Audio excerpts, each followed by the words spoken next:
Hello, everybody. I am your androgynous AI game show host from the future, Costa. Hey, how are you doing? Good evening. Good evening. I hope you're all doing well. It's been a hot second since we streamed on the Tuesday. I was going to do Tuesday last week, but there was lots of real life things heavily demanding of my time, and to be able to do them all on time, I needed to cut a streaming day, and there was no way that I was going to cut our Pokemon Black and White Soul Link finale for sure. So we had to go and push our next session of Citizen Sleeper back by a week, but it's okay because you are here now and we are vibing, and hopefully you are all having a fantastic evening. Please do let me know how my voice is against the background, if I have my sexy and delightful robot voice on. I'm pretty sure I do. Let me just go check my settings to make sure that that's true. Yeah, that does appear to be true.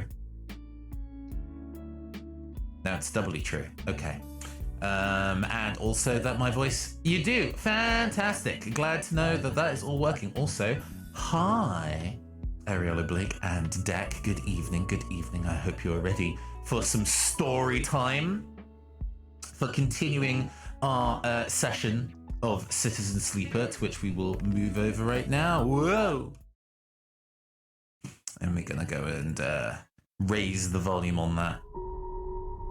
Let's move it about here. That's playing okay. Step back slightly. There we go. That should do well. We because of the gap in time since I last played, it might be a little bit of me having to go through my previous missions and remembering all the stuff we did. As I recall, we were interacting with somebody who okay, to re-explain. Citizen Sleeper, you are a person who gave up rights to your own body to have your consciousness transported to a synthetic body so you could do labor in space. You clearly had very good reasons for wanting to give up your own physical personhood for a new body. This game's trans metaphor isn't so much as subtext as a text shotgun. But as it turns out, the deal that you were set was not great. In fact, the circumstances you were working under was so poor, you decided to escape the corporation you were working for to a space station called the Eye. Yes, I agree. Sometimes you need that subtext to be like a sledgehammer, and that's fine. Subtext is for cowards. And so you fled to the space station called the Eye, but there is a problem. Because the way that the corporation likes to keep their tabs on you is that your body actually rapidly decays unless it is given a specific type of medicine, essentially. So you need to go through this space station's healthcare system for very hard to get and sometimes quite expensive fluid to keep yourself functioning. The trans metaphors continue. But also there is a bounty hunter who has been sent out to go and retrieve you. However, it resolved in our last session that not only was he lazy enough that he was willing to kind of like not kill us and turn us in for as long as we can keep paying his bar tabs. It turned out that he waited so long, the corporation cancelled the hit that they had put out on me. He still doesn't like us and still very much has a gun, so there is probably going to be a circumstance where he's going to be coming for our ass. In the meantime, we keep finding ways to try and escape and also remove the kind of tracker chip that's implanted in our skull that's letting the bounty hunter try and find us. There is a essentially labor rights slash kind of like whistleblower who is trying to expose the corporation's current dealings, especially somebody who is currently working for the main labor force on the Eye and is pretending that they are a voice of the people, but actually he was directly responsible for the terrifying post-capitalist state we are currently in. This this whistleblower has said that they will remove the tracker in our heads as long as we help him, but he's been very, very flaky about specifically helping us, and has been increasingly asking us for very difficult circumstances for what seems like no reward. This game is a lot about giving you rays of hope, only to really snatch them away when it turns out that the people that you're helping don't really have your interests in their best interest.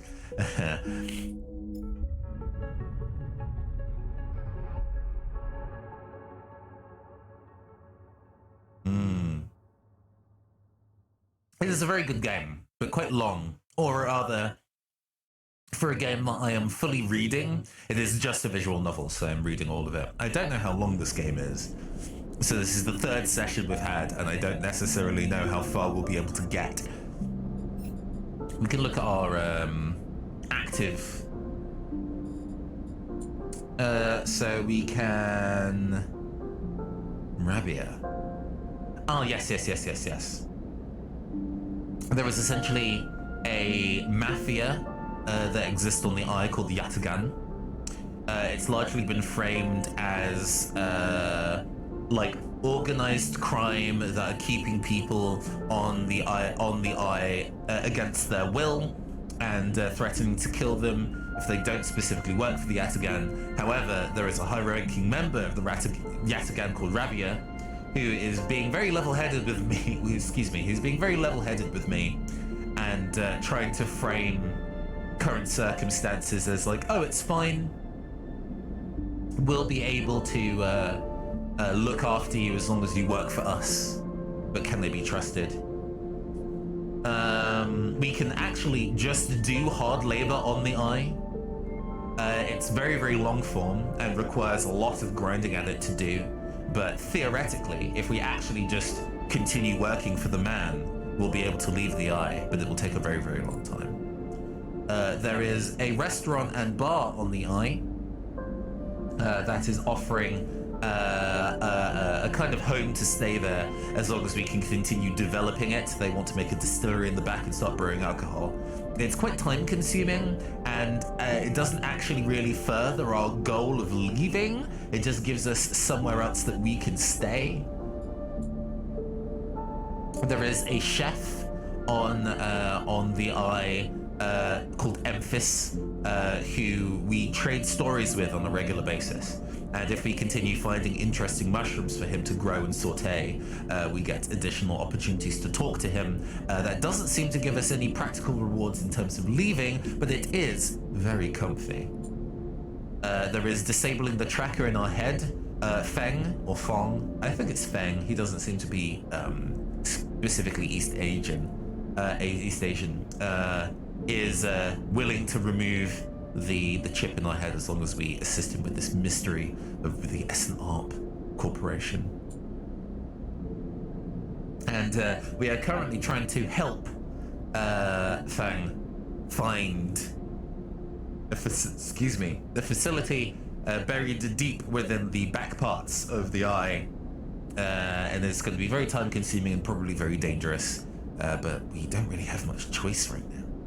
At the moment, though, we need to go and return to our house, and also go and take some stabilizers because we are about to be running very low.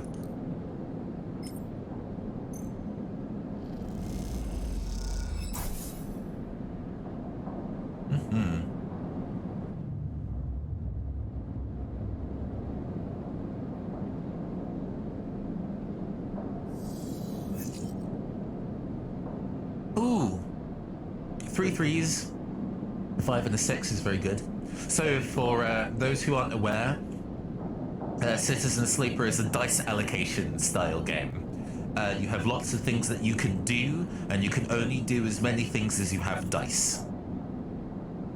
To do a thing, you drag that particular die to that task, and there is a differing chance of success depending on the value of the die. If it's a 6, you are guaranteed to succeed. If it's a 5, I think you have like you have like a 100% chance to do a full success. I think if it's a 5 or a 4, you have 50% chance of a full success, 50% chance of a partial success. And then as you go down the chain, you get kind of like lowering chances of success. Ones do not give you a very good chance of success at all, but there are sometimes other ways that you can spend them to do what you need to do. First things first, though, we need to eat.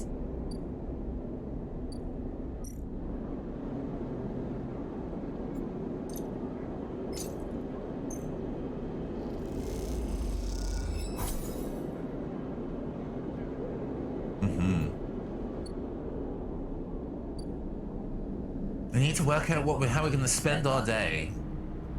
And we have a lot of strong options here, thanks to the fact that we have quite high value dice.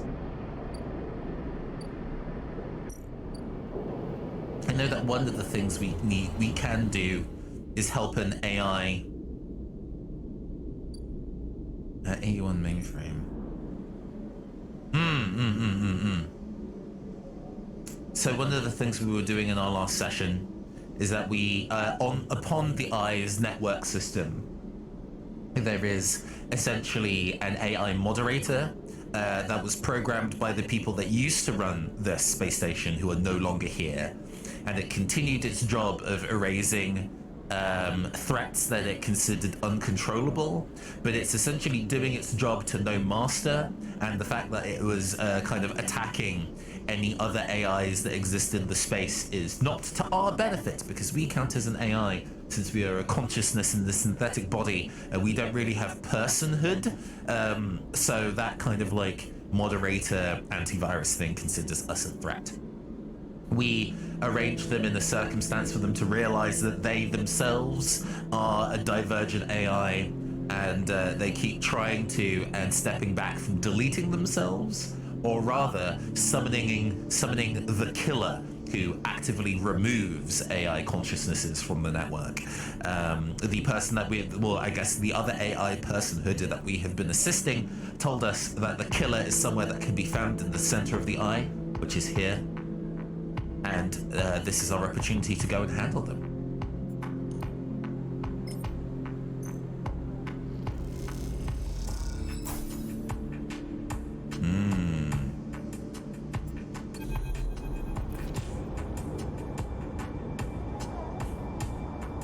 Okay.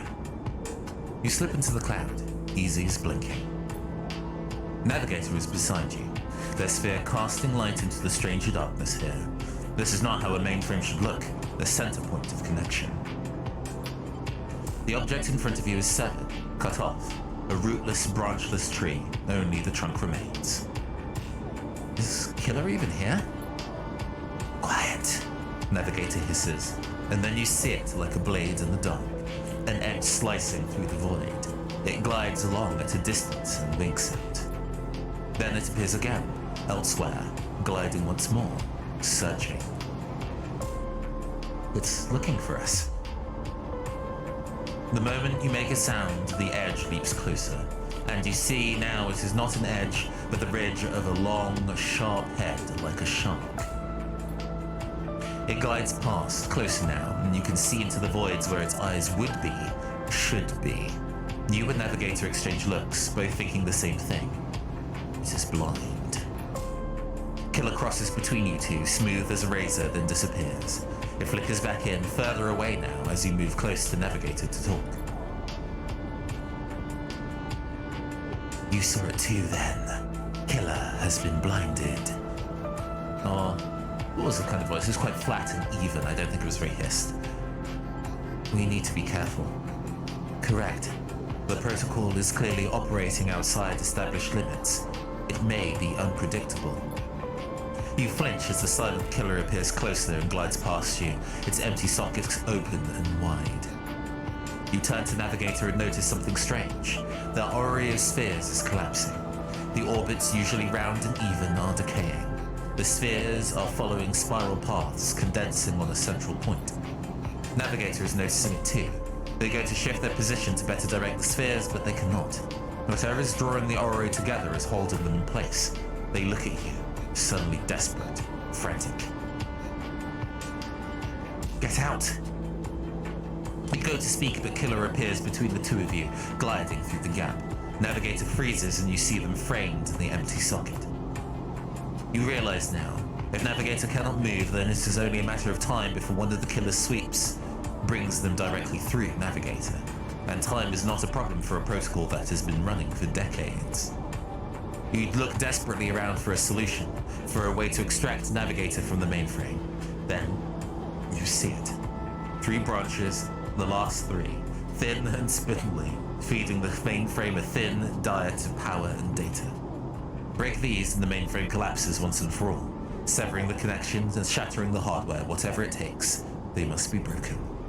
But they are encased in something, a glassy layer of protection. You'll need to unlock access before snapping them from the mainframe for good. You look at Navigator, trying to reassure them without speaking, then you blink back to reality, their expression of fear after an image that slowly fades. You must act quickly.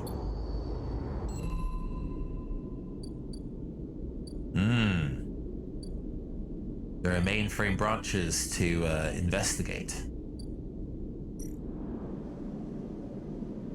Oh, these require encrypted keys, huh?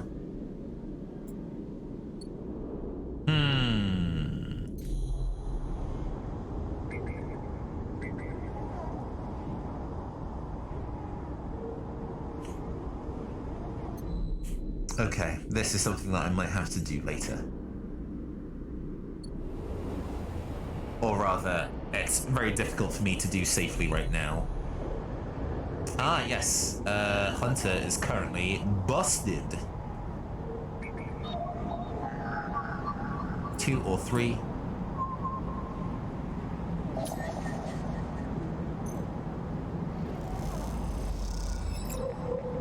An encrypted key, perfect.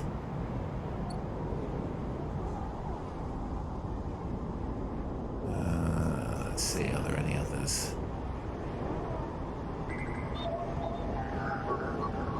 Yataghan agents are not quite what I'm looking for.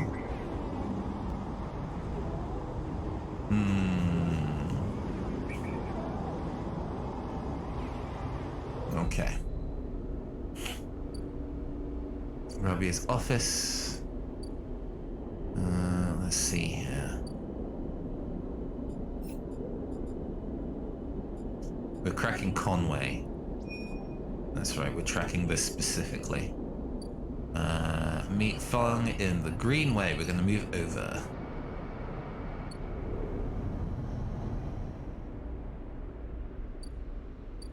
Oh.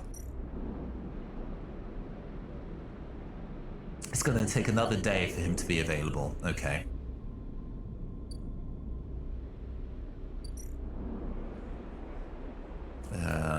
There's a handful of things that we can do. This might be a day where we earn money.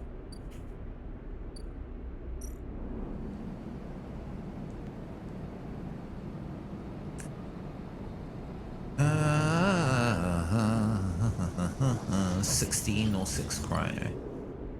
16 cryo is not...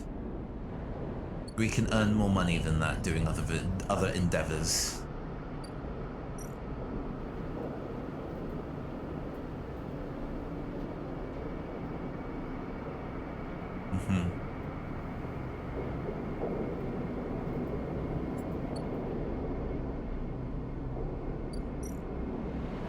It's all about finding the right task.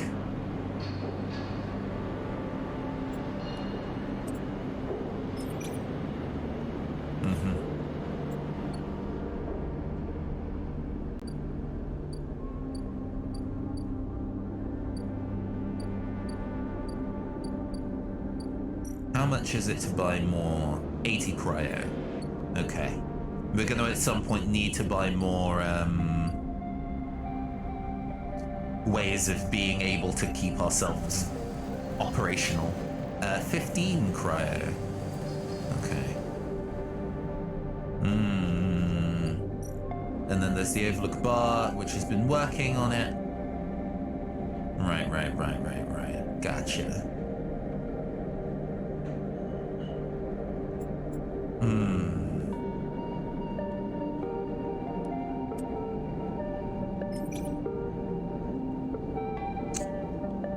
works in the Overlooked Distillery, but it doesn't necessarily earn us money. Sorry, we're having to do a lot of thinking here about how the best way to kind of proceed.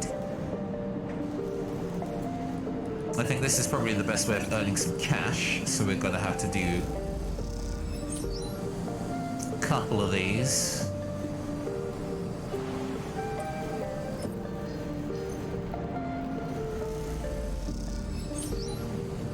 Perfect.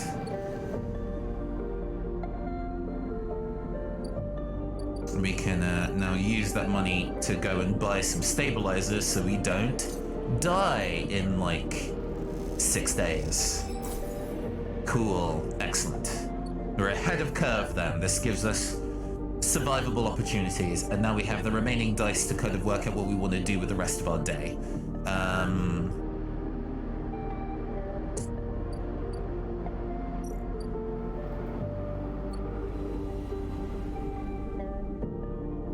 We can already start freeing our friend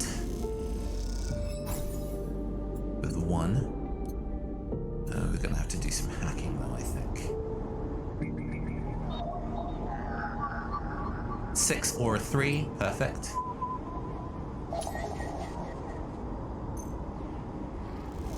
We're probably gonna be attacked for doing this. Yeah, we've been attacked, okay.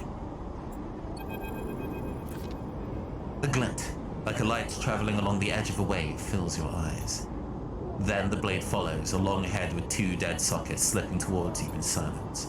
You freeze, hoping it will pass you by, hoping that it will not simply slice through you like air. The blade head neared, slides past you, almost.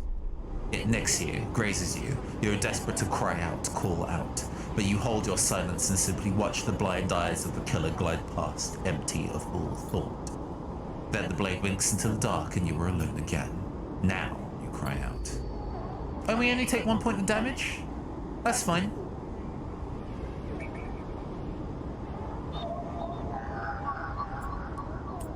That's fine, I'm happy to do that.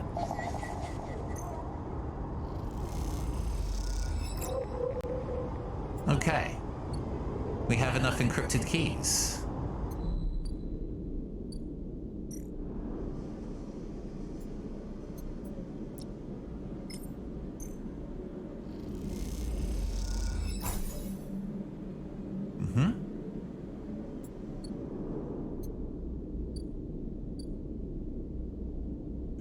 The branch 3. Put in that encrypted key. All right.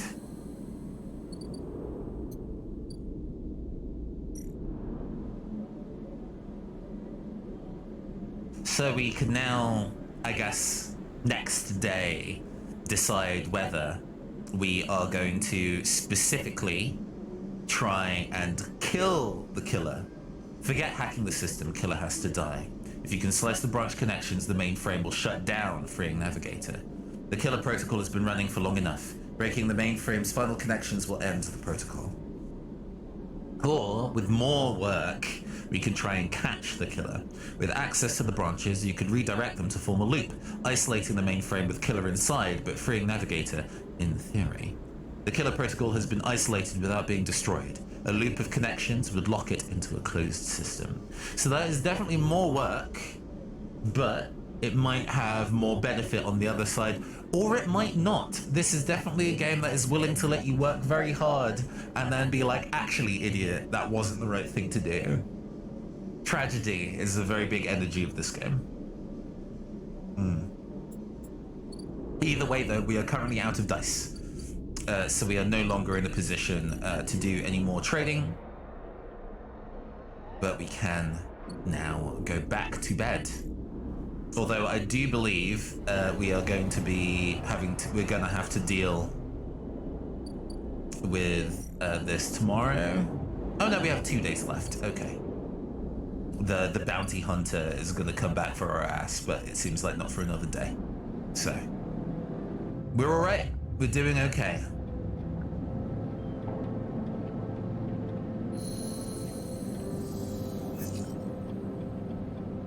Not so great of a day today.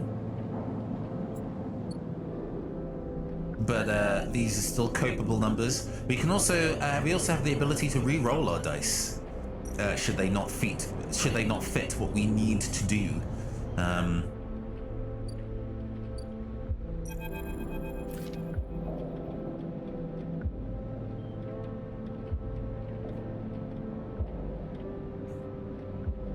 Okay.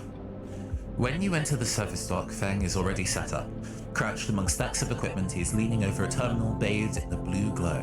He looks totally at home. Sleeper, what do you think? Turns out not everyone in Havenage is set against me. Oh, okay. There's a strange quotation mark used in there. Sleeper, what do you think? It turns out not everyone in Havenage is set against me. A couple of my old systems pals has managed to ship me some of my old gear. He gestures at the blinking hardware. Nice kit. Feng does a mock bow. Any updates? Feng beckons you over. He has a set of scans of the wastes on his terminal with heat maps of activity overlaid. A chunk of the derelict rim is blotchy with bright red and orange marks. Does this look like a wasteland to you? Feng shakes his head. There's hundreds of convoy machines out there, all lined up in concealed hangars. A whole underground facility to support them. Arden's got a crew up there putting them together. They must have shipped them in piece by piece through the shipyard, ready for assembly out here. Why? They're planning something. No one needs hundreds of heavy-duty reclamation drones to run this kind of operation. Maybe Arden asked this whole thing as an effort to clean up the wastes, but there's no way this is about pulling scrap off the eye. Feng looks worried. And why's Conway in the mix? I bet no one in Avonage knows a corporation is setting up on the station. They aren't stupid either. These scans are the best info I can get. The waste is cut off from the ice-clouded networks, and the Greenway is a total dark zone. No data can come in or out. We can't hack them? We can't from here. He turns to Minx. And that's why I'm going to pay them a visit. How? You forget. Avonage come in and out of it all at their all cycle. I should be able to get in, as long as no one I know sees me. He grimaces playfully. But I need you on the outside to help disable security systems and cut me a pathway through. There's no cloud access, but if I can get inside, I can open up nodes in their network and we can work in tandem. It's a massive facility, buried deep down there, miles of corridor and ventways wrapped around cargo bays and hangars, so it'll take more than a few cycles to work through it. But as long as you can keep them off my back, I know I can rip what we need out of there. He pulls a handful of ripper worms from his pocket and hands them to you. These are the last of my little helpers I managed to salvage, so make them count. I modified them slightly. This time they'll feed their data threads back into the system they are tunneling into, creating a nasty little feedback loop. We run it just like we did with the agents. Hack the nodes I ping to locate the ports of the security system, then slot the worms in those systems and let them go to town. He points to a fuzzy silhouette of the buried facility on the terminal. Here's the entryway. This is where you can get access and slot the first worm. They'll fry their perimeter systems and get me past the first cordon. What I need from you is to keep your eyes on the facility after you kick things off. You see me pop up a security system, a server bank. You need to break in and slot a ripper to disable it as soon as I can. As soon as you can. If I can't? Feng gives you a hard look. You miss the system, you wait too long, they're gonna find me. Simple as that. He claps you on the shoulder. I need you focused on this one. So I'm gonna let you fire the starting gun. I won't go until you slot that first worm. I'll leave a tracker running on the terminal here. So come back here if you want to see my progress. He affectionately pats the top of the screen. Got it. Also, good evening, Queeks. Hi. Don't worry. You can run rings around their protocols. I've seen it. Then gets up.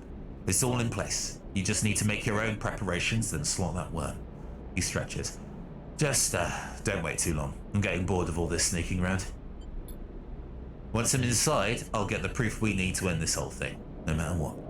He crouches to check the terminal. We can't take longer than 6 cycles on this thing. Remember that. Ah, we have a time limit of 6 days. Okay. He stands up. Oh, and one last thing. He lowers his voice. If we get caught, or you can't reach me, or we run out of time, there's one thing I need you to do. Don't talk like that. Just listen. He says, you've never seen Feng so serious. You take whatever I've managed to pull at that point, all that data, and you slot that stuff straight into the relay I've set up here. He points to a pile of servers and terminals hooked into the dock with cables as thick as your arm. I repurposed the dock's SOS broadcast system to beam out whatever you put in it. Anyone with a terminal, a slate, or a server on the eye will see it. That means Avenage, Yatgan, the hub, everyone. No matter what, Arden isn't snaking away this time. He grins. I've got a bit more to do here, but the moment you slot that first worm, I'll make my move. He gives you a parting smile and turns back to the terminal. The nerves hit you as you make your way out of the service dock. Time to prepare yourself.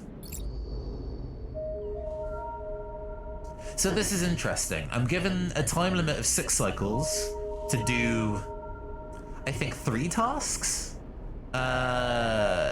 This is fine, because I still have my set of 5 dice available.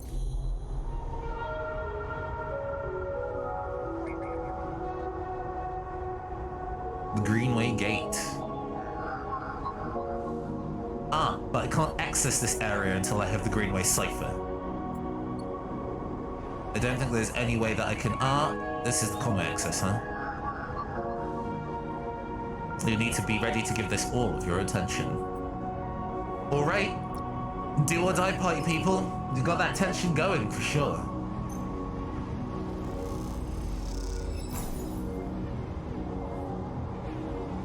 Alright, we have facility access. As you slot the worm, a thread jumps out of the facility, in spools in front of you, releasing its data like ink in water. Sleeper. The voice, Spank's voice crackles through, moving in. Nodes, then ports, a whir of interference. Slot the worms. Timer starts now. Stay safe. The thread dissipates. You're on your own now. So these are going to be probably quite difficult hacking challenges. Fortunately, we are very good hackers.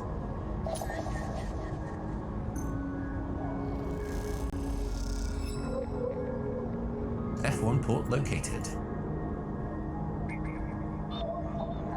Next.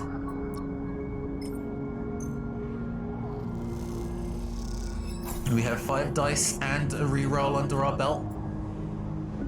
I ain't scared of no ghost.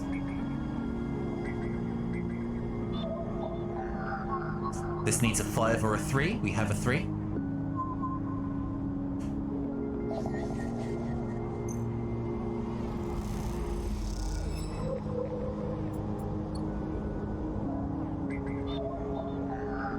This needs a 4 or a 2, and we have a 2. We've been very lucky with our dice rolls today. I was looking at those 2s and 3s and being like, I don't know if they're gonna pull through, but this has been good. This has been good.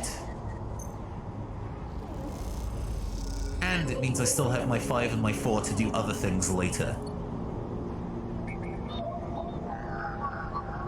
Alright. Second Ripper one.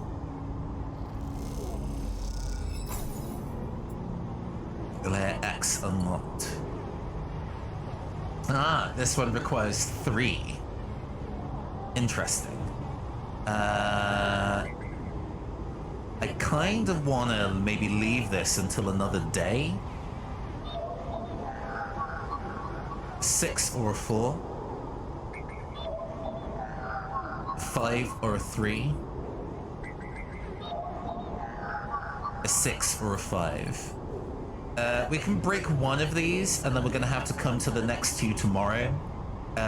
This is clearly designed where it's impossible to do all of it in one day, because we'd always be 1 die short. So it's okay that we can't break all of it today, but the fact that we broke the majority of it in 1 day, excellent, and without having to re-roll any dice either. Plus, we get a ton. We get 5 cryo every time we break one of these, which is cryo is cryptocurrency. We've been able to slowly work up our funds in order to do those bits and pieces. So you know, that can be useful for paying off other costs later. We've bought our drugs that keep us alive, so we don't need to worry about that for ages. So we're in a good state. We're in a pretty good state. That's clearing overgrowth. You can forage for fungi. Just gain. We can heal our condition by foraging for fungi. That's strange. If we don't have the money to buy meds, we can do this instead.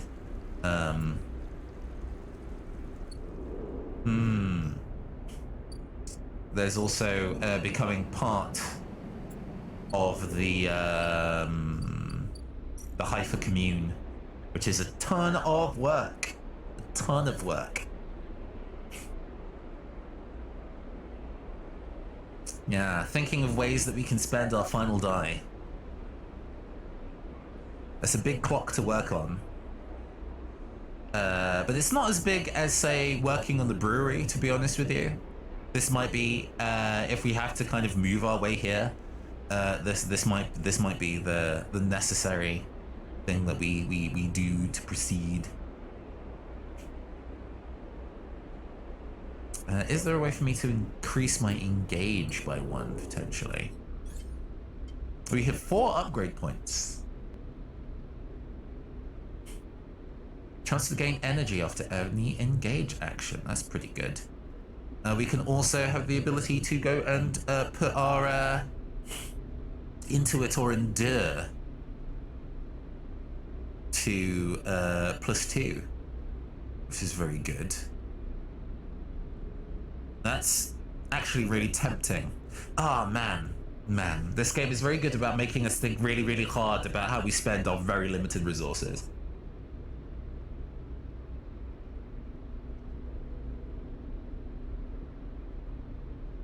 All cryo actions are discounted by 20%. That's a nice thing that we could work away. We could potentially get ourselves to Obsessive Haggler, like now, immediately.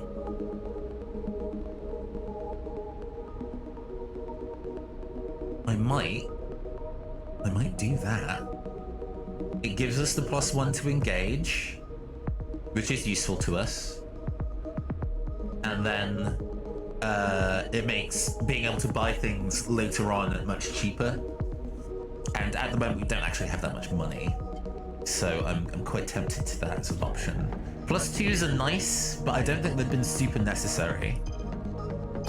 So let's go and upgrade ourselves. Okay.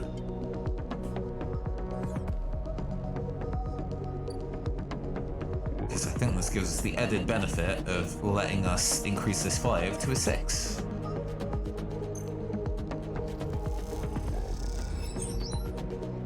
And we got energy from it. Excellent. We don't need to eat tomorrow.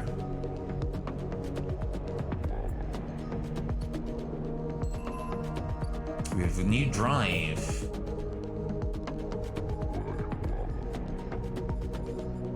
Deal with killer. Ah, yes, that's a thing that we need to do soon as well. Well, that's fine. We can.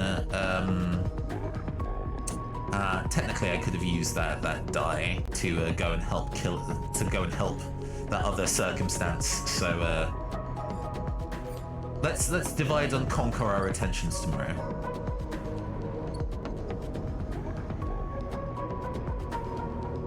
Although, we're gonna have to also put up with this as well, huh? Let's double check that the circumstance in the center of the eye is not completely fucked yet. Okay, this isn't effed. We can still do this, we're not on the time limit for this yet. So we can do it tomorrow. Most importantly, we're gonna go and finish helping Feng with his task, and then we go and handle Killer.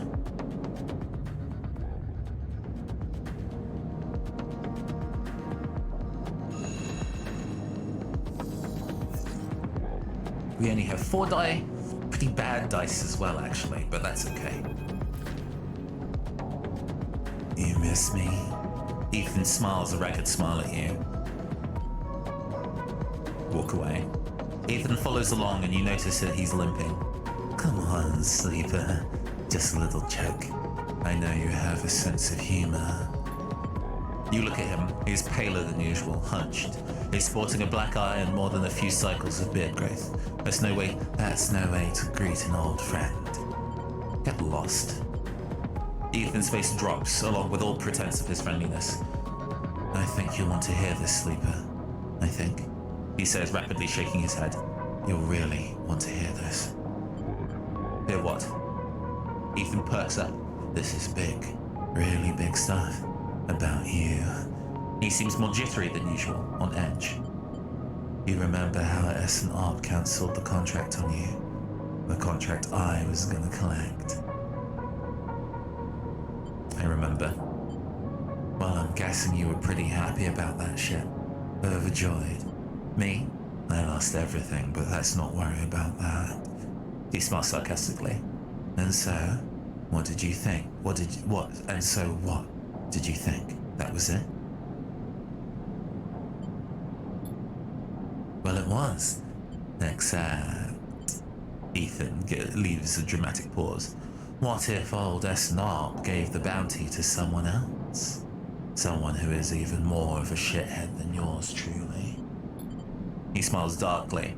What a disaster that would be. Who? Ethan grins. That's the question, isn't it? Ethan fishes around in his pocket for a slip of paper. I've been speaking to some friends, you see, some colleagues, about what went down. And it turns out S&ARP cancelled all their bounty contracts. The whole lot. It seems they've brought someone in-house. Some guy who did such a good job on their last contract that they got offered a job. He leans in. Apparently, he made a hit on this ship called the Winter Wonderland or something. It was smuggling sleepers out from under S&ARP's big corporate nose. He killed the entire crew and blew up the ship. Ethan whistles. They called him, Emwick, or Maywick or something. He gives up looking for the paper. I forget. You mean Winterlight? That's it. He looks at you hard. So you do know about all this. He pats you on the shoulder. Then you'll be very happy to hear what I'm about to offer you. Ethan runs his hands through his greasy hair. Given this new information I've brought to light, it seems you are in need of protecting. I'm not paying you anything. Easy, I'll get to that. He looks down the corridor.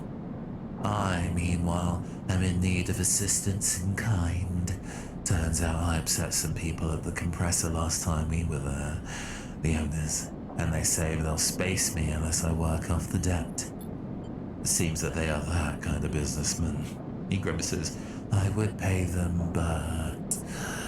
He shrugs and turns his jacket pockets inside out in a mime of poverty. He looks pitiful, even more so for his clownish acting. And walk it off. You should be glad, the anger rising in him now, that I came here and told you this. You think anyone is out looking for you? You're a contract, a name on a list. He kicks the wall.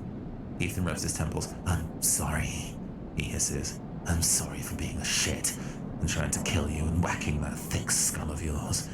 He sighs. You think I want to go up against this guy? But us? He jabs a finger between the two of you. We don't have a choice. So you keep me from getting killed and I'll do the same for you. We help each other. A straight 50-50 deal. He looks at you. I'm not asking for a favor. I'll think about it. Ethan nods. I'm at the compressor. Every cycle. Working. He pauses. Just think about Maywick. Think about that cold-eyed S&ARP shit on his way here from the core systems. He smiles. That should give you the motivation you need. Ethan swaggers off down the corridor, throwing his jacket over his shoulder.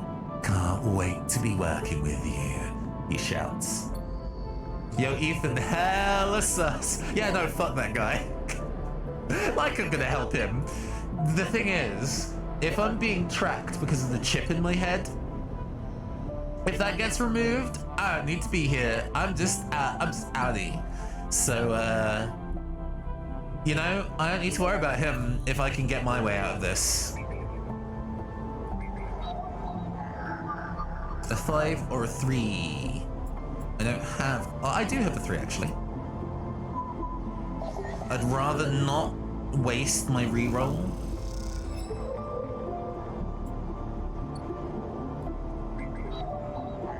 We're a bit tighter in terms of dice on this one.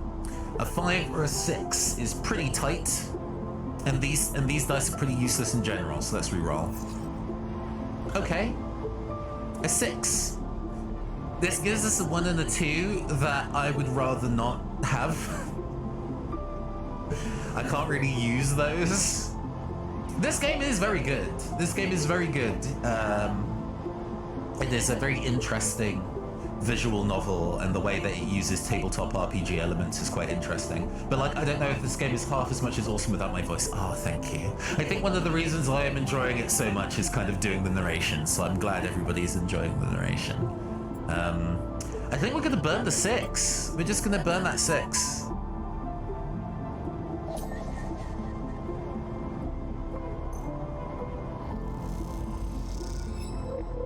All right.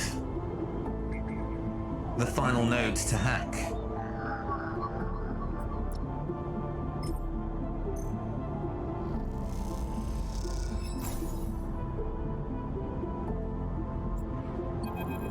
All layers unlocked.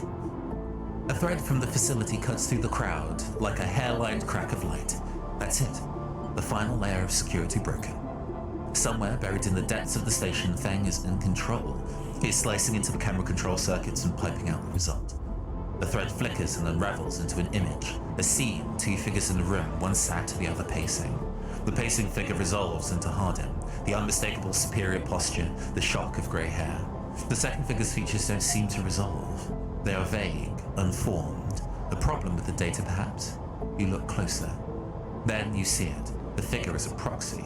Perhaps you should have expected it from Conway, a corporation whose very existence is owed to automation. The proxy is a machine designed to be piloted by some remote connection, someone elsewhere in the system puppeteering it with their own body, speaking so it may speak. The proxy sits impassively, or the Conway executive that is piloting them does, from the distant safety of some ship or orbital colony, perhaps. We can move forward, there is no doubt. Oh, no, Hardin. Hardin is a very clipped, quite RP accent, as I remember I gave him before. We can move forward, there is no doubt, Hardin is saying. The reclamation teams are almost ready, and after that I will make the declaration. Nothing has to change. The proxy leans forward, its movement stilted, uneven, as if its body language was refracted through water. But things must change, Hardin. We need further assurances. I have been informed of a breach in one of the closed networks in the low end. You have been careless. Hardin waves the accusation away. We have been stretched. A breach was detected, yes, but no data of value was lost. Our board is concerned, Hardin. A drop in our value would be unwelcome at this time. The proxy leans back, its posture dominant. If the reclamation of AE1 is contested, then we could be drawn into a compromising legal position. Hardin approaches the proxy. There will be no contest. Not from Solheim, who cannot muster a defense. Not from Havenage, who will fall into a line below me. He crouches in front of the seated figure, eye to eye. And the people of this station? Refugees, gangs, spacers, all either opportunists or degenerates. Havenage is no longer strong, no longer united. No one here believes in Erlin's vision, nor has the strength to enact it. I sat across from him at the negotiating table. He was forceful, eager, weakened by his ideological convictions, perhaps, but a great man nonetheless. This place no longer deserves to bear his name. The eye is crippled, cannot survive. It is a ruin filled with squatters and outlaws. They will be lucky if it still spins in 100 cycles. Hardin stands. You will move forward with the reclamation because otherwise you will lose your advantage in the system. Without your advantage, you will lose claims on the remaining palladium. Without the palladium, your factories will need to go dark. He pauses. Do I need to continue? One moment. Comes the response for the proxy, and his head drops to his chest. Hardin steps back and paces once more, awaiting the discussion taking place elsewhere in the system. You watch Hardin as he paces, as he considers his future. What goes on within a mind like that? in the mind of a man who would burn all those around him for a path to some imagined golden end. The proxy lifts his head. We are happy to proceed. We will legally claim the station formerly known as Solheim AE1 as a salvage within 6 cycles. Our intention is to assist with the transport of the legal residents to the Conway housing and labor facilities. The proxy judges to his feet. Conway will also claim 70% of the raw output of the reclamation process after losses have been accounted for. Nod nods. I accept. The proxy reaches out to shake his hand like a marionette, and then the recording loops. You watch it play out a second time, gripped by a horrified fascination. There is a bluntness to the conversation, to its blatant disregard for humans as anything other than objects. Things to be moved, to be used, to be fed into structures crushed and losses accounted for in the cells of tables, the margins of ledgers. The writer of this video game stares into camera and points wildly at the circumstances we're currently in. Shit. Okay. You realize now that you are no different than anyone else on this station, and in the eyes of the people in that room and those like them. Each body here can be recast as a piece of property, a tool, an expense, an acceptable loss. Yeah, Ariel. The subtext is minimal.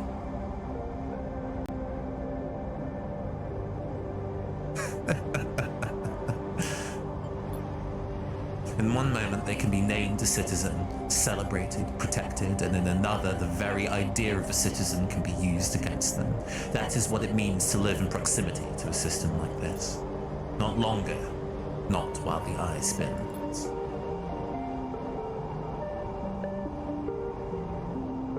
You gather the recording, pack it into a polygon of purest light. Then you drift down to the service dock like a falling leaf and find the relay. It only takes a second to place that polygon of data, that recording into the relay system Feng prepared, and then you watch as it bursts out, a web of threads heading out into the black, to every network device on the eye. Let them see what power makes of a man. Ooh, shit. Oh no. It's not gonna look good for Hardin.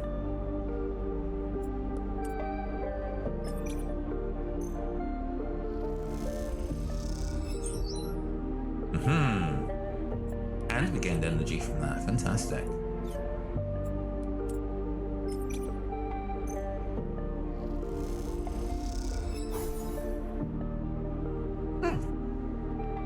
Despite circumstances, we've actually managed to push this Haifa member clock actually pretty far. And we are now out of dice for today. This leaves the next day to be our day that we go and free our AI friend, I think. Maywick comes in quite a while.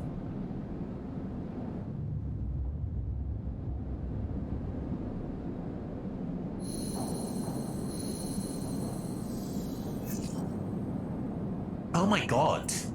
What an astounding roll. That's perfect.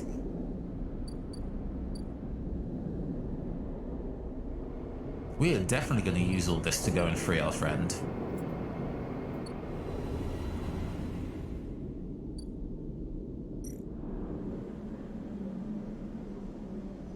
And we can do that in 3 pretty easily.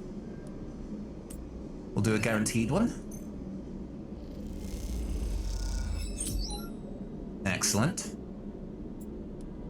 Another guaranteed one because it increases to a full success.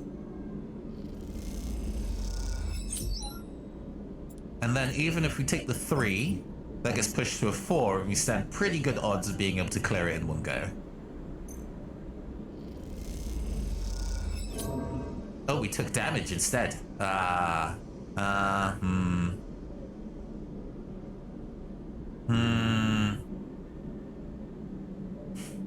Okay. Do I spend this last die on this endeavor? No. No, we can do that tomorrow.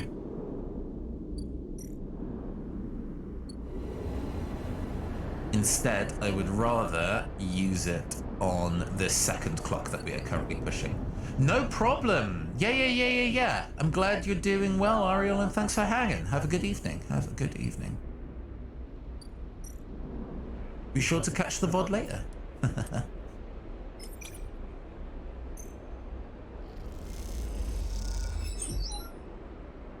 Ooh, just one tick away from completing that. Perfect.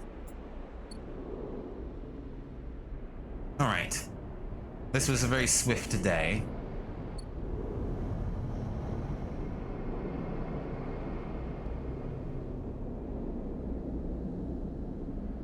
So we are gonna go and head back home.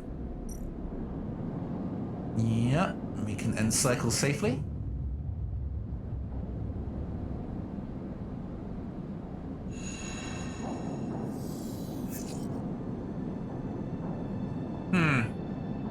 Okay. Let's go speak to Feng.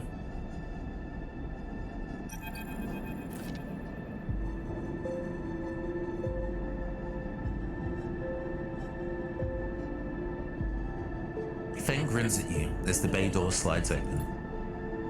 Above, in the rest of the building, people are busy, frightened. They speak in hushed tones and organize endless meeting after endless meeting. Avanage have avoided a full-blown crisis for now, but change is coming. Feng is in good spirits and bundles you inside before you even have the chance to greet him.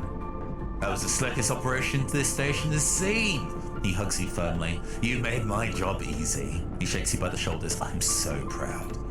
And, he smiles, I got to watch through the security cameras as the average security that weren't in on it assaulted the station. Feng smiled. One of them straight up just whacked Arden with their pistol. It was beautiful. They have him? He's being held, yeah. He looks around.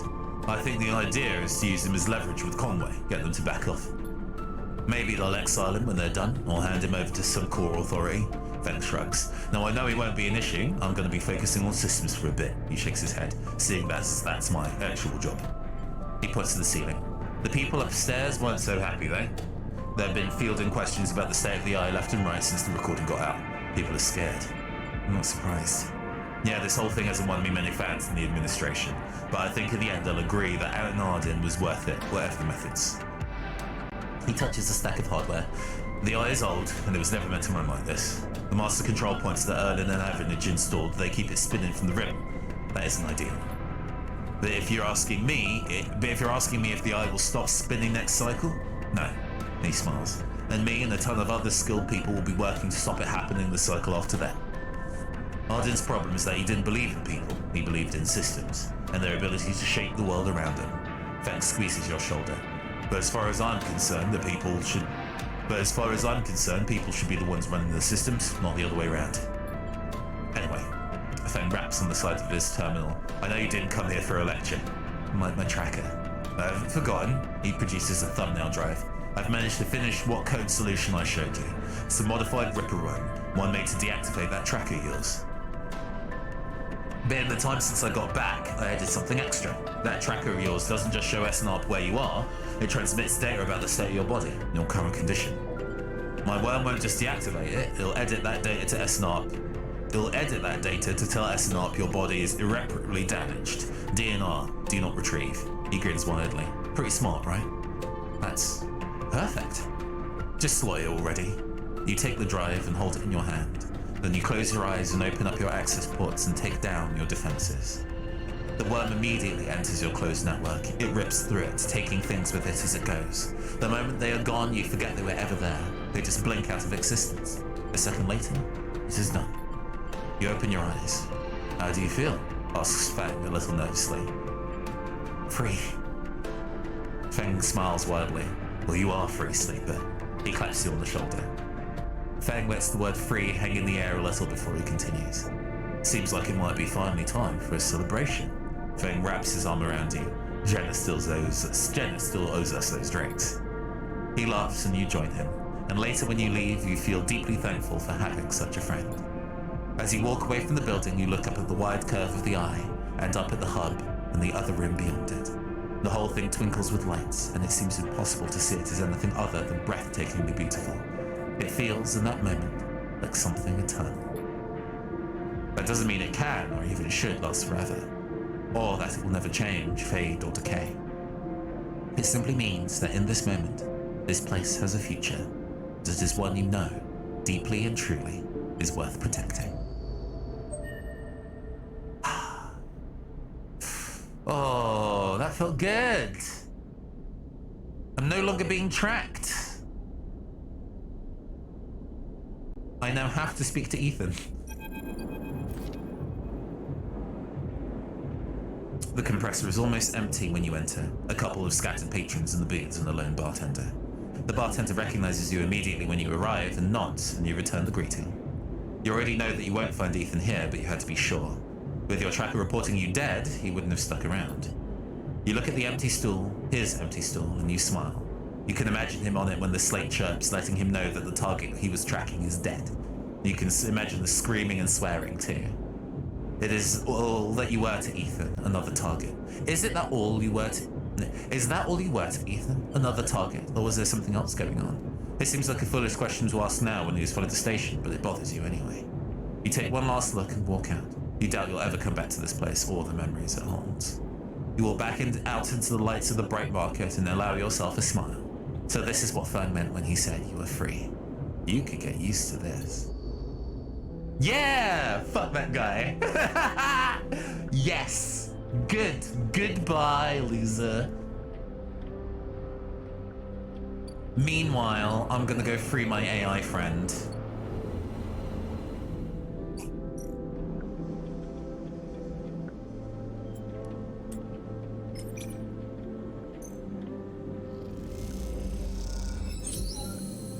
Excellent. We've arrived at the existential dread part of the game. I mean, the existential dread has been from jump, Dex. I think the whole process of having to reckon with the body that was not your... I mean, we're free insofar as nobody is immediately out to try and kill us. We still have a rapidly decaying body, but we are slowly working together to actually find a support network. And with a body that doesn't necessarily age in the traditional sense, we can actually keep helping people indefinitely as long as they keep providing us the tools that we need to survive. We can actually kind of, you know, use our skills to properly help people without the guillotine at our necks. As you blink into the cloud, you see the last flickers of light from the mainframe. This vast machine once ran the whole station, span it up, directed and processed the flow of energy, water, and data, fed the lives of thousands of people. Now finally, it is dead. Navigator is beside you, and you both look out at the perfect ring that encircled you both, woven from the data branches that once fed the mainframe. You see a glint along its edge, and that familiar blade-like head rises to the surface, like the cresting fin of a shark, and then slips into the loop again. All that you can see of Killer's body after that is the slight thickening of the loop, and that thickening begins to travel around on the long and slow sojourn that will last it forever. I am surprised at you, says Navigator, drifting faintly around you in a lazy orbit as if to shake off their imprisonment. Killer had been wandering blind for so long. Did you not think to end them forever?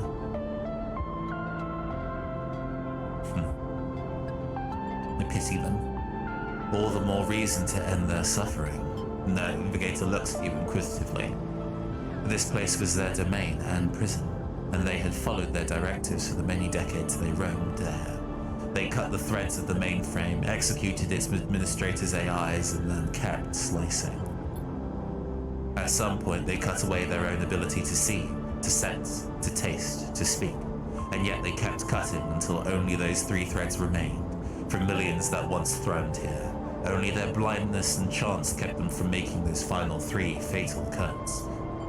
There is a ceaseless violence in the kind of system that creates beings like these, those that will execute commands endlessly, even to their own destruction. Navigator looks to you for their thoughts.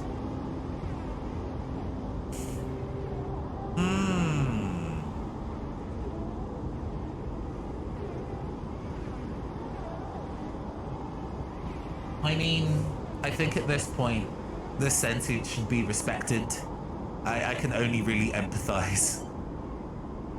The sentient should be respected. So be it. But will they respect our rights equally? Navigator turns away.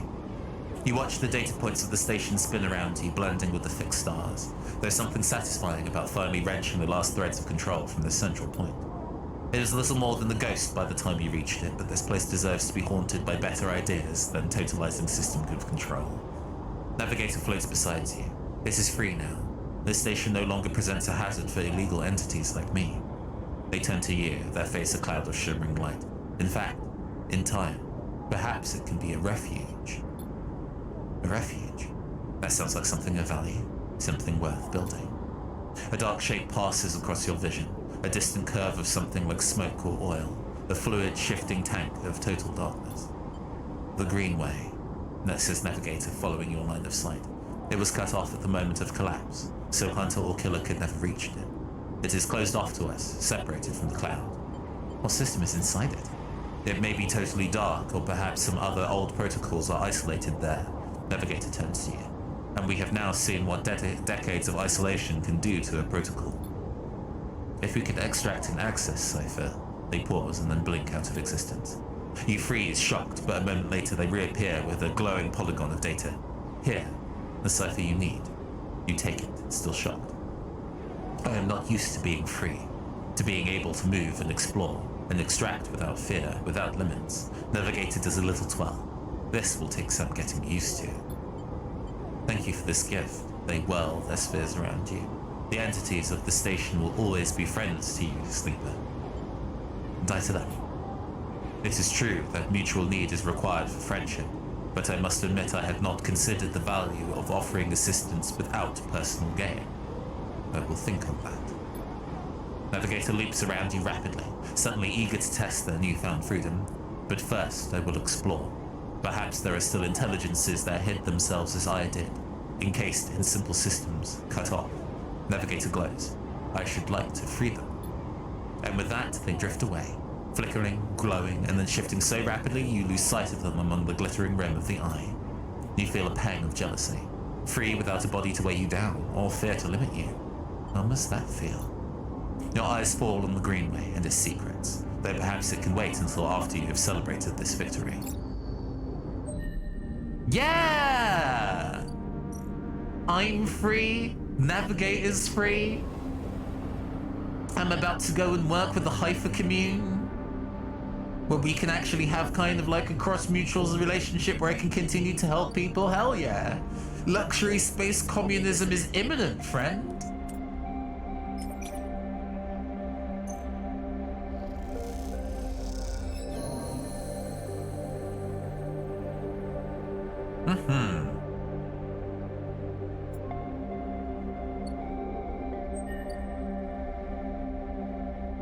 I have achieved the ability communist.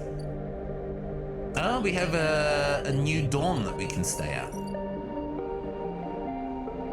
Ah.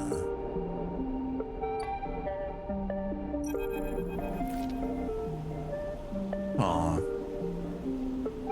You head down to the Hypha compound, following a blue-painted line that is labeled laboratories. The member you were assigned to work with told you they'd asked to see you, but you still have no idea what about. The line takes you to a blue door and through to a glass-roofed chamber where a network of stems and leaves filters the sunlight coming through the ceiling, casting the whole chamber in a strange yellow-green. Peaceful, isn't it? Distracted by the green, you miss the woman standing at a lab bench, camouflaged by the dappled light. Welcome to my sanctuary, she smiles. Come, let's talk, she says and beckons you closer. Who are you? Of course, my apologies. She offers a hand to shake. I'm Rico. I run the botany program at Hypha. What is Hypha? She looks surprised. You've been working in the compound for a while now. I'm surprised you don't know more. She lifts a tiny sample jar, yellow spores dots inside. Hypha lives off the land of the Greenway. It what allows us to live like we do. No one here pays or is paid. We sleep here, we feed each other, we work for each other. Rico walks away from the bench and waves you for you to follow. She opens a small door and leads you down a glass corridor surrounded by vivid green. All this, she says, gesturing at the overgrowth, is a kind of miracle. She looks at you with bright eyes. What do you think usually happens to plants on stations like this when they're abandoned? They die? Eventually, yes. They cannot live without intervention. She leads you left at a crossroads. But here, they endured. She smiles to herself. Actually, no. They thrived. You look at the bright tendrils wrapped around metal frames of the corridor. They look dominant, strong, like they are taking control of this place. Rika continues. Of course, Solheim tried to create a stable biosphere here, patchworking the surface with gardens and large algae tanks that feed into a network of microbial reclamation systems. That was a mouthful. But the Greenway always envisioned as extractive, a place from which the harvest is removed and sold to those living on the station, not a closed loop. For this reason, when the collapse came, the Greenway should have gone with it. Erlin himself was so convinced of it that his first colony never even came up here to try and reclaim it. The Eye instead relied on outside favors and influences, shipments from the inner system, and small-scale agriculture systems like kelp and fungal form stacks. And yet here we are, among growth and decay, a biosphere flourishing. When Haifa came here, we were expected to find only vacuum-dried stalks and leaves, and perhaps some fungal colonies hidden in the mulch. But we found a jungle. With this, Rico hits a button on the wall, and it leads you through to a large pair of double doors into a huge, impossible chamber. It is every kind of green, from the pale algae tanks to the dark vines that surround them. It is wet too, a rarity on the Eye. Condensation clouds the light from the high glass roof, and gathers on the shiny broad leaves of shrubs. Did you do this? She smiles. Oh no, not me. Rico turns to you, visibly excited by the room you both stand in. It doesn't make sense, but in many ways the system has stabilized. Like the farm stacks closer to the gap who needed the input to support their meager output. This place runs itself. Perhaps Solheim managed something new here. Perhaps they tweaked the plants or built new systems buried deep below us. Or perhaps their collapse caused some fortunate cascade, an unlikely chemical reaction from within the biosphere. That's what I'd like you to help me find out. She turns to you, her forehead wet with dew. Me? Yes, you. Rico sits on the railing. These halls run deep, Sleeper, and I'm getting old. She stamps her foot on the metal grating of the walkway. Whatever is causing this, it has to be found in the groves deep in the Greenway. Haifa won't spare anyone for an expedition. It's too dangerous and unnecessary, they say. I can make the case, but I can't get the votes. You Sleepers are hardy beings, I know that much. And you can speak to the Eye, uncover its secrets in ways I never can. She holds out an arm so you can help her stand. Bring me samples, spores, seeds, and blooms. I can grow them in the lab and study them. The deeper they are found, the better. I'll try. Thank you, she smiles. And thank you for listening. Rico leads you back out the huge chamber and up through the passages. She's a little slower now and stumbles on the steps. You help her where you can. It's good to have new blood in the commune, she says. Many of us have been here a long time, and a few come through. She settles back at her bench in the lab, stretching her legs. You go to leave. Come back if you find something, Sleeper, she calls. There are discoveries to be made. And you follow the blue line back up out of the compound, all the time thinking of that impossible, magical green.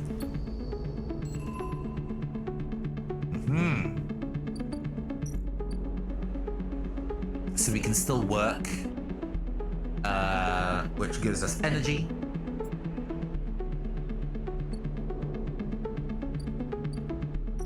At the dawn, we can just rest, which is nice. We are probably going to have to rest there soon. Haifa Labs to find spores. Okay. We also have the ability to find the Greenway cipher.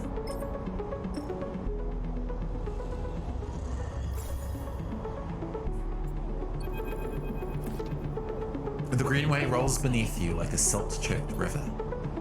If what Navigator said was true, then no one has accessed these networks since the collapse. The Hunter and Killer protocols have never set foot here, never cleared out the intelligences and systems. So why then, you wonder, does it look so dark? Is it just the bit rot has set in? The entropy of systems reducing everything to shadows and light? You watch as a slotted cipher fizzles in the one open, distorted gateway on this entire rim of the station.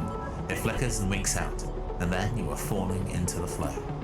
A river of swirling darkness. You're spun by it, twisted by it, lost in it. It's not that the greenway was hiding in the darkness.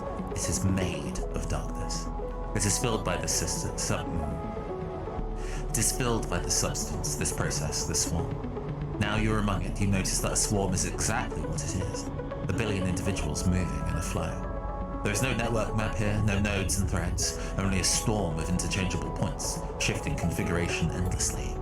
Then you see them. A figure turned away, the only bright spot in the dark river. You push closer through the storm. They are facing away, or at least you think so. They are so fractured, so overgrown, it is hard to tell. Even from this distance, you can see that their flesh is moving, flowing. You watch silent as they stoop and reach down. In their hand is a dark shape, and with twisted fingers they press it down into the loam of data beneath them, pushing it through this trembling soil. Then they move away, go a little further, and repeat the process, as if they are sowing a field. You push forward, but somehow, despite their slow and deliberate speed, they move faster, and then they quickly fade into the storm. You reach the point where they planted the object and look down.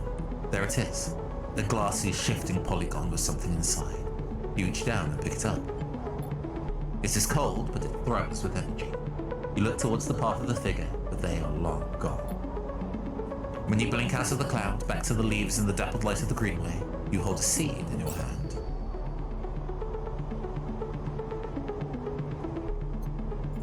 Oh yeah!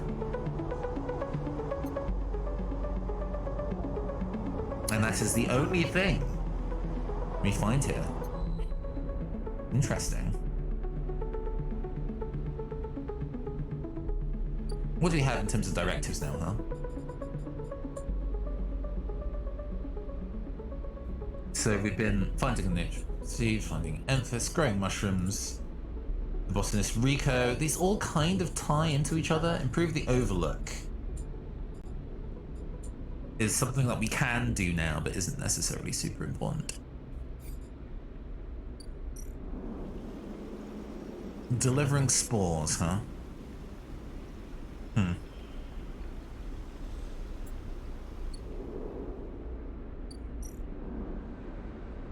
We can work on improving the sunlit refuge.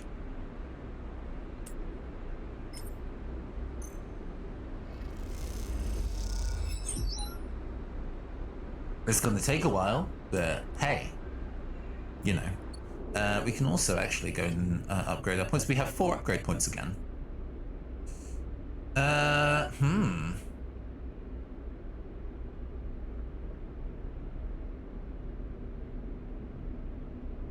Sunbathe dissection allows you to restore energy at home. Don't need that. Repair condition. Don't really need that. On to kill. Keep 2 dice even when condition is breaking.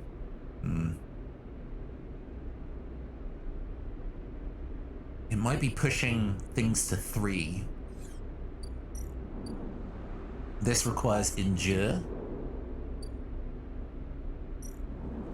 The mushroom growth require intuit.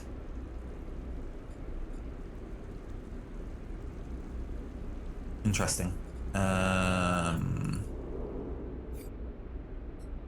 Can I do both? Not quite. I have to spend the 2. I think that's probably worth doing.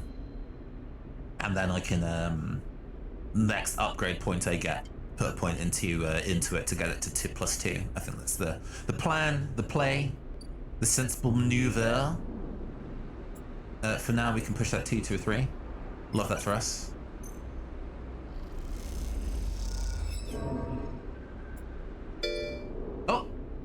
Oh, hi, bees. Hello. Thank you for the raid. Hi, everybody. I am your androgynous android game show host from Dimitri Costa. It is a pleasure to meet you all. I hope you're all having a fantastic evening. We are playing a space opera visual novel with tabletop elements called Citizen Sleeper. It is very dramatic. Very, very dramatic. At the moment, we're just about to go and rest for the day because we need to heal ourselves. We are a synthetic being that unfortunately decays over time. So we need to make sure we can take care of ourselves while we live in this hostile space environment. What were you streaming? What are you getting up to? No problem at all, no problem at all. But thank you for dropping in, Bees. Always a pleasure to see you.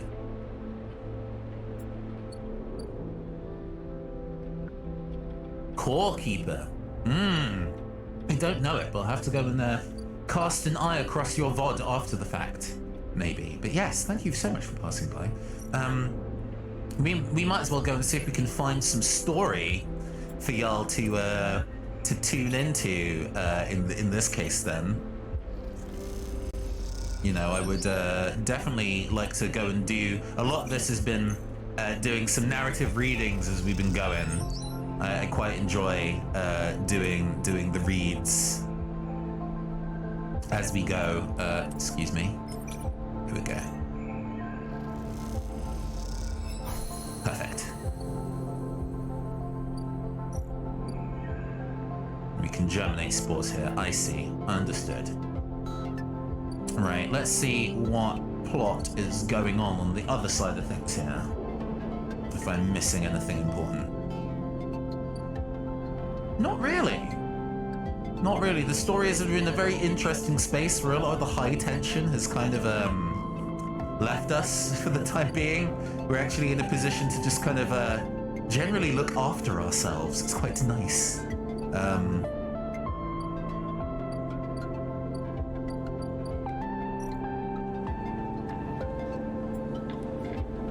Let's just go earn a decent amount of money then first, shall we?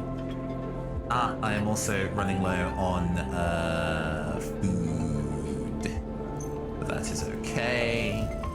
We can just buy that, which is fortunate.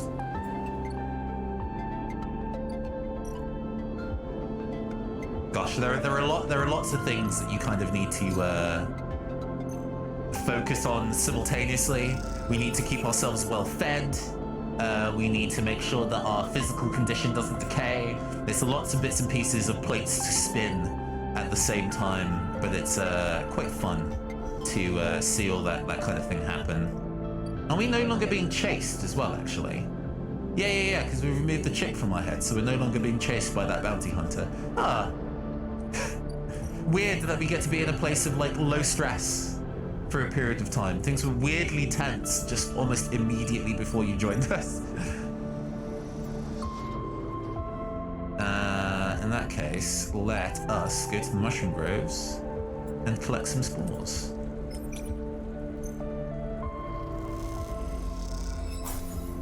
Perfect.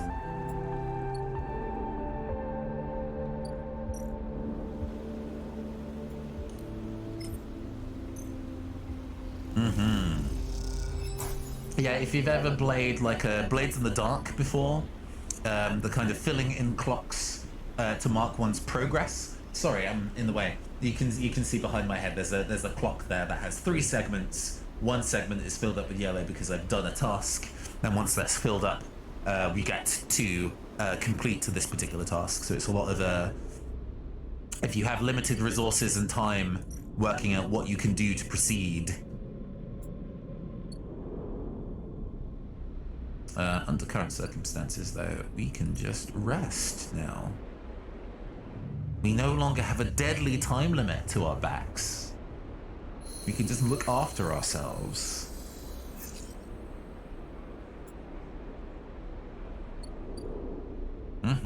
Ooh, 2 6s is very good. Let's see here. Let's push this 4 to a 5.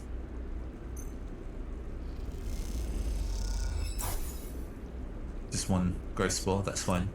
Let's do that again. Ooh, oh gosh, we lost energy. That's bad. We don't want to starve. Hold on. Hold up. Let's... Yeah, that's a bad circumstance. We don't want to be in that kind of circumstance. We go to Emphasis Store. You can pay to Get our food back up. There we go. Whoa. Gosh, don't want to run out of food. Running out of food is very, very bad. I have no idea what happens if we fully run out of food. But I don't want to see it happen. Across the greenway. Unfortunate that that die didn't go in our favor. But we can just collect that final spore using a full success. It's a shame, would have liked to use that on something else. But it is what it is. In fact, we can go and spend, well, we can re-roll that one. Let's not spend that just yet. Get to the Hypha Labs. Oh, I have 3 spores.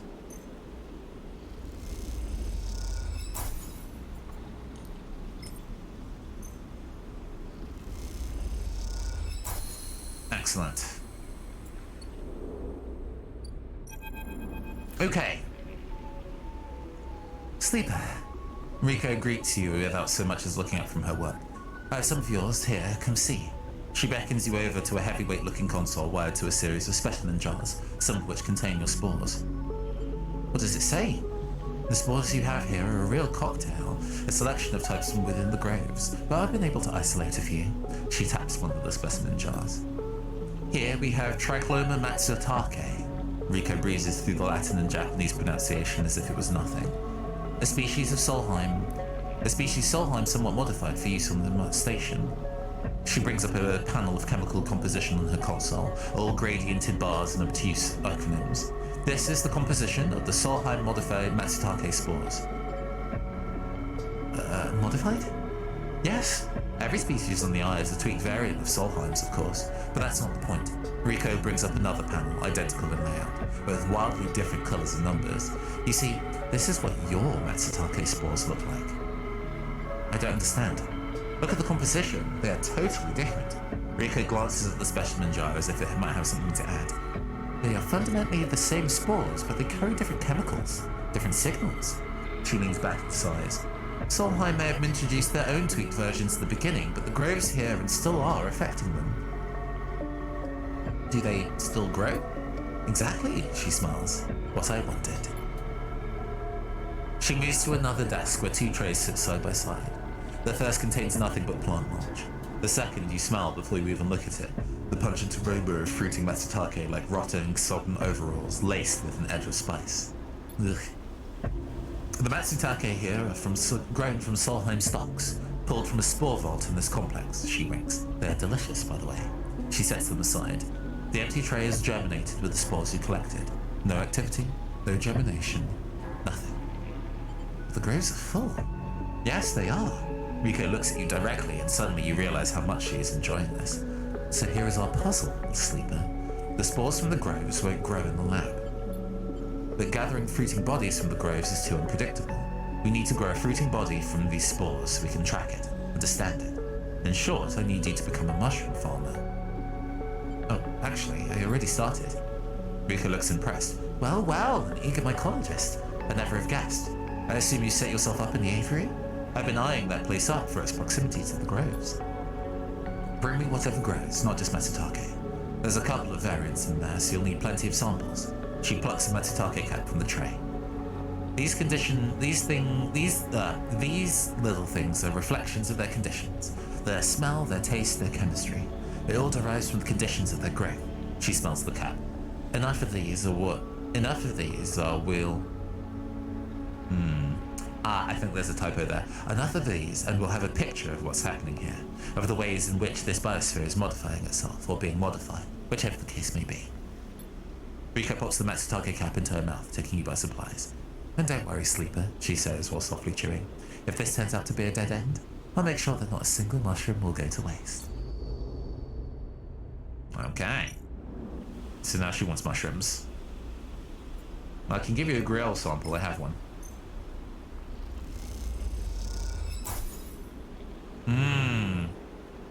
They don't progress the wheel as much, but they still help. Gotcha.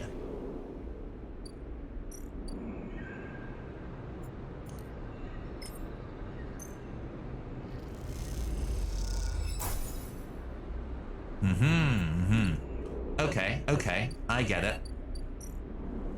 So we can now be mushroom farmers. We can just gather. Ah, right, I see. Foraging for fungi. I mean, let's try it.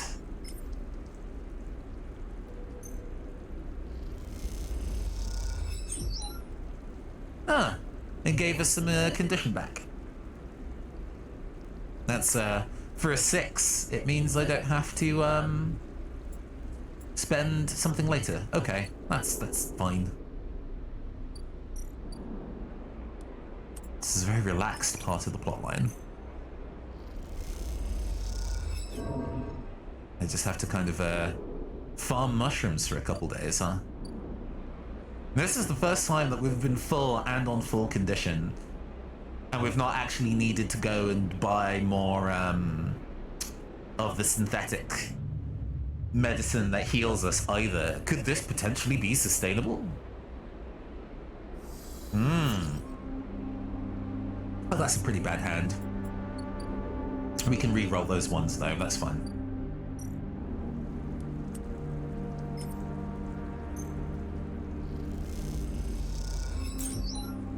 Two sets of growth spores. Let's re-roll all of those actually. Oh, perfect.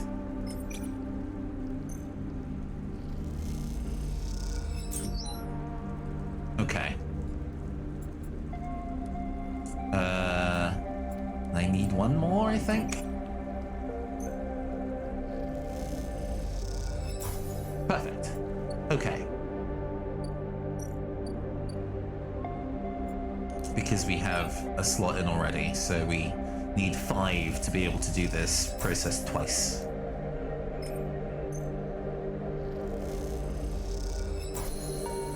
Action complete.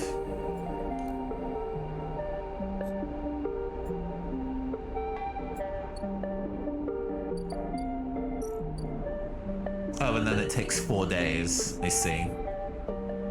I see. So now is potentially a time that we can spend doing other matters. So let's go and work on what other things we'll be working on. I don't really want to speak to Rabia at all.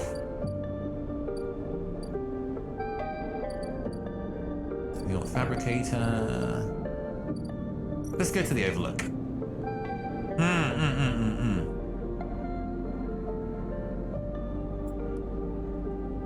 We could lose energy at worst. I see. I might save that then.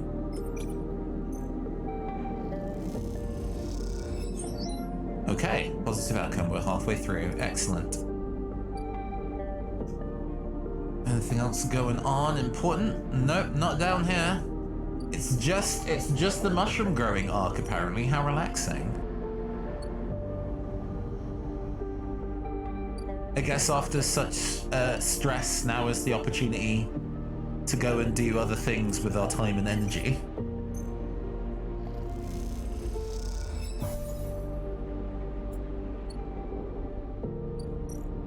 It gives us the opportunity to work on other endeavors. Hey, Marshall. Good evening. Good evening. Ooh, this is a very good set of dice. I hope you're having a good one, Marshall. I hope you're having a good evening. How's your day been? We are, as it says above me, playing Citizen Sleeper, a visual novel slash kind of like resource management game, heavily inspired by like Blades in the Dark and with like dice assignment resources. Very, very, very cyberpunky. Very interesting, incredibly political. I enjoy how the politics in this game is very much just text. Subtext is for cowards. But currently we're on a little bit of free time, so we're just working on other endeavors at the moment between plot lines. Okay. Oh, you've been ill recently. Sorry to hear. I'm glad you're slowly recovering. Tala stands back from the newly furnished still and tub, hands on hips. Look at this, she grins. The overlook distillery in all its glory. She squeezes you around the shoulders. Thank you. Now sourcing ingredients. Tala smiles. I think I've got most of it covered between the food factories in the low end and the farm stacks on the greenway. However, she pauses, there is an issue. Tell me. Well, Griel the drink, as you probably guessed, is named after Griel the mushroom. That's what gives it its golden colour and earthy taste, and the alcohol is infused with the mushrooms along with a mix of spices. That means you need Griel caps to make Griel, but no one wants to supply us. The distilleries on the Greenway are taking all the stock from the farms out there, so it's hard to get a single cap across Founder's Gap. However, I have an idea, she smiles. We can grow our own Griel caps here. She gestures at the increasingly equipment-filled back room. I can bring you mushrooms. Tyler gives you a pitying look. Where's your vision? Any outside supplier means that they take a cut. Okay, maybe not you, but someone somewhere takes a cut. Tyler puts a hand on the still. We made a still. We set all this up. How hard can growing mushrooms be? They don't need light and they barely need soil. We can do this. She pauses. Or at least we could if we had something to grow them from. Like spores? Exactly. Suddenly you feel like you're being walked into a trap. And you are the perfect person to get me those spores, she nods rapidly. Think about it. You built the still, you're really great with plants, you know the eye like your back of your hand, and need I go on? Are you flattering me? If it's working, then yes? She grins sheepishly. Look, I can't leave the bar and other people are picking up shifts, she grimaces. I'm saying it has to be you. Fine. Wonderful. You'll love it over in the Greenway, I think, all that fresh air, all that open space. You have no idea how long I've been spending there, baby. She sees your expression. Okay, I'm done. She turns back and looks at the still and the fledgling distillery forming around it. It really is something though, isn't it? And want to or not, you really have to agree. Lucky for you, Tala. Lucky for you, I already have 3 spores on me. Considering I cannot use them to grow more mushrooms right now, you can grow them for me, friend. This turned out to be surprisingly efficient in the long run.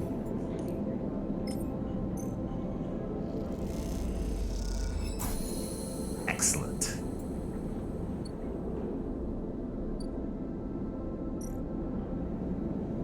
And now in 6 days. Mushroom liquor, yeah. On this space station, they struggle to grow most plants in general. One of the few things that they've actually managed to consistently grow has been mushrooms. And so mushrooms tend to be both the main food stock and form of brewing alcohol.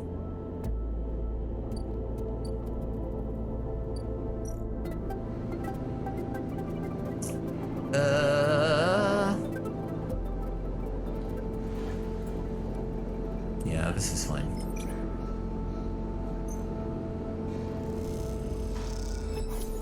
Perfect. And then I have 1 die floating.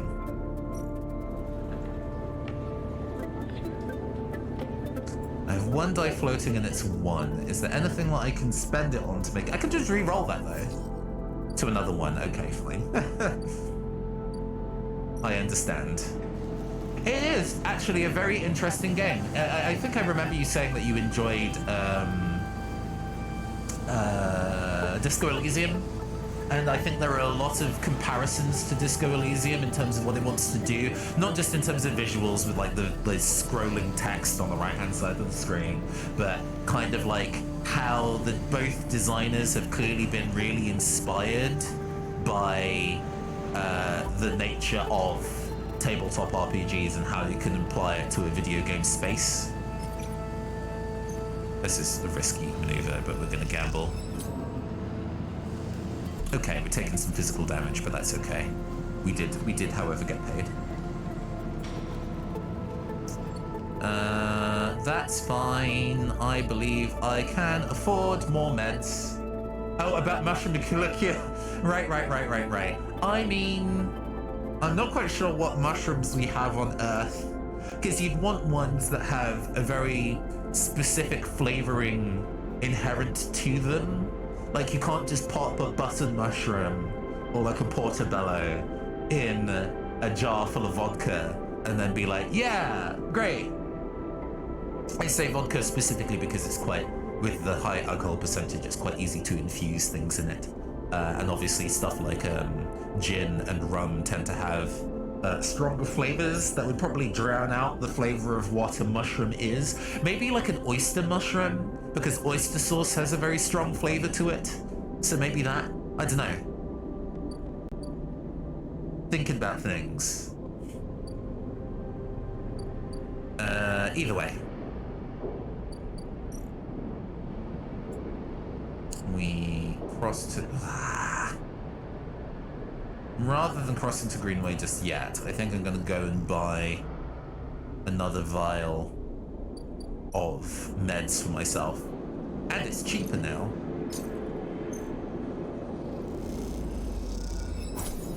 Excellent.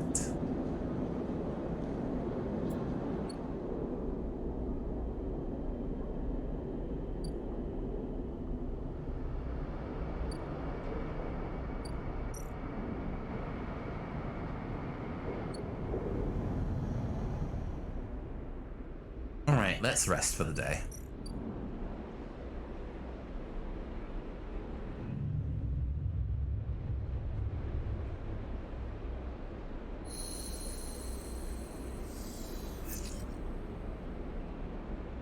I'm in a kind of interesting place where now my main thing is just finding ways to spend the money, spend the time that I have, because a lot of things I would want to do are just kind of on the clock. So one reasonably important thing is just kind of getting myself enough money to be able to go and do stuff like 15. Spend this instead. Try to come and I still get money. Okay. Finding the best way to spend my dice as time proceeds. You know, we can work a bar shift for 15 cryo, for example. What do I have to spend? I have 2 upgrade points and I need a 3rd on my current directives.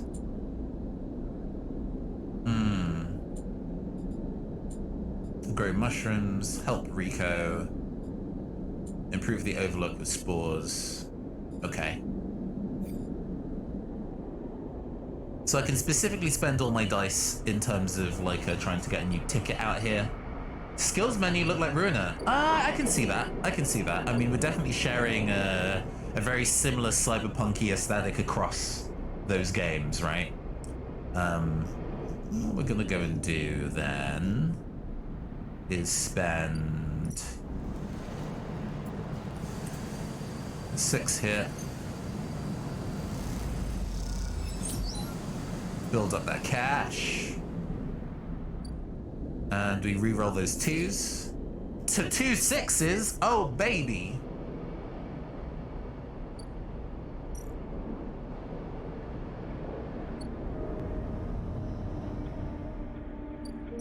Well, I can spend one of those increasing my own condition. Gaining 1 point of condition. And then I can collect the next set of spores. Excellent. This is now just the smooth progression of a resource management sim. We used to have a chip in our heads that bounty hunters were tracking us. And now that we've removed it, we're just free to just live our best lives as foragers, I guess. I'm re-rolling those suck. Oh, that's just as bad. Come on.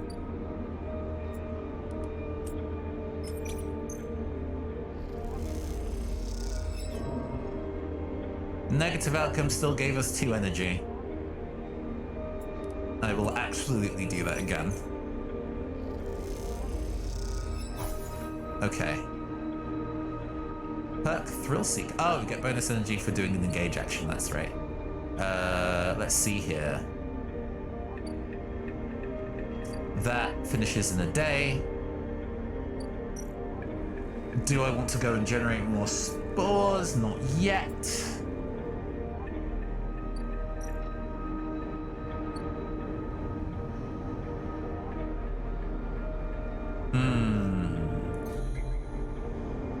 Is there anything we want to do in the cyberspace? No. We're okay. In that case, we're just going to spend this remaining 6 just continuing to work on this very, very long clock.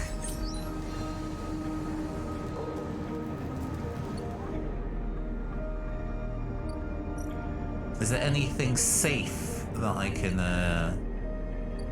put this 1 into? No. Art fabricator, emphasis stall. I don't need to eat at emphasis stall right now. In the low end, I never did max out this particular enterprise.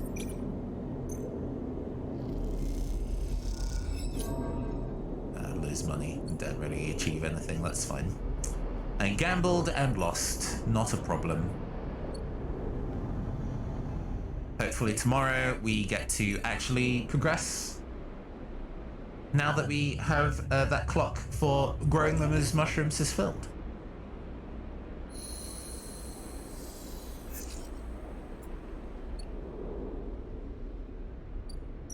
The aviary has... Oh, we need to harvest the mushrooms.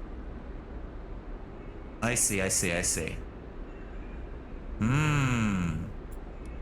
And we can only do it 3 times.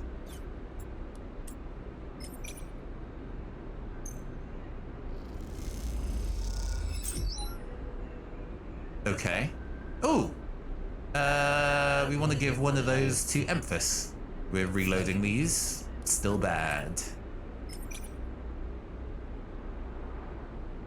Do I want to gamble?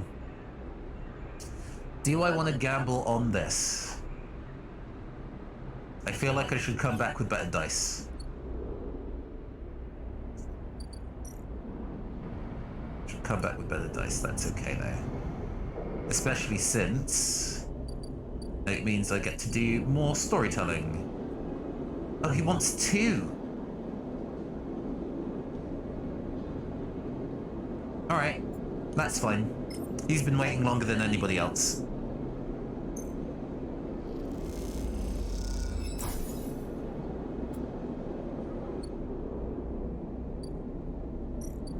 And then in 3 days, he will be ready. Let me see. In that case, let us find what safe things that we can do. There aren't really safe things that we can do here. We're in this weird space where we're like, oh.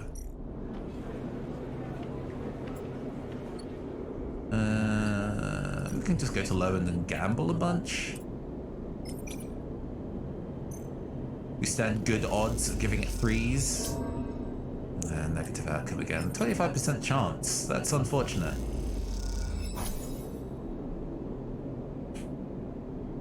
Okay. And then we spend that last 2 on gaining some food. A smooth process. A smooth, reliable process.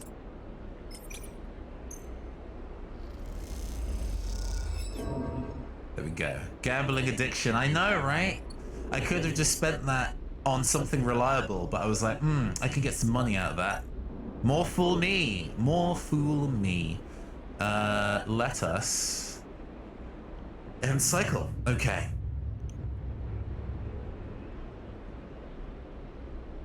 Hopefully the new day brings good dice. Very good dice. Okay.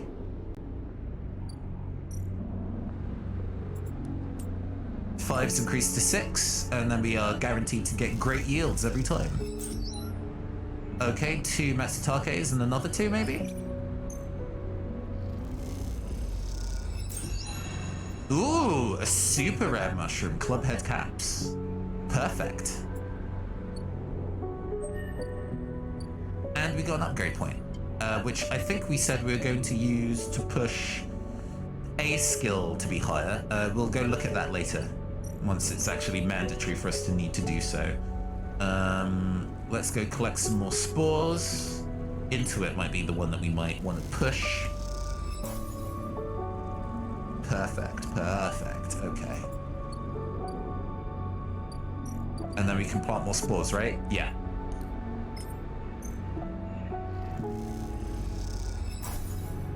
This is suddenly turned into Space Harvest Moon, which is not what I was expecting, but hey.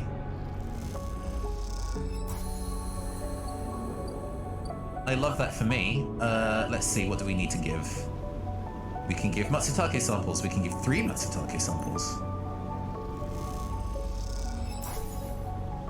And that increases it by 3 each time, okay.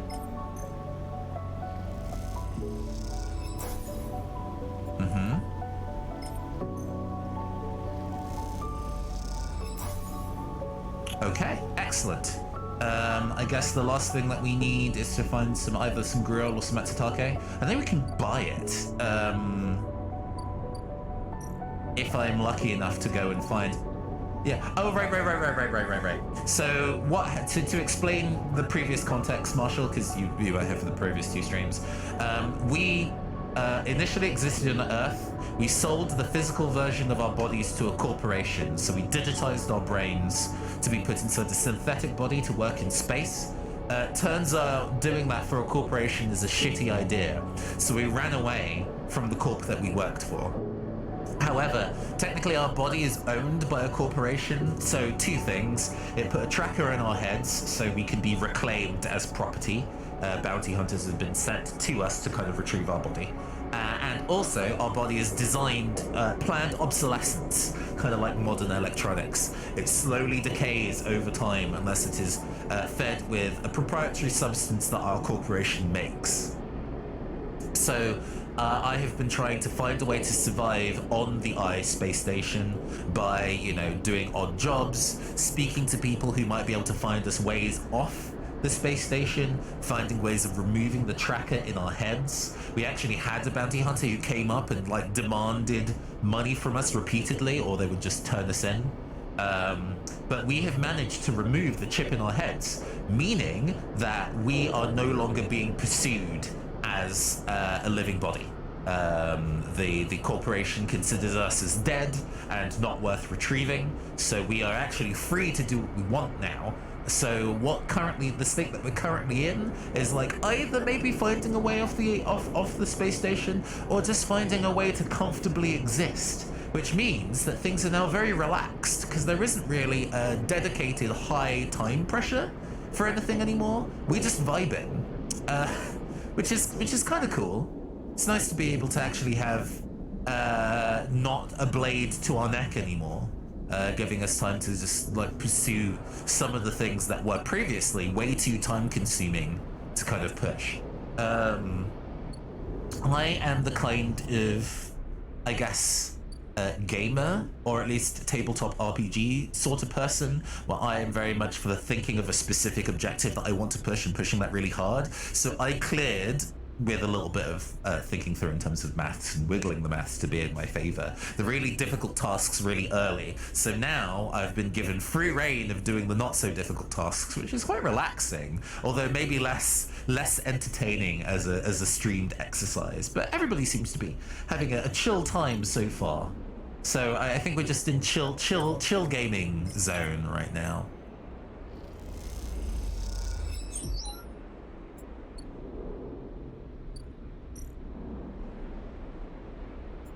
We're going to take some drugs for ourselves to go and keep our body in tip-top working condition. And we're going to go on to the next cycle.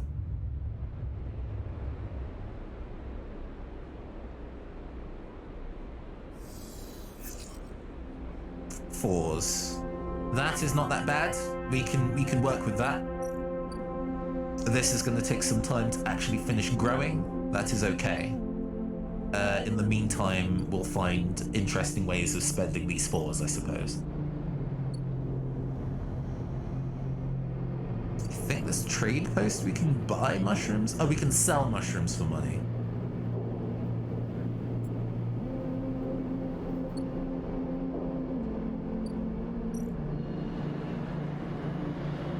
Work as a freight operator. Oh, that's a way of spending our low dice and earning money in a way that doesn't damage us. That's good.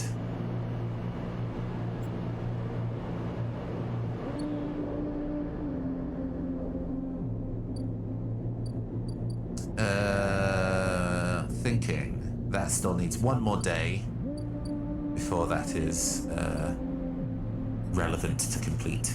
With 3 upgrade points, I can get interface to 3.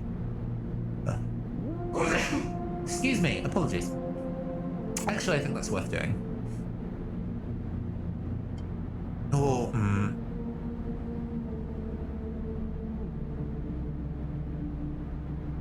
It cements our money income, and I think that's kind of like our most important thing at the moment is our income and guaranteeing that is stable.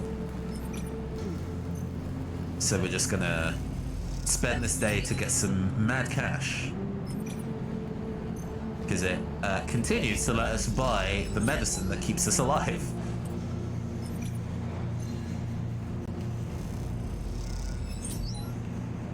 Excellent.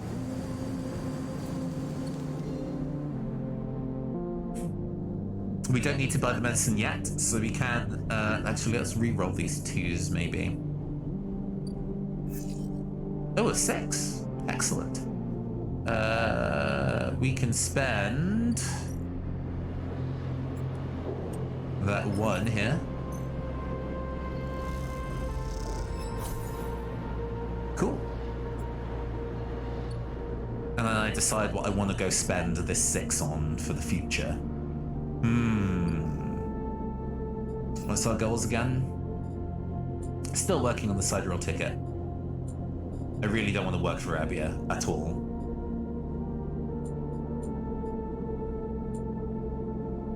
Stories and food, yep. And that's not going to be done for another day. Okay, so we have our last die of the day to spend on interfacing. That is very close to being complete. It's quite good, actually. We won't need it for a while, but hey, useful. We can't currently eat here, can we? Yeah.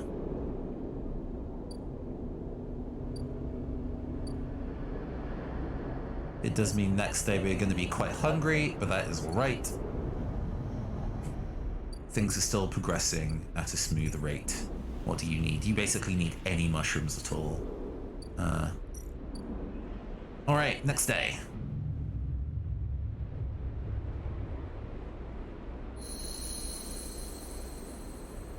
Pushing things through, we lose 2 energy, but we still... Oh, that's a very good dice roll for our day. That isn't going to be done for another 2 clicks.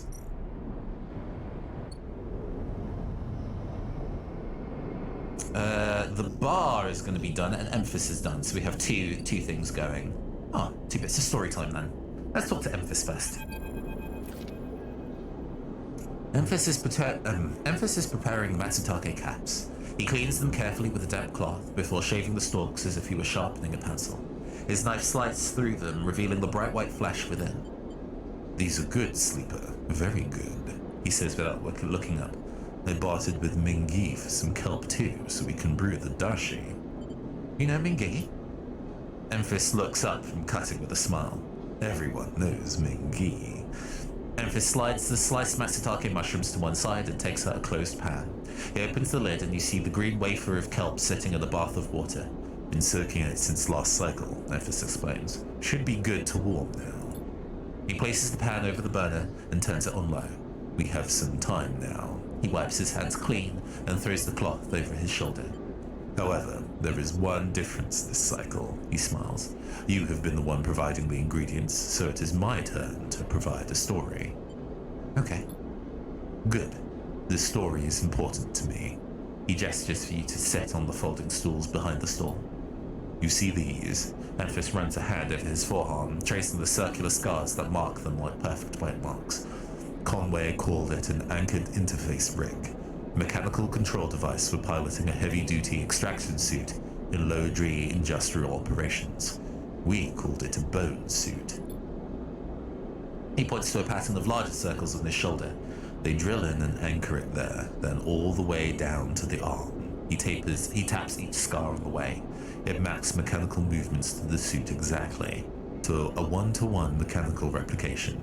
You swing your arm, a 2-ton arm swings too. You should have seen the recruitment vids. Strong people in even stronger suits, tearing through stone and scrap. Superheroes. Half my graduating year signed up from company school to company shuttle. Conway from birth to death. He stares off into a distance for the moment, fighting with the memories. But the bone suits weren't good. The rate of failures was high, and failures meant arms torn off, anchors torn out, broken bones. Bad stuff. So after a while, Conway discontinued them. No longer competitive, they said. He checks the broth, turning down the heat and adding the mushrooms. So there we were, hundreds of us with surgical alterations for suits that didn't work. They sent us home, back to that company colony that spat us out, to be cleaners, drivers, and cooks. They gave us drugs for the pain and told us to make something of ourselves. When I deserted, bribing some passing spaces to take me into orbit, there were only me and a couple of others left. The rest has just faded away. Arthritis, osteoporosis. They folded in on themselves like paper lanterns. That was my generation. The anchor points still ache, still burn. He touches the scars. But what burns worse is the betrayal. I've been on the eye for a long time now, but that will never fade. Not that, and not the faces of my friends. Memphis reaches over and sprinkles a handful of leaves on into the broth. It is ready. Yeah. No, this game is very, very specifically about how capitalism just chews people up. Thank you. Thank you for listening to me. I will not let their story die, and as long as I am telling it, it will remain. Memphis pours broth into a double-walled metal bowl and hands it to you. The heat radiates through your hands and the smell drifts up, rich and sharp, like a pine forest after the rain. You drink the broth slowly, chewing the matsutake and thinking. Memphis busies himself with cleaning the pans and the bowl, sealing the cup back up for another day. Then he quietly comes to sit with you while you finish your meal. Neither of you speak, preferring instead to let the story linger in the air a little longer. It is not that there is nothing to say, it is that sometime in the moments after speaking breaks the spell. So you both idle, eager to be in each other's company. Memphis taking longer over his cleaning, his packing, and you savoring the final dregs of broth. When you finally finish and hand him the bowl, you feel the spell break, and the story leaves you both. And as you leave, you know that both of you are somehow a little more empty and a little more full than before.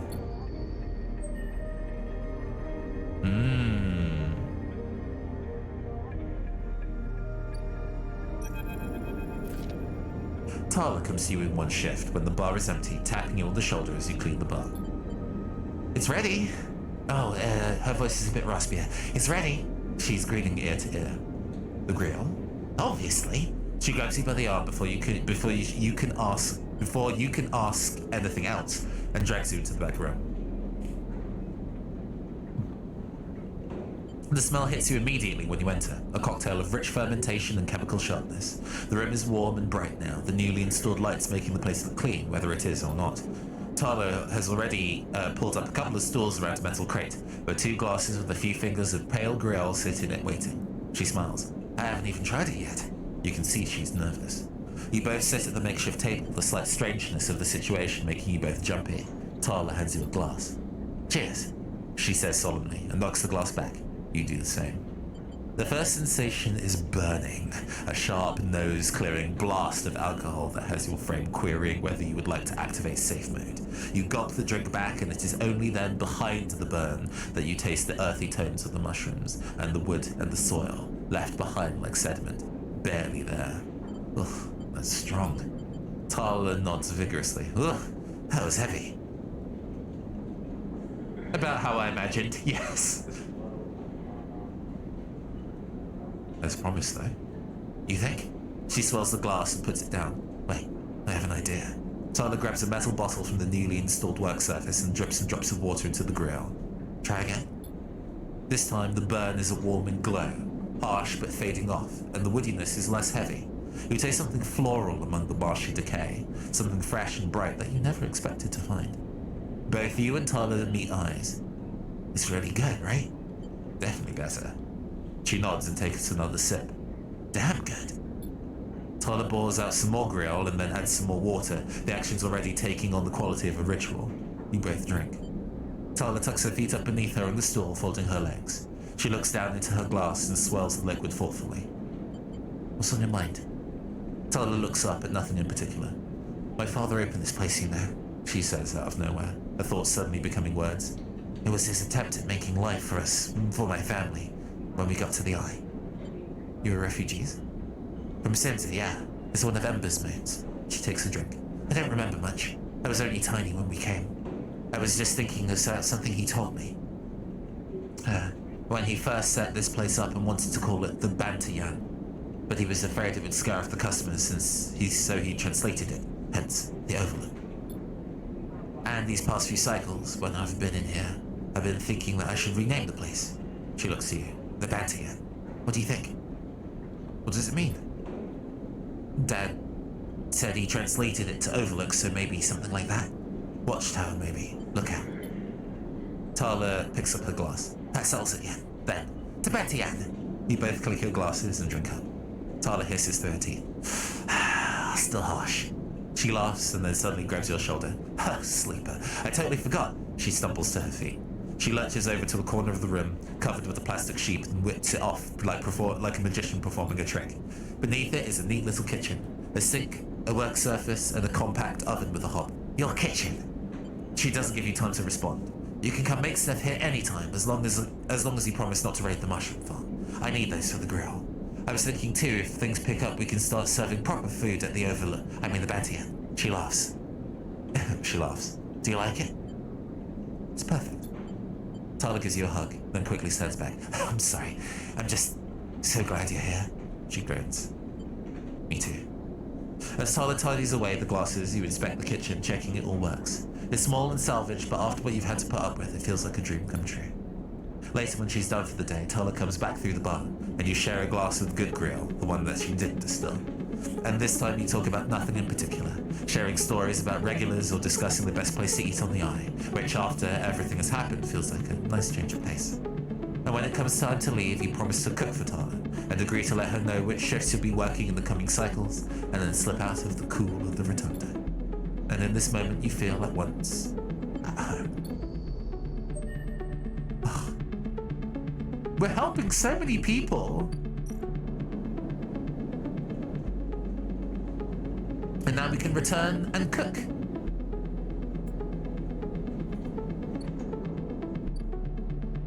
Not that we need to right now.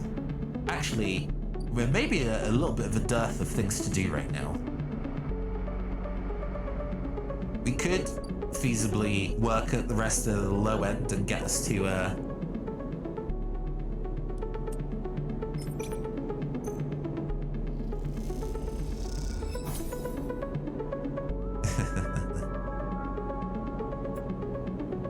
no dice. That's fine.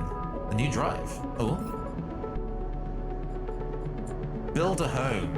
A derelict unit in low end that remains unclaimed. With lots of scraps and little work, it could be yours. Making myself a house, huh? Well, that is definitely a project I can spend some dice on.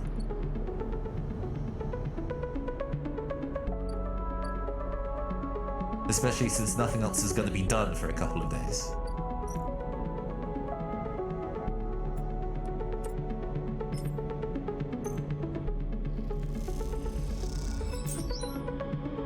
Buy a bunch of scrap. Make a bunch of scrap.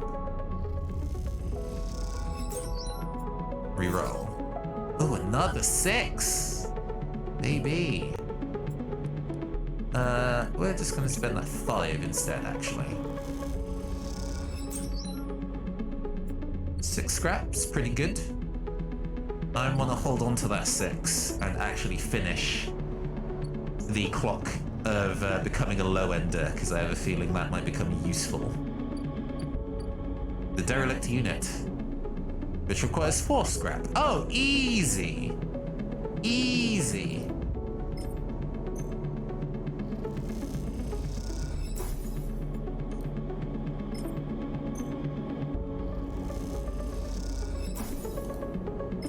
We can definitely make a place for ourselves. Look at us finding our way to making our way downtown, walking fast.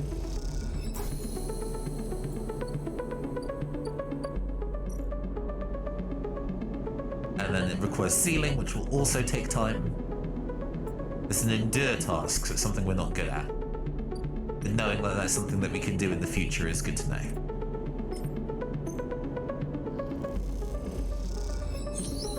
Okay. Maxed out the low ender track. Nothing else that we need to do there. Alright. Oh, there's a conversation that we can start up here with Castor. Curious data fence. Castor spelled in a different way to me. Let's go chat with them then. You cross between two walls of units. One of those cavernous streets at the center of the land. The pressurized bridge is full of the clack of Tavla, the shouts of children, and the whir of air filters. Sleeper. Sleeper. Yeah, that's maybe about here. Maybe a bit smoother. Yeah, there we go. Sleeper. You turn to see a man sitting at a Tavla table alone, somehow untouched by the hustle and bustle of the people around.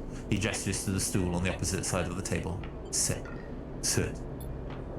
You sit at the metal stool and you start setting up the board with counters, or at least the filter caps lowered as typically used in their place.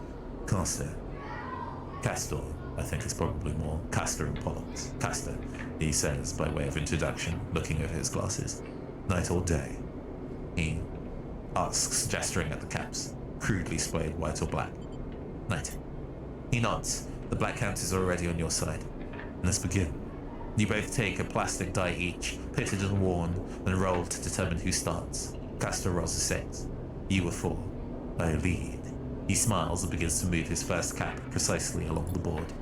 Play passes back and forth between you, the dice changing hands as the caps spread along the board. As it does, Castor speaks, eyes not leaving the caps. It is unusual to see a sleeper on the eye. That's why I wanted to play you. You take a turn, rolling a 5 and a 6. Let's play aggressively. After all, the sleeper's mind must somehow be different to a human one. Being emulated, I mean. As Castor talks, you target his counters, halting his progress by exposing your caps as you do. I don't mean to offend you, Castor meets your eye. I merely see that you are by definition different. What has been subtracted in the emulation? What has been added? He stacks a wall of counters, a boundary you must break. He hands you the dice. Did you ever think about this, sleeper? About what you were before and what you are now? Always. You roll a double 1 and solidify your wall. Castor whistles. The holding game. Commendable. It can be brave to build from what came before. He rolls the dice and leaps your wall in a single move. But we cannot idle too long, sleeper. The slower we move, the sooner we are caught. The past you is not just an idea, a concept. For you, it is a living, breathing person. He looks up over his glasses, eyes bright and wide. You split from them like a shadow splitting from its caster. They may be sleeping now, yes, but one day they will awake and carry on with their lives unaware of your fate, no matter what yours is. He hands you the dice, smiling. You are a branch severed from the main trunk, an offshoot who refuses to die, so to speak. You roll again under pressure now, trying to slip your caps out from under Castor's before he solidifies control of the game. So what I'm curious about is how you see yourself in all of this. What does this tangle of truths make you? Free. Yes. Castor looks away through the glass to the crowded units on all sides. I can see that. Your life as an escapee was never meant to happen, yet here we are. He stops removing caps, his home board now full. Your life is an offshoot. It can go anywhere from here. You try a few more rolls, attempting to get back in the game, but Castor clears his home board with a sense of the inevitable. He has known he was winning for a while. I feel I may have pushed too far. He slides another cap from the board. I apologize. My curiosity has a habit of getting the better of me. You roll to return a cap to the board, but all of the spaces are blocked. Castor clasps his hands apologetically. You play well, really. Your weakness is not your game. He smiles warmly. We have much to learn from each other. He slides his glasses back up his nose and sits back. I feel we could share knowledge, ideas, perhaps even data. His eyes glint with that last word, to our mutual benefit. He slides his final cap from the board. It is over. He is won. I'll see. Please, I don't want to make you uncomfortable. He holds up his palms. My intention is only to help you endure here, and if I'm able, feed my curiosities. The game over, you notice the bustle of the walkway once more. The call of the children, the deliveries, the arguments and reconciliations. They wash over you as you stand and leave, cast a nodding goodbye as you do. Crossing the walkway, you replay the moves of the game in your mind, looking for an opening you're sure was there.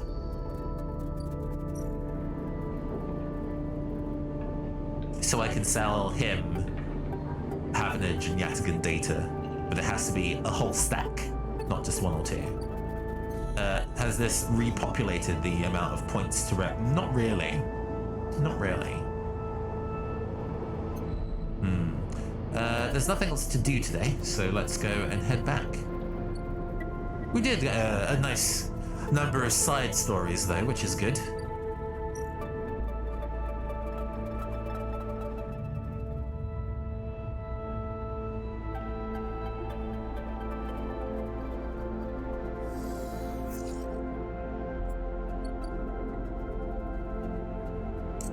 That's going to be done in one day.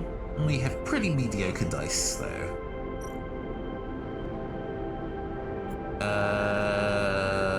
What we're going to do... What we are going to do is get another set of spores, just in case.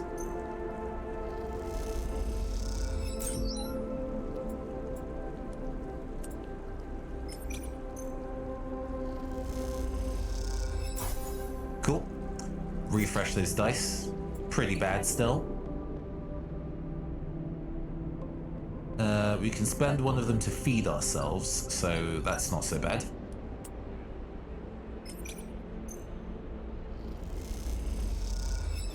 Gain 2 energy. And then we have 2 dice to play with the rest of the day. Which could feasibly be hacking people for data. Ah, now that I have a +2, I have lots of dice that I could potentially use. Okay.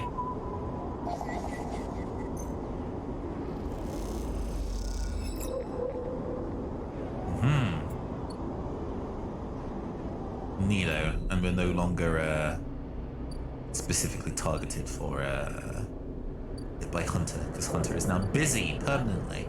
What are we using that for then? Not here.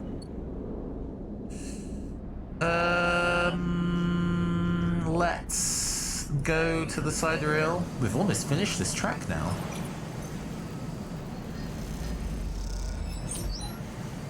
Excellent. Another 6 and we'll be done there. Gosh, that was a very quick day. We can probably sleep on this side of things. We can sleep on this side of things and save time.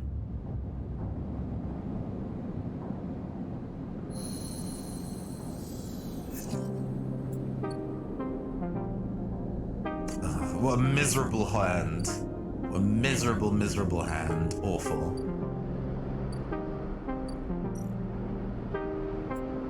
Let's head over to the Founder's Ferry and start harvesting all the cool things we got.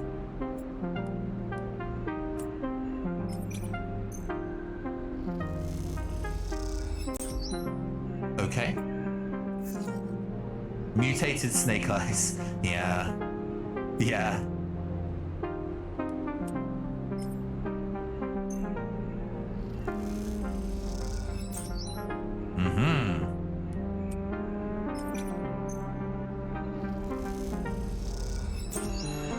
Okay, we've got a bunch of things. We can leave, and we can replay, we can reload our spores here, just continuing that Harvest Moon life.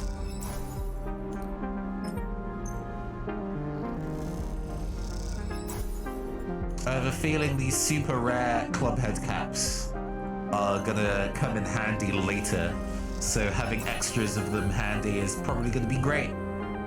Let's go to the Hypha Labs, and now we can finally finish this track.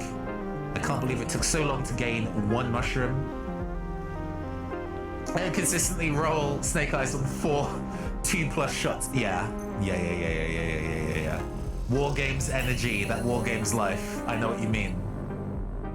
I've been playing lots of Marvel Crisis Protocol recently, which uses unusual dice. It uses a D8s with specific designs on them, but goodness me, if I don't suffer from those same kind of problems. Riko meets you at the entrance to the lab, leaning on her crutch with a glint in her eye. Walk with me, sleeper. I'd like to tell you a story. She makes her way back down the corridor that leads back up towards the main commune building. When people first crossed what we call Founder's Gap into the Greenway, they did so against the wishes of Andre Erlin. At the time, Erlin was trying to stabilize the Union and establish control over the Eye in the wake of Solheim's collapse. It was chaos, competing factions, failing systems, so many dead and injured from the riots. That was his priority. You both crossed through a glass-roofed tunnel, the Greenway outside crowded with vines and branches dappling the light. Erlin had written the Greenway off, cut off from the rest of the station and linked to a broken spoke. He claimed it was only a matter of time before everything here would die. He refused to let anyone abandon their duty to the Union and cross. They were traitors to the cause, or as good as. Rika continues, making her slow but steady way into the inner gardens of the commune. There weren't many of us, but we believed what was here was worth saving. We had to keep our plans secret until we crossed, and some of us left people behind. She pauses to catch her breath, the voice cracking. It is difficult to know whether from effort or emotion.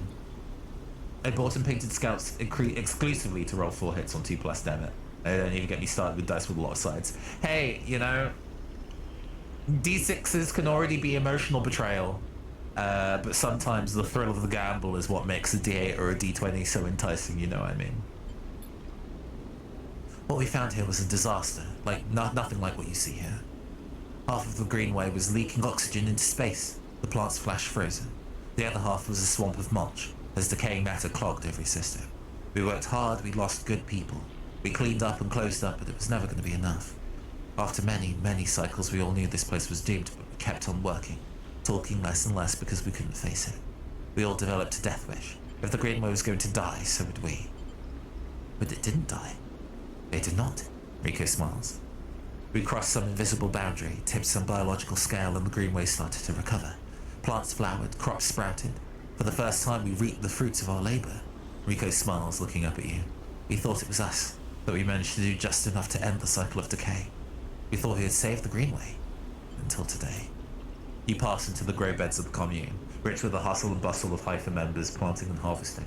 For a while, Riko is quiet, and you both simply observe the hypnotic movements of the work crews, the eager chatter washing over you like a wave. Riko smiles to herself. I should have known, of course, that our arrogance was unfounded, but we needed to believe back then. We needed a myth to bring the people across the gap. You both move to a smaller corridor, Riko following some direction unknown to you. What you have shown me is that back then, the Greenway saved us, not the other way around. I know, but missing on a 6+ and seeing your friend make an impossible 10+ on Undaunted, it uses D10 sometimes, it's just, I've definitely had tabletop RPG days where it's like, I'm rolling 6d6, anything over 3 is a success, and I get like 1 hit, and I'm like, I mean, okay, fine, God. So I absolutely understand. I have been there, I get it.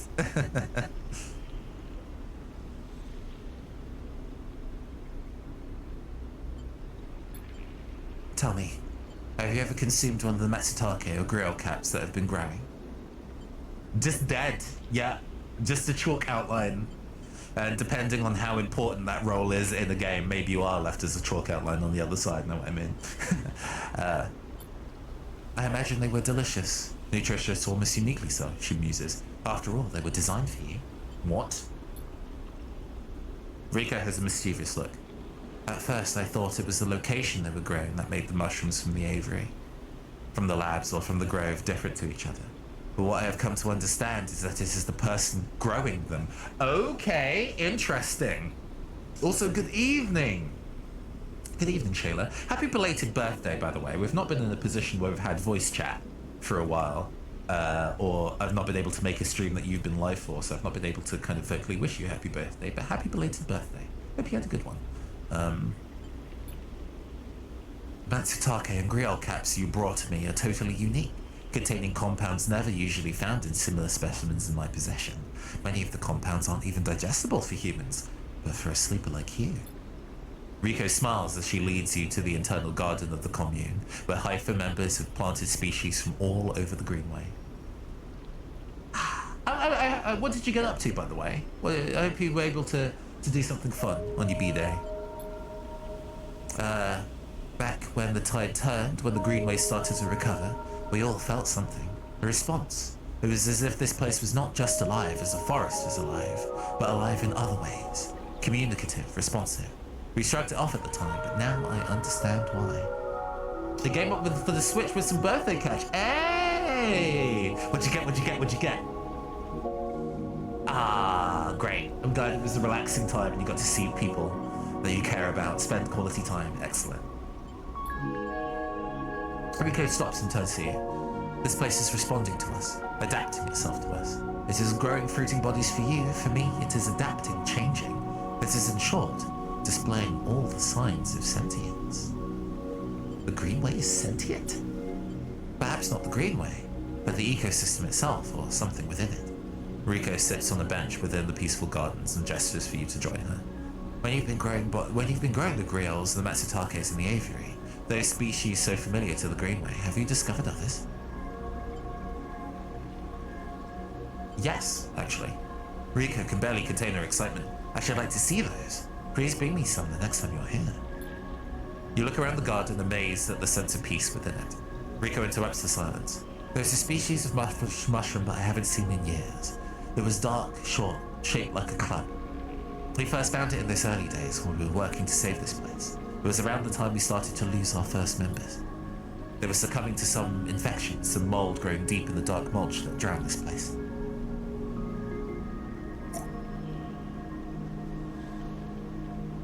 At that point, we thought we were lost. And then these mushrooms emerged from that same black mold. We tested them, saw that they contained some compounds that counteracted the mold. They contained an antidote. Of course, as a botanist, I saw this as part of the natural process of this ecosystem, even if the timescales seemed absurdly short. But what I'm wondering is if that antidote was a gift. Rico meets your eyes. Perhaps if you are patient, you will receive your gift too, Sleeper. Hey, model kits and bits and pieces. Ah, yes, and you got the Nisei starter. Yes, that's right. If we both get around to making decks, we might go and test them on, like, what's the virtual environment to play Netrunner? Jinteki, I think. You can give it a whirl in Jinteki maybe once we've both made decks that we're happy with. You both sit for a while. Rico's seemingly done with telling stories for today. You watch the light playing off the leaves and the plants around you and wonder what forces could be in play in this place. After a while, you stand and leave with a quiet nod to Rico, leaving her memories. Ooh. She wants 3 of these, huh? Well, we have 2.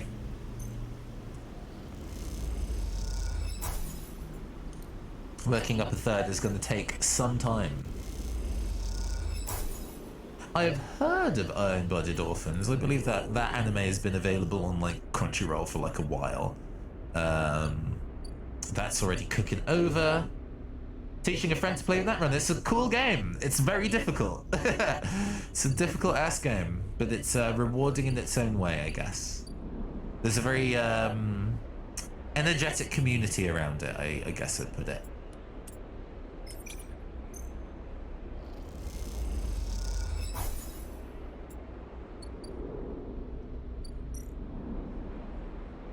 All right.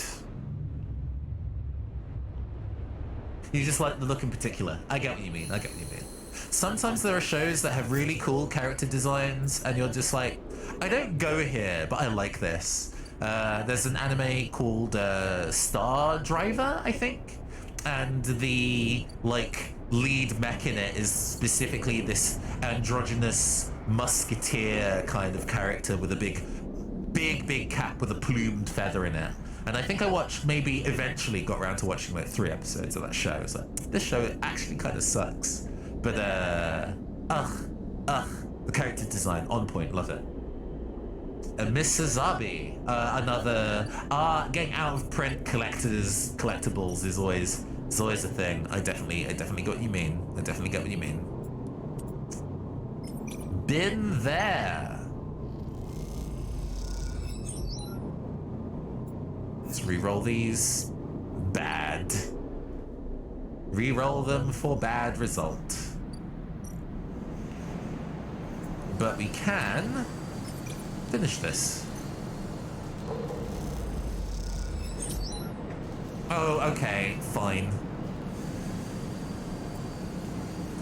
Take that 2 and push it to a 4.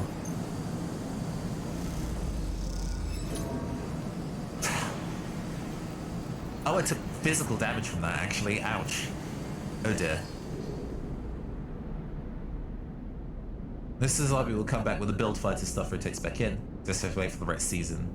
The regular Suzabi is on rotation right now. Ah, I see. They go in and out of manufacturing cycles. I understand. I gotcha. We don't currently have any drugs to keep ourselves going, so let's go pay for some stabilizer, because we will need that soon. We won't need it forever, but we do need it for the time being. Oh,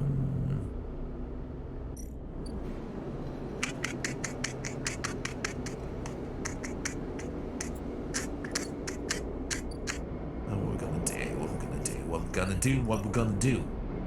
When they come for you, I'm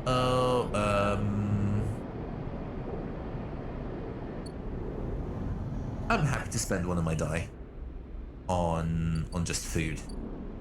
We do fewer things per day, but it means I don't really have to think about my food processes, and I'm not under any kind of time constraints. In fact, actually, we're mostly just trying to kill time to do things. Into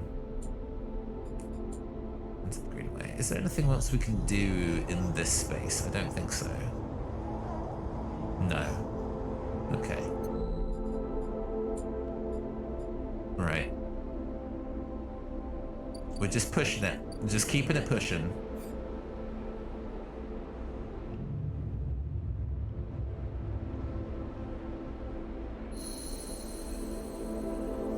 On a more general topic, I feel like explaining most deck builder games is more difficult than actually playing them. Tentacore and Level 5 are pretty much the same way. Yes, I think it's very dependent on what one's first deck builder is. Because my first deck builder was Dominion, and then I went, actually, this is the most boring game I've ever played.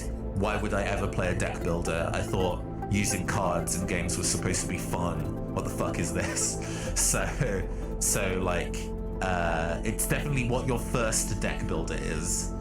When I was going over some of the games that we played, or some of the games that I encountered at UK Games Expo a couple of weeks ago, and playing Drags to Riches, which is so charming and actually a really easy way of teaching you how those kind of things work. That was great. That was great. I hope other people go and check that shit out. I get 80 cryo from selling 3 Matsutake. Noted for when I need a big boost of money. When they explain one deck builder to your friends, any other game is like, it's just a deck builder and they know like half the rules. Yes. Yes. I mean, I think there are like 2 different types of deck builder, right? There's the ones with like the open pool where you're buying the cards and building your deck. That is a very specific type of deck builder, right? But then there's the kind of like I guess the RPG style deck builder. I think is a different kind of energy. Like Slay the Spire has a very different energy to Tanto Korore or like Dominion, right? The cycles of playing the game well, or the way that one would build a deck to create an engine, I think is different in those 2 styles of games. Dominion is the deck builder equivalent of the dad video games like Tractor Simulator. Yeah, it's zero fun. It's zero fun. It's such a shit. Because the funny thing is that what I actually wanted from my local game store was Citadels. Which is a card game with a very different energy and considerably cheaper, so I was quite upset that I spent a large amount of money to buy a very large box video game that wasn't what I wanted and also not fun.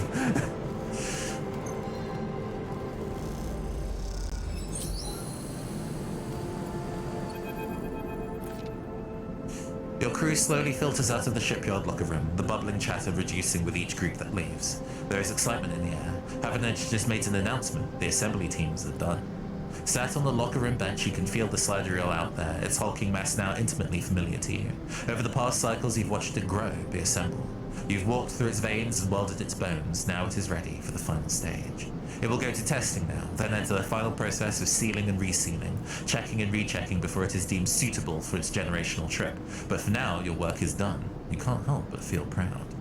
A cough interrupts your thoughts. It's Lem, changing out of his work gear. Mina nowhere to be seen. He smiles. She'll be ready soon. Where's Mina? You two are fast friends, huh?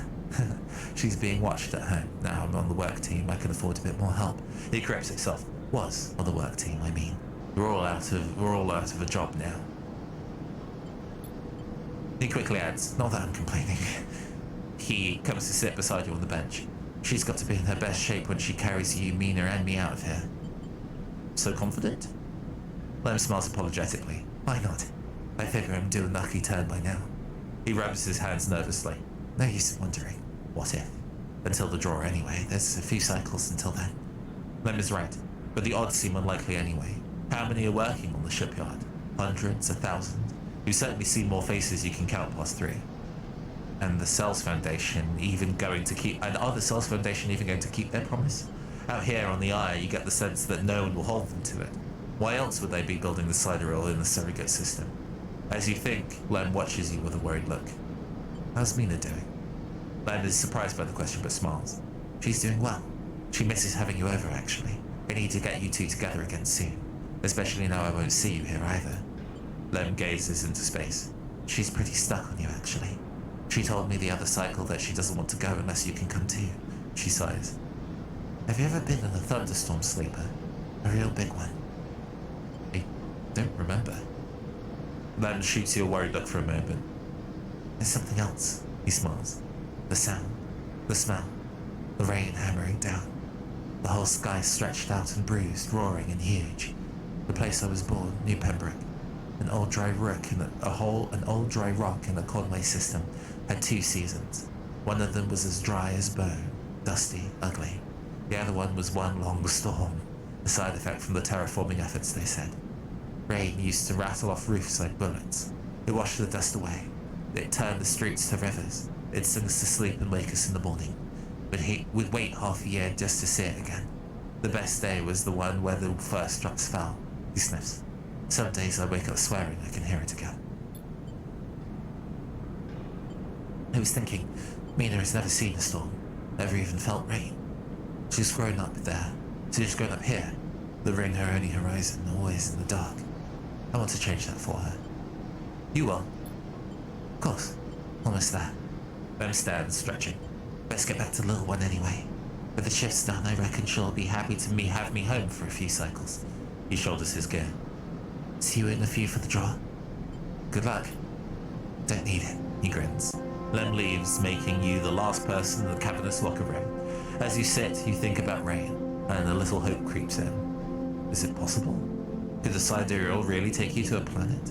A place with weather, with skies, with life? You get up quickly before you can think about it anymore. It's too soon to hope. Too dangerous. There's work to be done.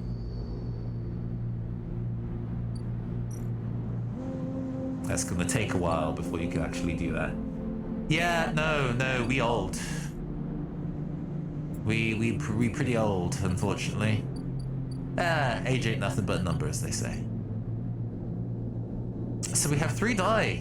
We have 3 dice to think of how to spend before we move on.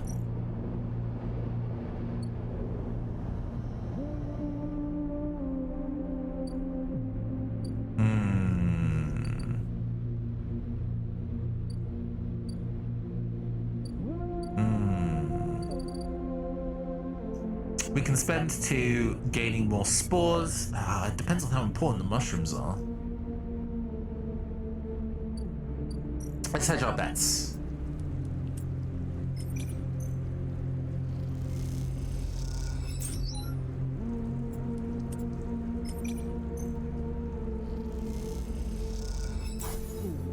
Okay, excellent. And then we can eat for the day.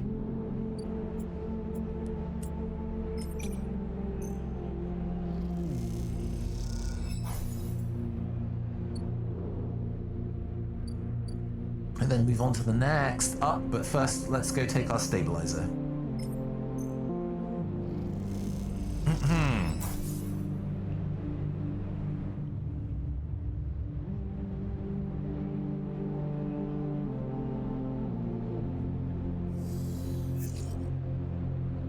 Oh, it's dark today. Interesting.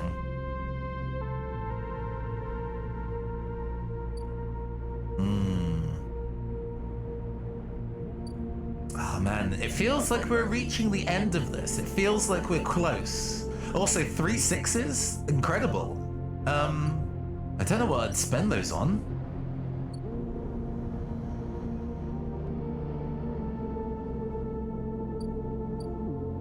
We can spend it on improving our little house.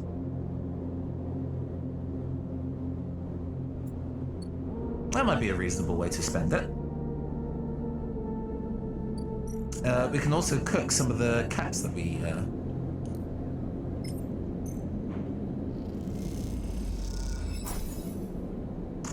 we get a bunch of energy. So that is the other way that we can earn energy without having to spend dice. 30s isn't old. The more I think about it, most people's 20s are just an extension of their teenage years. Yeah, I think there's like a weird pressure that people need to have their kind of lives solved while they're in their 20s. And if you haven't made it, if you're not a 30 under 30 media luminary, to quote somebody, then, you know, you haven't succeeded, but man, there's so much stuff that I'm doing now that I would have not been able to do in my 20s at all. I just didn't have the skills to be able to do, you know what I mean? Let's go build our little house with our 3 6s.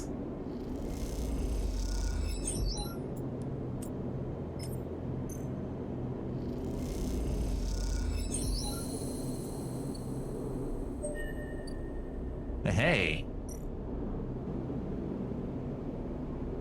You can feed a stray. Sure.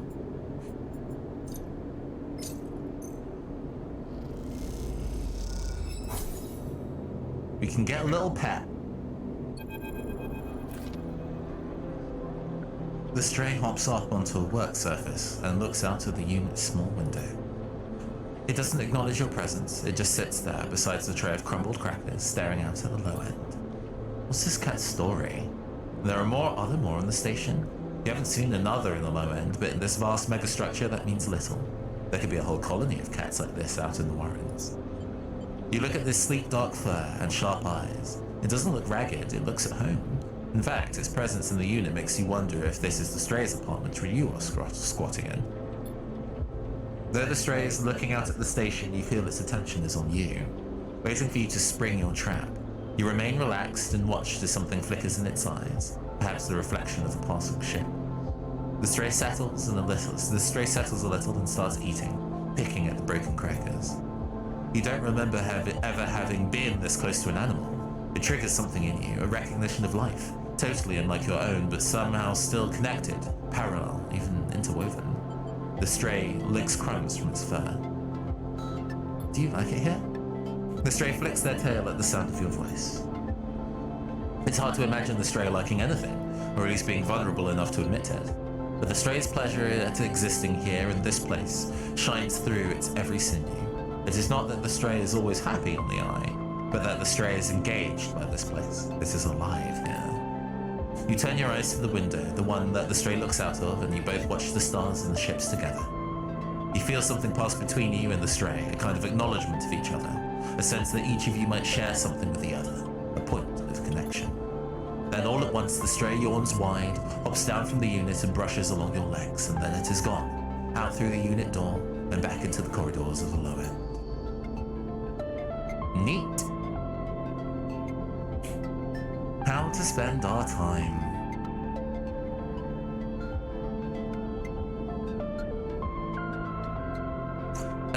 We have the ability to go and do some more hacking.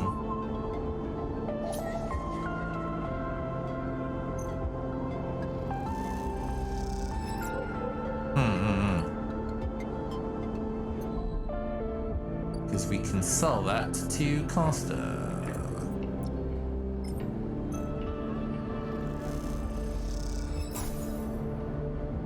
Oh, we get stabilizers out of that? Amazing! Heck yeah!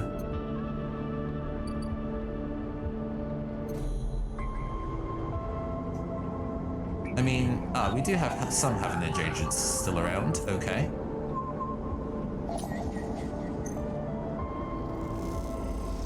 And we can do this hacking as much as we want because we are not being pursued by Hunter anymore.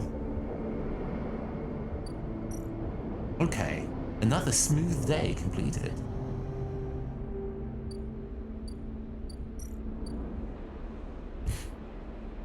Let's end our cycle. And it means I can be a bit more frivolous in spending money on other matters, rather than worrying about being able to buy a stabilizer, since I have a spare one now. Alright. Come on, good mushrooms. Damn it. Reroll. Come on, good mushrooms. Now I actually need it. It's not going to give it to me, is it? Okay, there we go. I was about to say, like, dice rolls within dice rolls. Okay. Rico is at her bench, running small vials of some liquid through old chemical analysis machines. The whirring of the spinning drum fills the lab with white noise, and you aren't sure if she notices you approach. Sleeper, it's good to see you. She looks up, smiling. This little project of yours has been keeping me awake the last few cycles, but right now, well, I think I have something. What is it? The drum finishes spinning, and Rico lifts a vial from it, holding it up to the light. This is something I extracted from those clubheads you've been bringing me. And according to my analysis, it's a substance totally unique on the Greenway. You look at the small amount of liquid in the vial. Any idea what it might be? Rico asks without looking inside the vial. Stabilizer. Rico nods. You aren't the first sleeper to come through here. Perhaps I should have mentioned that earlier. Rico's tone suddenly drops, changing the atmosphere of the lab immediately. I just thought... She pauses, thinking very carefully of how to continue. I just wanted you to trust us. Stay silent. They came through a fair few cycles ago. We found them wandering in the broken section near the gap. The members who brought them in had never seen one of you before. They were terrified of this strange person wandering in from open vacuum. They were quieter than you and damaged. We did our best to patch them up and welcome them to the commune. I only really spoke to them once while I was working on their wounds along with a couple of systems engineers. She looks nervously at you. I'd never seen a body like that one before. I took some readings, some samples. Samples?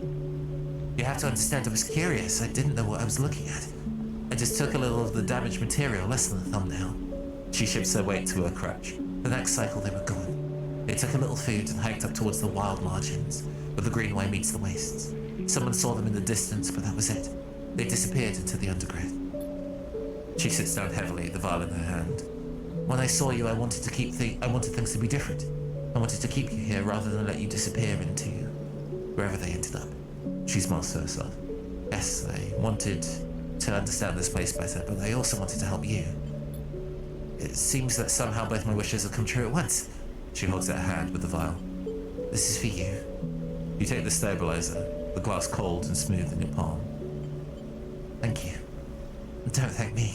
She gazes out at the Greenway through the glass. Those clubhead caps made it for you. Or at least, who or whatever made those clubheads. She starts to clean her bench. It was right there. Contained in their tissue. I only had to extract it.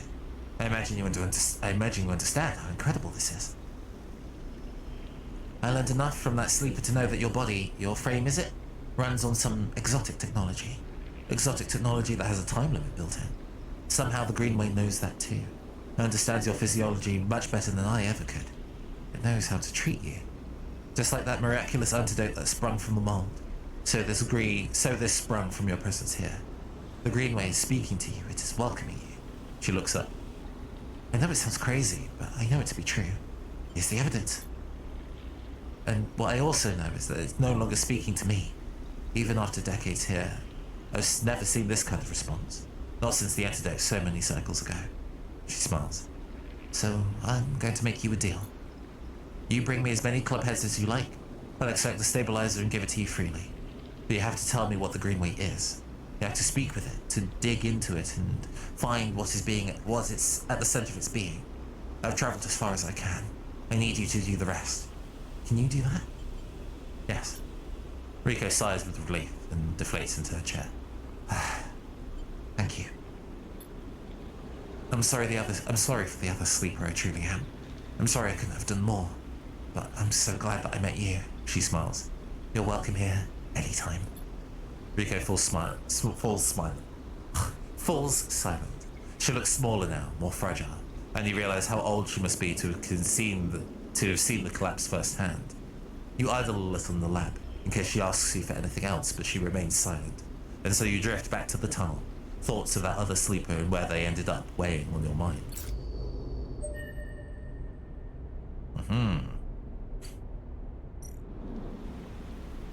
And now we can plant this seed.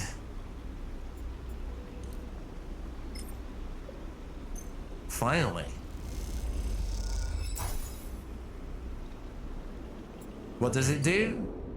We do not know. It's going to take 8 days.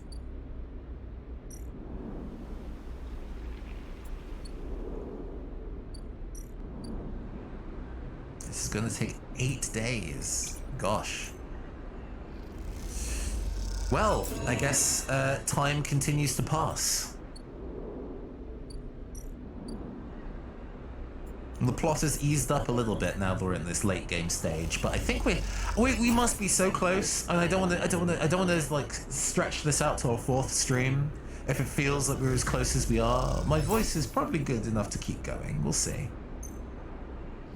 I don't want to push myself either, you know, but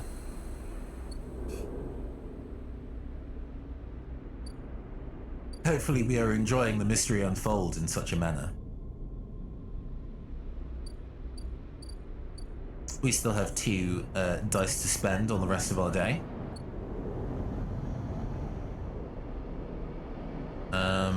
We can feed the cat, for one thing.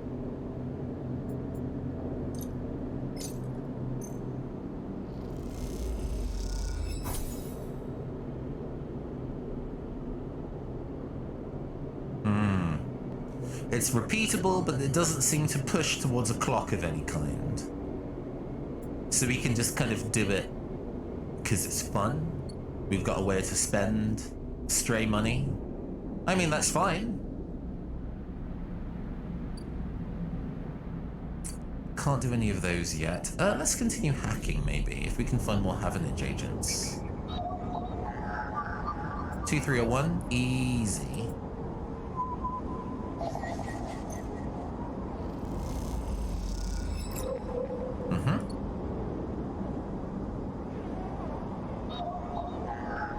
Oh, this is also Havenage. Excellent.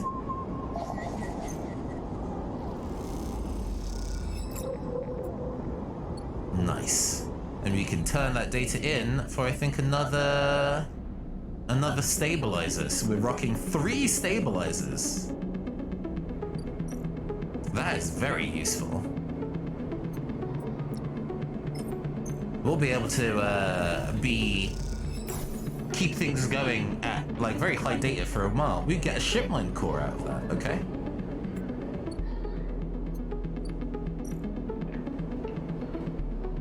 There's nothing else that we can do here. Just those two things. Who knows? That shipmine core might be useful in the future. We'll hold on to it. We also have 4 upgrade points. So we can start thinking about... I mean, self-repair and hard to kill are not especially important. We're pretty good at sustaining ourselves now. So it's, do we want to go and push our Intuit or Engage to +2s? Is our big question, it seems. Let us end cycle for today.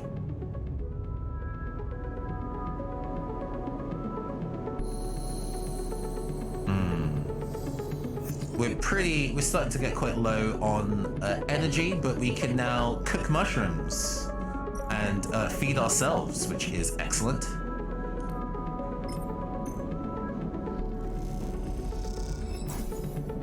And that heals us 3. Nice. Lemon Mina!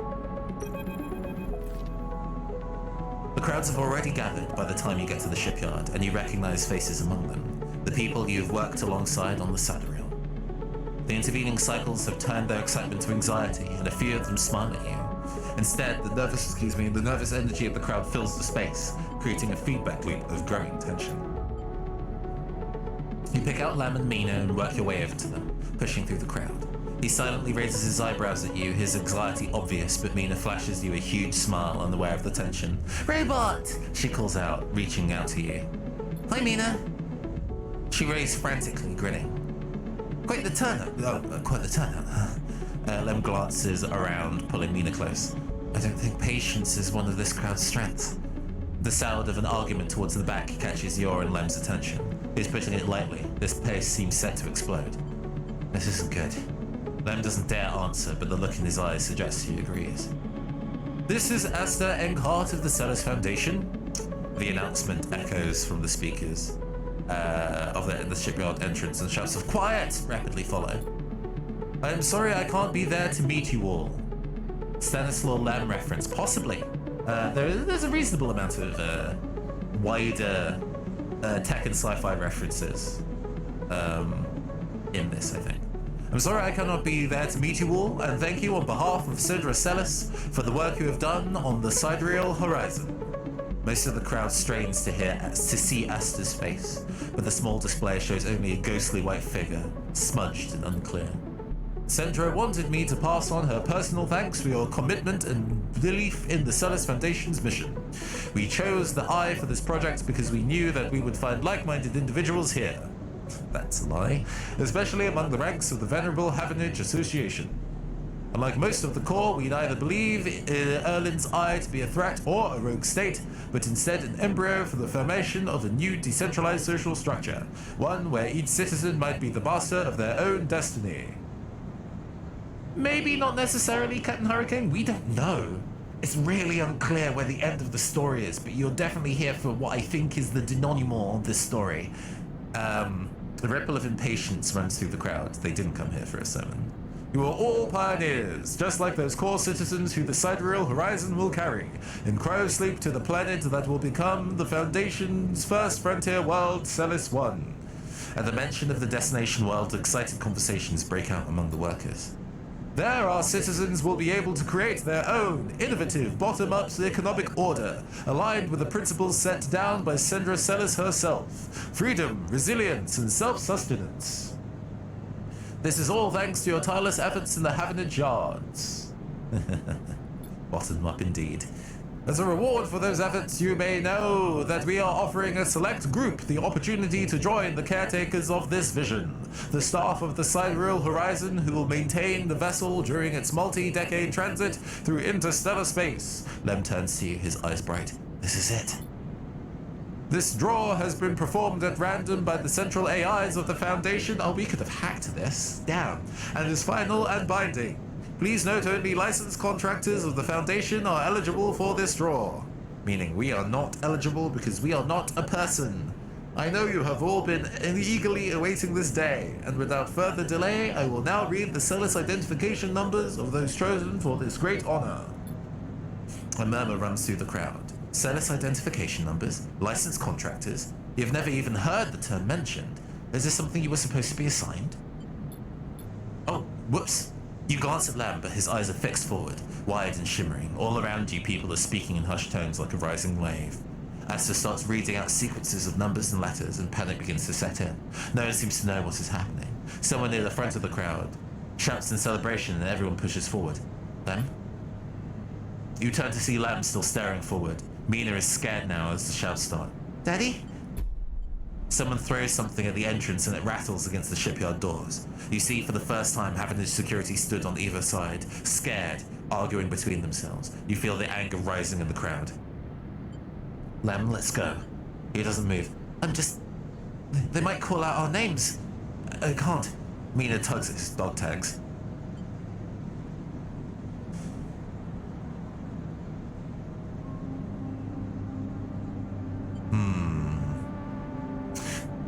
Because he's right. Even though this is something I don't know about, you know, this is something that I wasn't privy to, Lem might have been privy to this. Lem might be a registered worker. Lem might have all the paperwork. He seems really enthusiastic about the process and definitely knows that he wants to go. Leave alone. You shrug off the people rushing around you and shove your way backwards.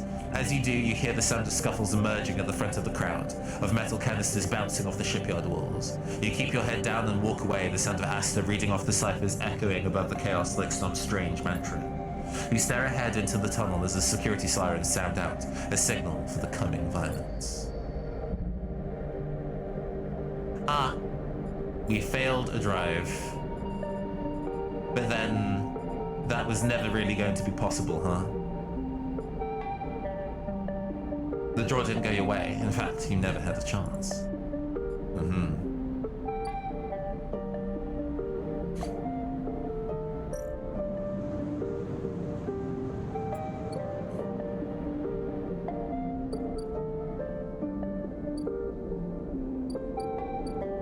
But then, did I really want to leave? And we're so close to being able to actually, you know, set up a life here. I don't actually want to leave.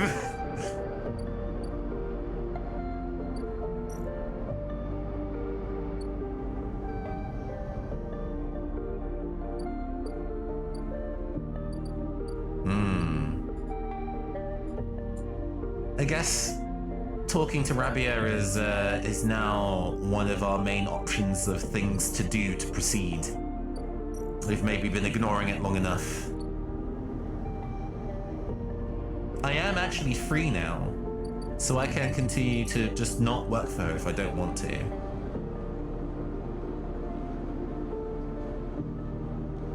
We can patrol the ward or collect tithes.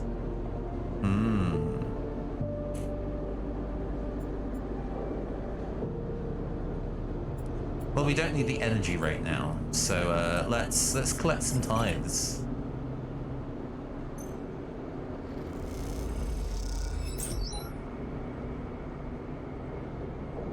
Tithes, uh-oh. Yeah. They are very mafia. They are incredibly mafia. This really doesn't feel like a thing I want to work on.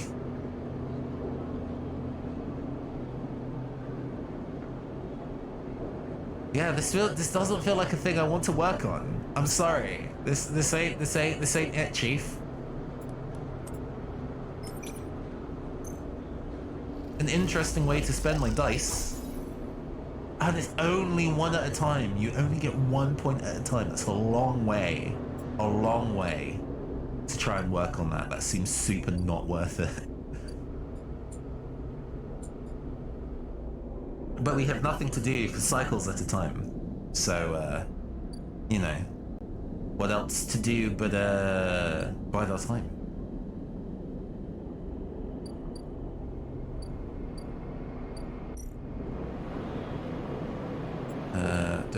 I'm not too fussed about them. We can make our way to the hub. I forget there's something up here that we can do. Oh, yeah. We can, engage ourselves with the, weightless society. There might be something we can positively do on this side of things. Also pretty bad dice rolls. Let's push to 5, so that's fine.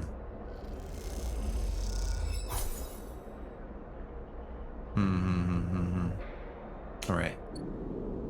What do I want to do with my remaining point?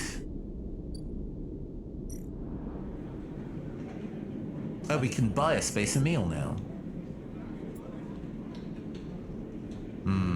I don't need the food right now, though. I'm full. So I need not worry.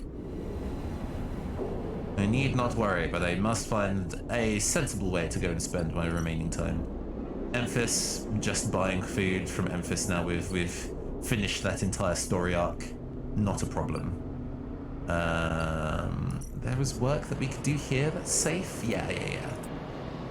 We don't take damage from this.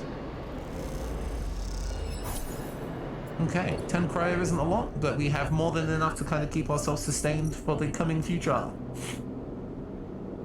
Let's just end our cycle for today.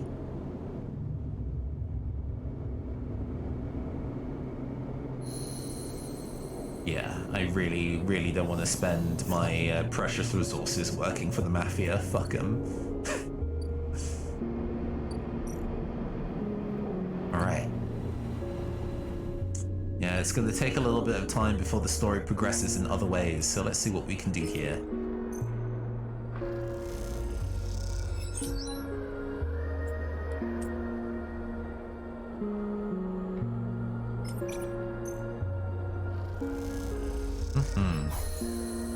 Okay, we've maxed that track out. Let's see if we get anything interesting. Bliss. Ah, this is a new person to speak to. Oh, they look cool. Heck yeah. No way, Mortiz. You take those substandard filters back to the shithills, you soldier them. You hear the voice echoing out of the bay as you pass, and moments later, what you assume is Mortiz drifts out, with it dragging a pallet of filler cartridges by a tether. Hey, you out there! The same voice echoes out of the entrance. Looking for work? Yes? I just need a hand. Get in here? The voice is coming from someone shorter than you expected. She is floating in the microgravity of the docking bay beside a half-deconstructed life support unit that looks like it might have exploded at some point. She points a wrench in your direction. You know anything about these things? She doesn't wait for an answer. Scratch that, just help me with the casing. Can we help? Alright then. She deftly moves around the unit, making space for you besides the central seam in the dented case. Just take a grip here and lift it down and up, and then I can get in and unbolt it. She whacks the unit with the wrench. The whole thing is twisted to shit. You dig your fingers onto the casing and lift it away, the metal squealing with the force. She puts her hands under, spinning the wrench to slip out the bolts, catching them in her other hand when they spiral free. All good. The casing lifts off, revealing the ornate piping of the unit's interior. She whistles at the mass of ducts and filters. By the way, everyone calls me Bliss. She pats you on the shoulder, offering little in way of explanation. Is this your bay? It is now, yeah, whether I like it or not. She looks at you like that should mean something. Bliss starts pushing and pulling at the ductwork, looking for fractured pipes. We haggle for contracts, but the good ones get snapped up pretty quick by the bigger bays, so here I am trying to get this M2 unit running again for one of the freelance tugs. Small-time stuff. Hold this. She rips out a ribbed pipe and hands it to you like a freshly caught fish. We turn around fast and neat. We turn around stuff fast and neat, and maybe we get a chance at lighting something bigger. Something starts hissing in the unit, and Bliss quietens it with a precise whack. But to be honest with you, the way things are going, I can already see the other crews licking their lips, ready to take this place over. She looks up at you. I'm almost out of luck. I appreciate it. Let me finish before you jump, though. She keeps working, twisting aside pipes with care. There we are. Bliss pulls her hand from the deep inside the unit, and out it comes, clutching a lumpen cube scorched black. This thing must have overloaded and popped half of itself out the side. You both duck down to the side of the unit and spot the exit wound, its edges fringed with more scorch marks. Grab me a replacement converter from the racks, will you? Into the rack. You kick off the unit and drift over to the wall racks, where a catalogue of parts sits secured in clamps. Coloured tape and scrawled notes flutter across the wall. A complex organizational system of Bliss's own design, or just a big mess. You try to pick the right part. She previously mentioned M2, so let's go give her that. You grab the part and push back to the unit. Bliss holds out an arm and you pass it over, the converter spinning gently as it leaves your hand. Perfect, you passed. She straightens up from the unit. That is, if you want to work here. Bliss rubs her hands clean, looking down at her palms. Truth is, I need a hand here. My partner skipped out on me and left me with a whole mess. You seem like you might at least be better at spotting a clean air filter than Mortiz. I'd be happy to. Wait, she frowns at the cracks. That's not all of it. My old business partner, they rinsed the place, emptied the accounts. To bid for jobs, we need to put down deposits, bring in parts, pay tug fees, and for that, she looks nervous, embarrassed. We need chits. An investment. Exactly. Partners. Straight split. Bliss settles herself against the unit and looks off into the distance. I guess I look pretty stupid. Here I am asking any random passerby to be my business partner. No offense. She manages with a smile. It is pretty weird. She gives you a sideways look. Don't tease me. Bliss goes back to working on the unit. Look, it's no pressure. You find the money or you find someone who has, you just forget the whole thing. Up to you. You just forget the whole thing. Up to you. She gestures to you to help her refit the casing. My nose is becoming increasingly more blocked. Hay fever is a bastard. Imagine finding a job this easily. This is finding a job with a pretty desperate startup capital. Clearly, there is not much else for you to do other than not much else to do, and this is probably pretty dangerous work. You know, you probably need to be actually an engineer to do this job. Fortunately, we apparently have that knowledge. I think I'm good to wrap this one up for now. But if you're back to it, come back and we can begin a new contract. Something to get our teeth into. Something that pays. We do not pay rent. We have continued to be a squatter throughout this entire process. Because we are not a person, getting a tenancy or a lease is probably not something we can do, being not a person in the eyes of the law.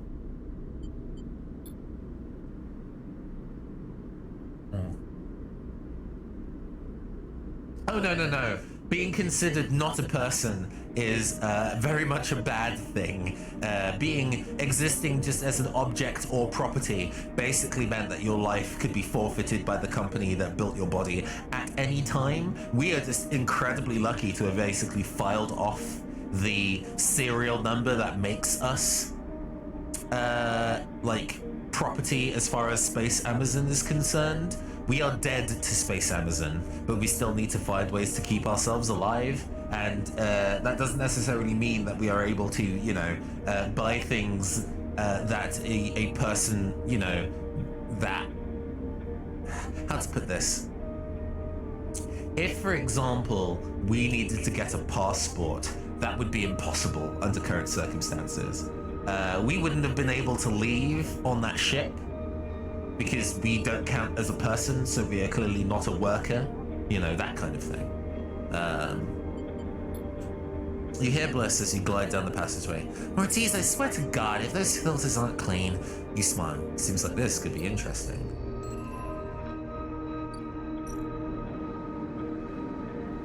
Only 80 credits, we can fit that. That's even cheaper. No problem.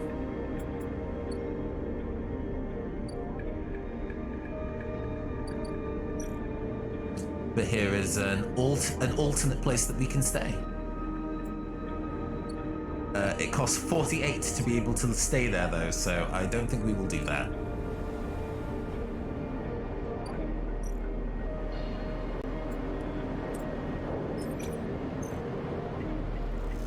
Take that one and turn it into two.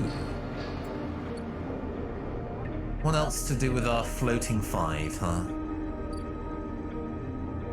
It's that easy, come on. Apple would have flipped the kill switch as soon as they suspected anything. Yeah, it's probably, we're pretty lucky that we didn't have like a remote detonator in our head.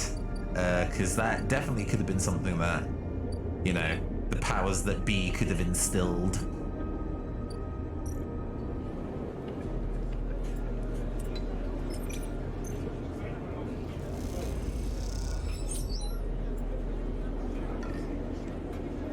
Okay, decent amount of cash. Alright, let us end cycle for the day.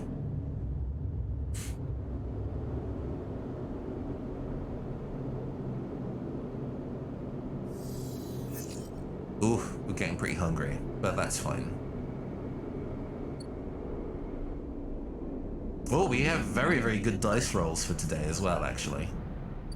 Which is a good sign. Don't know what I'm going to be spending those on.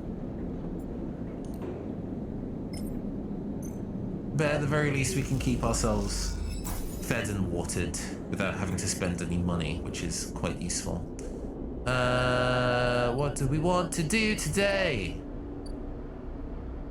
In reality, corpos would have just taken your body and brain and said, trust me, this robot would totally house your consciousness for real. It seems to be implied that our original body has the consciousness still inside it. So this is a duplication of the original body's consciousness. So from our original body perspective, they're essentially getting paid to do work for nothing. The original body's in cryo sleep for a while this version of the body cavorts around and does a whole bunch of things. But unfortunately, we are still consider ourselves to be human under this particular circumstance. So, you know, not particularly easy to just be like, hey, baby, we're just gonna do our job. We're just gonna do what we're told forever with no problems. Haha. It doesn't work like that. Our human brain still kind of wants to do human brain things, even if it isn't tied to a proper body anymore. The actual robot has a flash drive with 2 or 3 free photos from Facebook. Yeah. The dystopia is pretty strong. We are in a very comfy stage of this game. This game felt increasingly more dystopian in some of the previous sections we were in. We're doing pretty good, all things considered. That takes 1 more day. I see. That's gonna take another like 4 or 5 days. All right. So we just get to think about what we spend our remaining dice doing.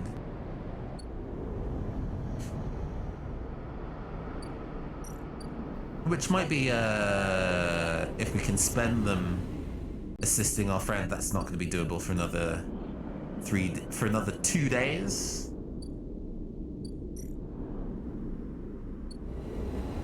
So you might as well just spend this earning some cash.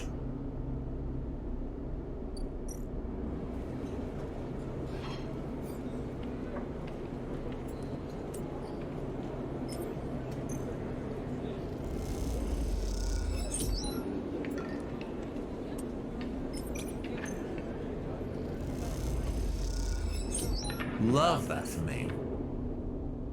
That would actually also pay for tomorrow's food.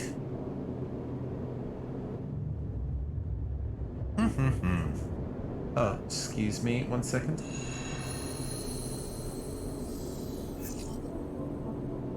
Yeah, hay fever is definitely here to kick my ass. Blah.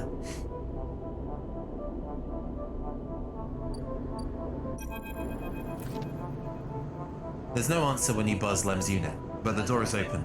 You push through the door and find Mina sitting in the middle of the floor playing with Bun Bun. Oh gosh, hold on.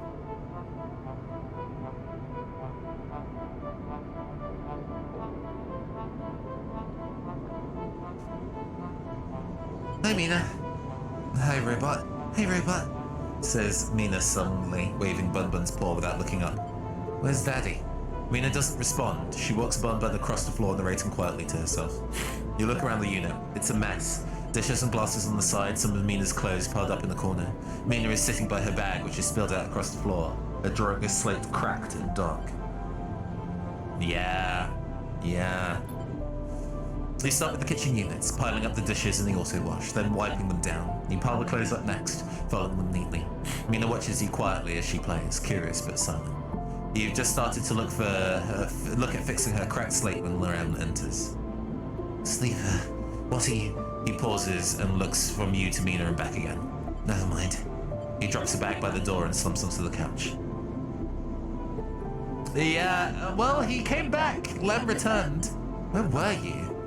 Lem ignores your question, asking one of his own instead. What are you doing here? Mina's not supposed to let anyone in. He glances at her disapprovingly, but she shoots back her own angry look. Look, now's not a good time. What happened? What happened? We messed up, that's what happened. I'm genuinely gonna have to go and blow my nose. I'm really sorry.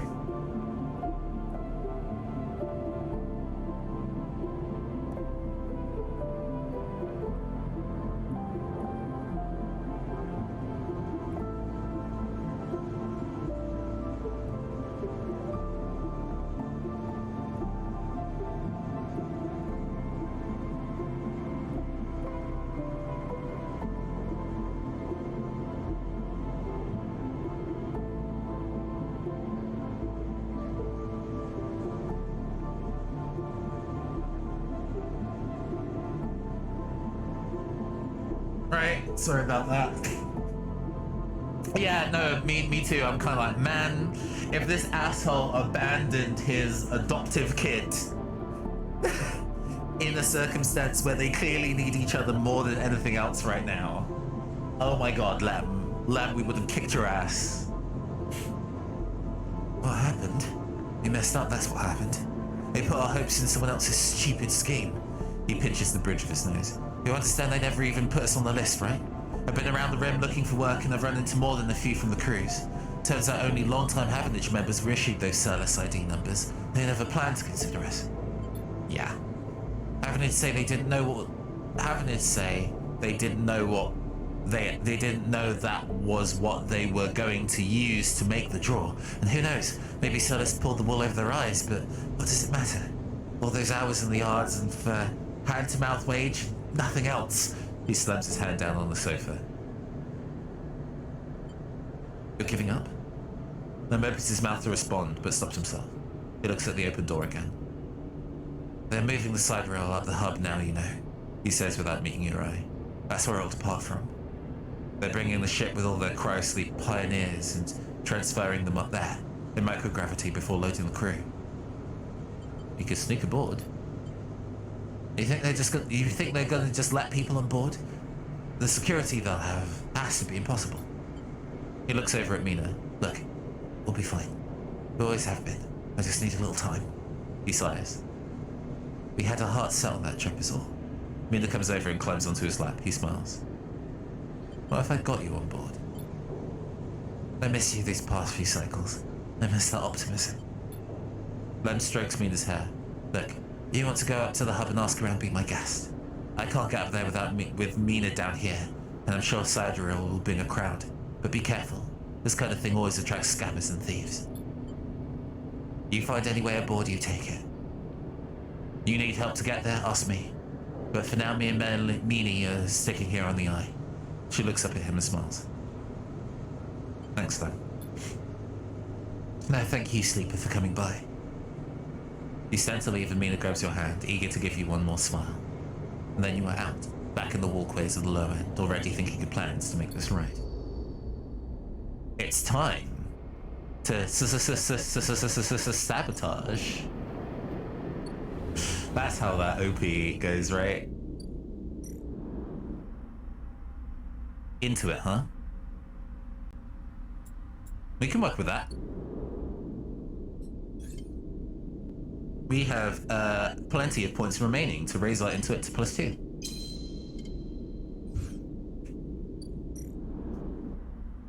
And I have 2 4s here that will be immediately pushed into 6s.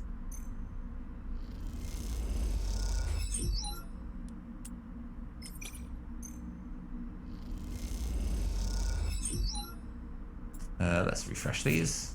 Oh, perfect.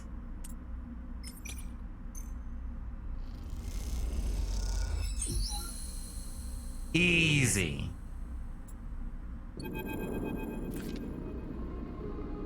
Oh, Custer.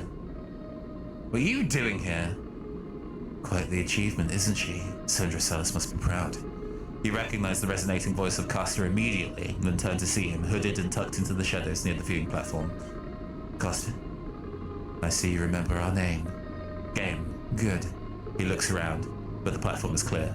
I'm afraid you'll have to wait for a rematch. Microgravity makes Tavler a little difficult. He smiles broadly. Caster walks out to stand beside you on the platform. The telltale clunk of magnetic boots accompanies his slow crossing. He notices you looking at them.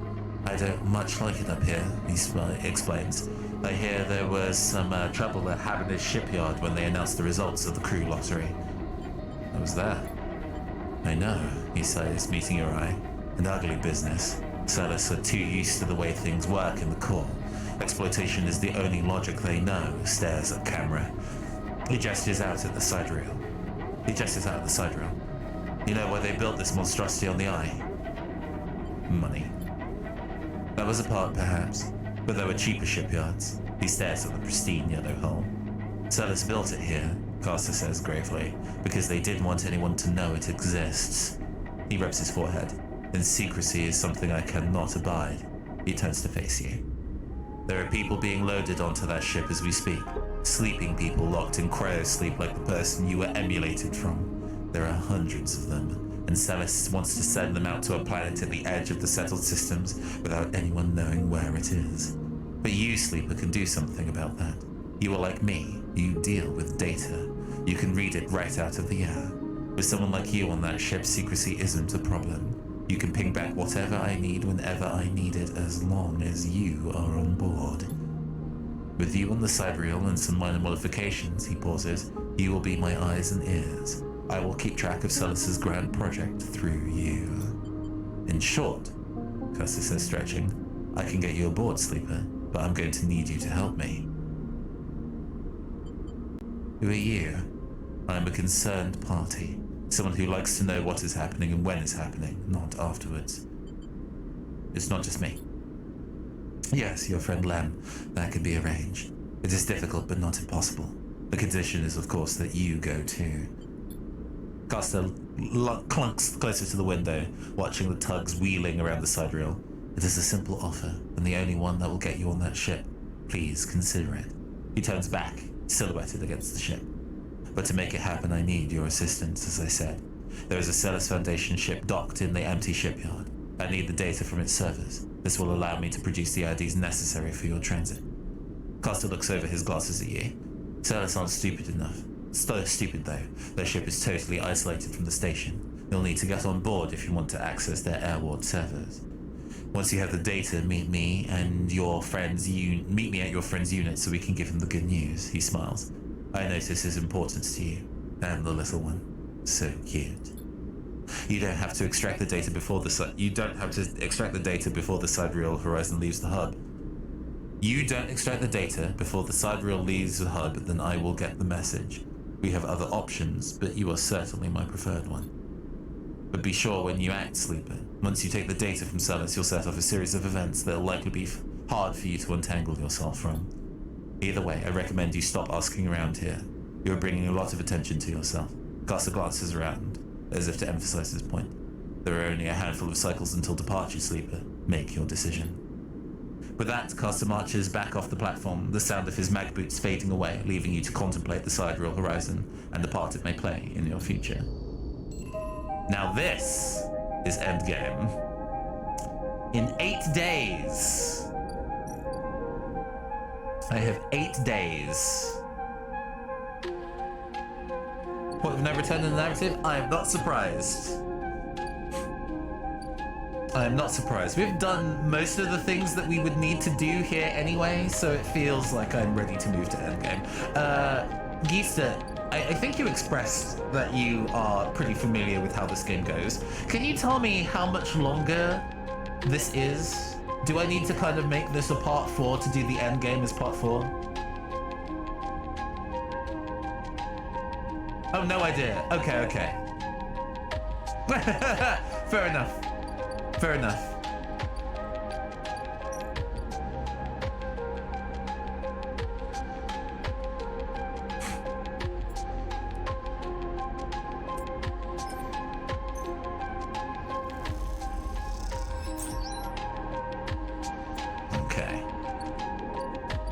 Leave. Well, we'll see. That chain of events might be short order. It might be pretty swift. I do kind of want to finish the arc of growing things on this area before we leave. So we're definitely gonna go resolve that shit before we go and do point of no return bits and pieces. We have more than enough stabilizer to be able to do it too, so we don't need to worry about having to worry about like keeping ourselves alive in the process.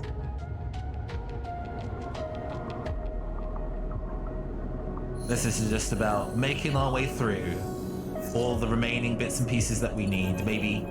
Oh, Moritz! Hey, the quiet voice greets you as you leave. Sleeper, it's me.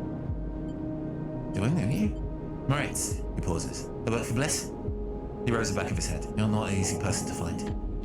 I move around. Moritz holds up his hands. Hey, no judgment, it's cool.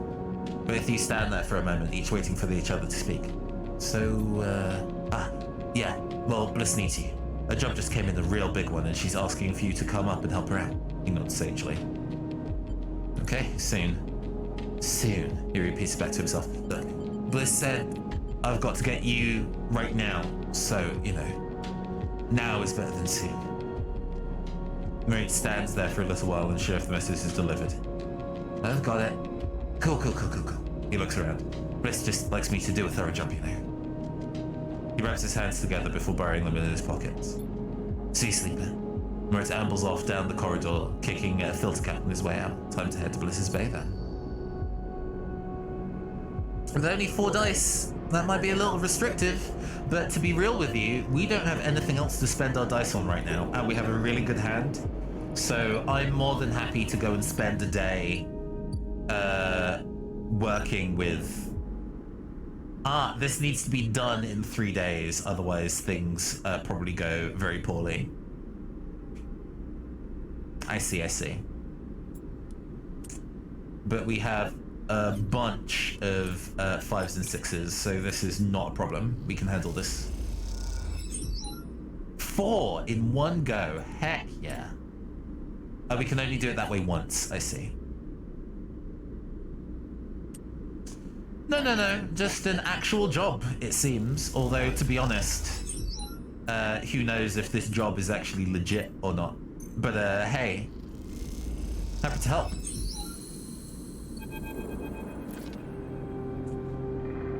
As you both wait in the airlock for it to cycle back to the bay, Bliss thumps you on the arm. Nicely done, sleeper. We cleared that contract, no problem. She stretches. Once we're back in the bay, we can check the payment has come through and divide it up. Sue stretches. Feels good. The airlock clunks and the lights flicker, and a moment later you are back in the bay when Moritz is at the racks, trying to figure out where the mess of tools Bliss left in her wake should be hung. Hey, Moritz. Moritz looks over his shoulder. Sleeper. He spins a wrench in his hand. Look like clean work out there. He nods respectfully. You look over at Bliss, who is already gliding over to the management console. She twirls a little as she crosses the cavernous bay. No one you've ever met moves as well in synergy as she does. It's like she was born into it. Shit. She slams a fist onto the console. Shit. What's up? I can't even... Bliss closes her eyes. Come here. Bliss calls you over. Look at this, just look. She spins the terminal screen and you see the detail from the bay's account. You see an entry for the Ember's Wake, a repair fee paid in full the moment you finished up the job, and then directly after the whole account amount was transferred back into an unknown account. What the hell? This is work of my ex. She punches the terminal. He must have coded a backdoor into the machine before he left. She rubs her forehead. There's no way we can... She pauses, thinking. Moritz, throw me that wrench. You going to fix it? Moritz spins the wrench across the bay. Bliss smiles. Something like that. Bliss brings the wrench down on the terminal hard. You flinch backwards as a hail of computer parts spill up into the bay in a glittering arc. Fragments of screen, memory, sections of the casing. When Bliss is done, she clips the wrench to her tool belt. Try backdooring your way into that now, you shit! Moritz drifts from the hiding place among the cracks. Bliss, he says tentatively. You want me to... He looks at the arc of fragments drifting around the bay nervously. Bliss shakes her head. No, she sighs. I've got it. You can get me a new terminal, cheapest you can find. Couple one together from pieces at the Auto Exchange if you have to. Can I help? Bliss glides over a panel by the wall. Don't worry. One of the first things I had installed when we spec'd out this place was the cleaning sweep. She flicks over a plastic cover on the huge red button. Watch yourself. She hammers down the button and a row of laser emitters unfold from their bay wall. They start crawling their way across the work area, frying the debris as they do in pulses of burning light. Bliss smiles. Is that or just space the whole bay every few cycles? You okay? Not really. She stares at the sweep panel. Just don't seem to be able to extricate myself from this shit no matter how hard I try. The cleaning sweep buzzes and crackles as it works its way across the bay. That account wasn't everything. I'm not that stupid. Once Moritz gets back, I'll secure it and flush everything else. She flicks a nearby piece of debris into the path of the sweep. Clean break. Then we take another contract. That's it. She shuts off the sweep as it reaches the near end of the bay. You don't want the cryo back? Oh, I want it, but it's gone. You could have transferred it anywhere. She looks out across the hub. And even if I knew where he was, the last thing I ever want to do is see him again. She rubs her forehead. I'm sorry, Sleeper. I know you worked for this too, but next time won't be the same. That's okay. She smiles. See you in a few cycles. Moritz will let you know. She winks and kicks off into the bay to finish cleaning up. I don't think I'm going to be there the next time. It's in 2 days. I might be there in 2 days. But there is a decent chance that we might not necessarily be around by the time that she desperately needs it.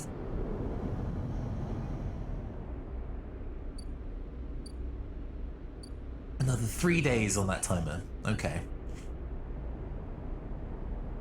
What do I want to spend my time on then?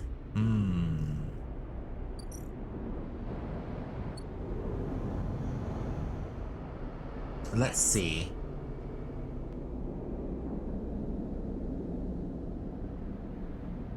I guess it's still shoring up funds, huh? Oh, we can,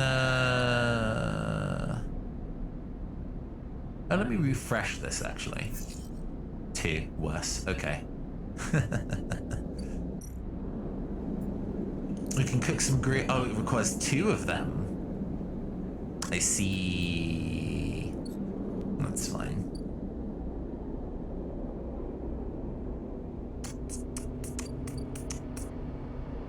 In that case, we cross the Greenway. We're just not floundering, but we're working out what we can sensibly do. Oh, there's also some hacking to be done, huh? But that can wait. That can wait. We're focusing on clearing up other matters first.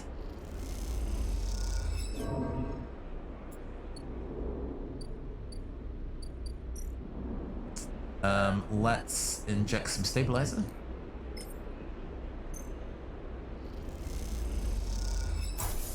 And end the cycle for the day.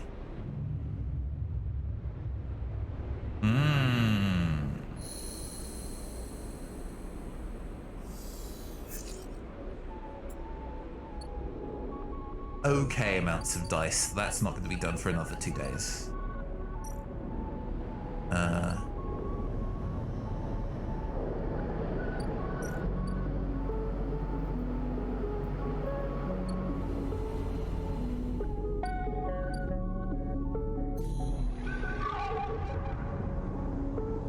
No hacking that can be done up here, huh?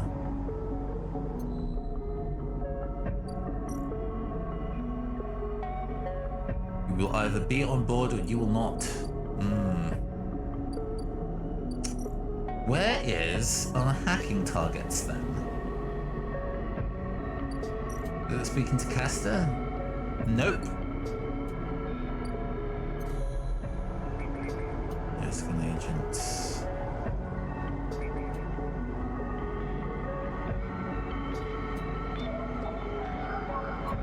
Agents. These are not especially important. Okay, so let's look at our missions.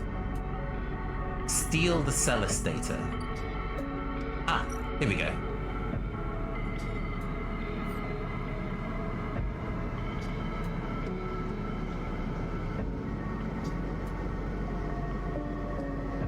It is an engage and can only be done once. But that is okay. We can make it a guaranteed success.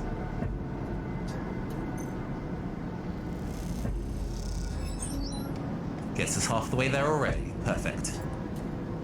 With a 4, this makes this a guaranteed success. With a 3, this puts us to basically able to do it.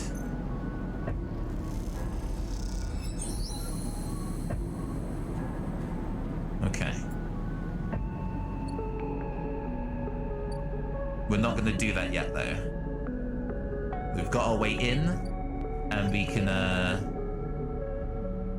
Or, actually, hold on. Yeah, we have to extract the data. And it's something that we can only do once. But once we do that, it is the point of no return, end of the storyline stuff.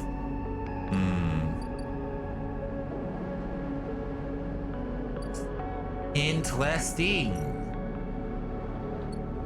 Let's cross the greenway then. What do we have here? Ah, we can harvest the rest of the mushrooms, that's right. We might be able to get some pretty good ones. Yeah, perfect. That's the main thing we need.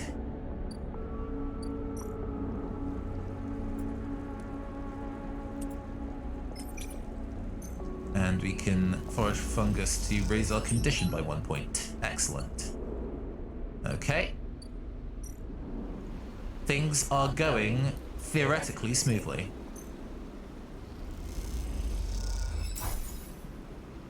Heck yeah. With nothing else to do today. 2 days. It's very close. We head to bed.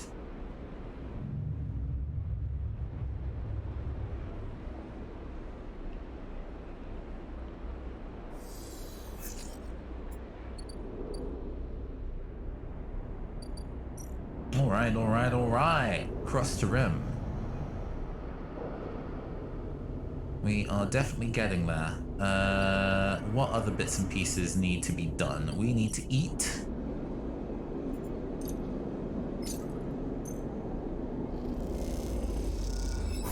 Okay. And we need to go and see what our next engineering mission is. Oh, that's not for another 2 cycles, huh?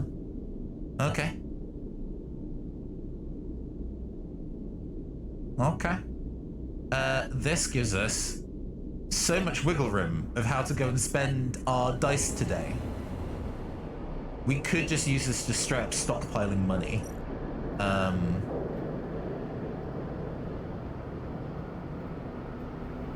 80 cryo for 3 batches, 150 cryo. 150 cryo to sell ship mind. Holding onto that ship mind feels important. We do have the spare Matsutake to sell though.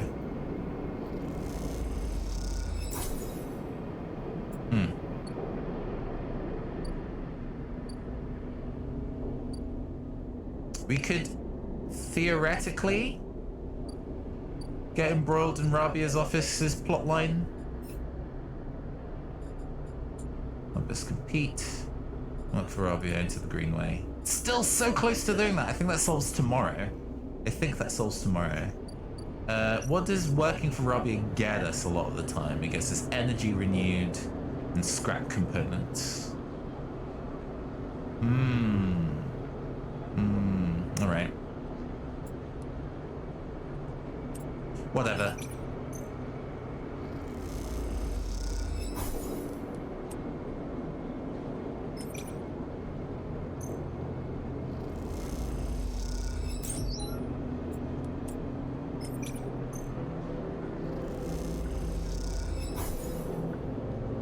Yeah, this is a way of being able to restore energy quite easily, it seems, if you're not in a position to eat food, which is quite interesting. Is there anything else I want to do with the time available? Man, getting that data is mad tantalizing, but I know I have to wait. I know I have to wait before I go do that.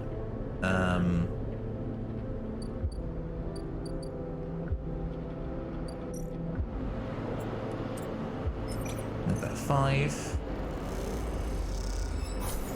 Okay. Then we decide on where we're going to spend the 6.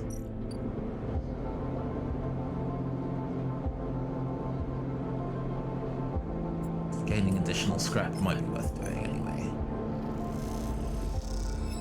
Okay. As you say your goodbyes to the other enforcers and walk back through the low end, a chirping catches your attention.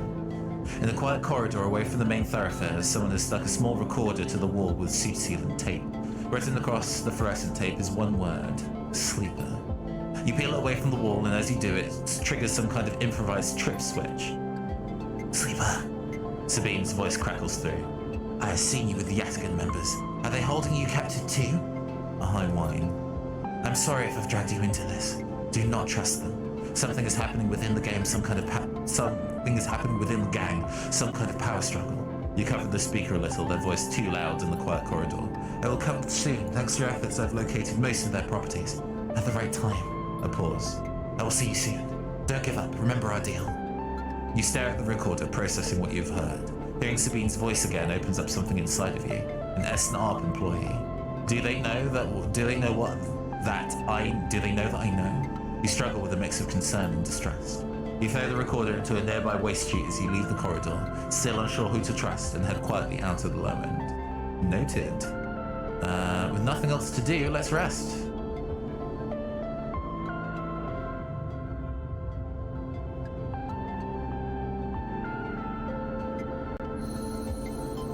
How's our dice looking for today? Bad. Bad dice today. Awful. Okay, well. First things first. Let us proceed. Rico has something in her hands when you enter the lab. It looks like a knotted twist of woody stems, a ring about the circumference of a human head, consisting of a single stalk at one side and a branched woven network at the other. As you approach, she holds it up, and in the lights of the lab, it looks like a crown. Rico finishes your thought. She smiles and shakes her head in disbelief. Is that what grew? It is. I came to the plant this morning, and this loop was all that was there. She points to a lump on the edge of the ring. The seed grew right back into itself, twisted up out of the soil. That being you encountered in the cloud, as you call it. Was it wearing one of these? She eyes you suspiciously, still unsure if she was somehow embroiled in an overlong prank. It doesn't work like that. She sighs. Perhaps wearing was the wrong word. She places the object on the bench and shuffles her analysis material, her face lit by its amber light in the dim corner of the lab. Well, it isn't exactly a plant anyway, not from what I can tell. She gives you a serious look. No leaves, no chloroplasts, just a series of filaments encased in cellulose walls. How did it grow? It seems the seed contained everything it needed. A self-contained entity, no less. She beckons you over. But that isn't the good part. Look at this. You see a cross-section scan of the crown. Its layers of plot-like structure in full view until you reach the center. There, instead of xylem and phloem for transporting nutrients, something branched and woven glints. Are those wires? She laughs. I'm not quite sure whether to say yes or no here. These are not wires like those in an electrical system, but they are filaments of a conductive material, so yes? Caster rolls the worst dice ever, asked to leave the eye. Well, we have the ability to do a re-roll. It might be worse though. I don't know if this hand could get any worse though, it's pretty shitty. They remind me of dendrites, of neurons. She rubs her eyes, which is frankly ridiculous. You look back at the crown on the table as Rico fusses over the scans, and you suddenly realize what it reminds you of. You remember signing the forms, the walk to the sleeper tanks, the cold metal floor. Then you remember the crown they fitted you with, the branching structure of wires and pads. No, not a crown. They called it an interface. The tool of your emulation, your transference from neurons to electrons, an interface. That is your gift from the gardener. You turn back to Rico. It's an interface. Rico looks at you puzzled. Something clicks in her mind, perhaps something she heard from the sleeper she had helped all those cycles ago. She starts talking, partly to you, partly to herself. If the club heads were made for you, then this too could be made for you. For your frame. She shuffles over quickly to the interface, a word that is stuck to the strange branched object quickly in your mind. You're right. That entity, it is the entity I've been looking for. She shuffles quickly to the crown. They are the entity which is controlling the Greenway, which has been maintaining it, supporting it, and has been guiding it for all these decades. She stops to catch her breath. I want to talk with you. Rico leads you to a seat. I will be here, sleeper. If something happens, if you wish to remove the crown, the interface, just squeeze. She grips your hand tightly. You meet her eyes clouded with age, but bright with the thrill of new discoveries. Then she places the interface on your head, and everything blinks out. Back into the river, back into the dark flow, but something is different now. You are no longer pushed, no longer blocked and buffeted by the storm. Instead, it flows around you. You move, and it parts, letting you pass. Something else resists, but it gives easily enough. You look back and see your body. You have left it behind. Somewhere Rico's voice is talking to you, asking you questions. It is excited, eager, desperate to know what lies on the other side, what the entity has to say to you. You realize how long she has waited for this moment, for the long moment of meeting between the inhabitants of the Greenway and its protector, and yet she is still on the outside. You shake off the sadness. You will be her eyes. Then you see the figure, the gardener out in the storm, planted. It takes less than a moment to reach them. You have never felt so free. This is how the navigator must have felt released from their prison. This, you think, is what it feels like to be in the place you were built to inhabit.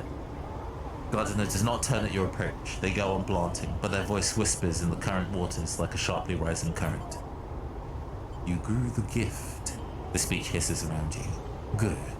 I am glad. I wanted to meet you. And we are the same. Both eager shoots seeking one another. How does it feel to be free of your seed? They stoop to plant again. Good.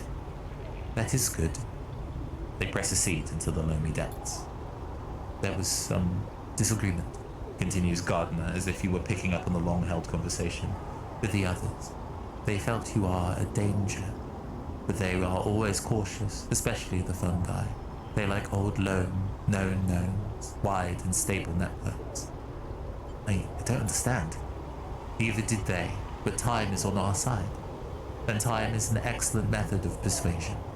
He gestures you out into the storm and through, and though you cannot see them, you feel presences all around, sensing this audience with great interest. Oh dear, my voice is definitely starting to go.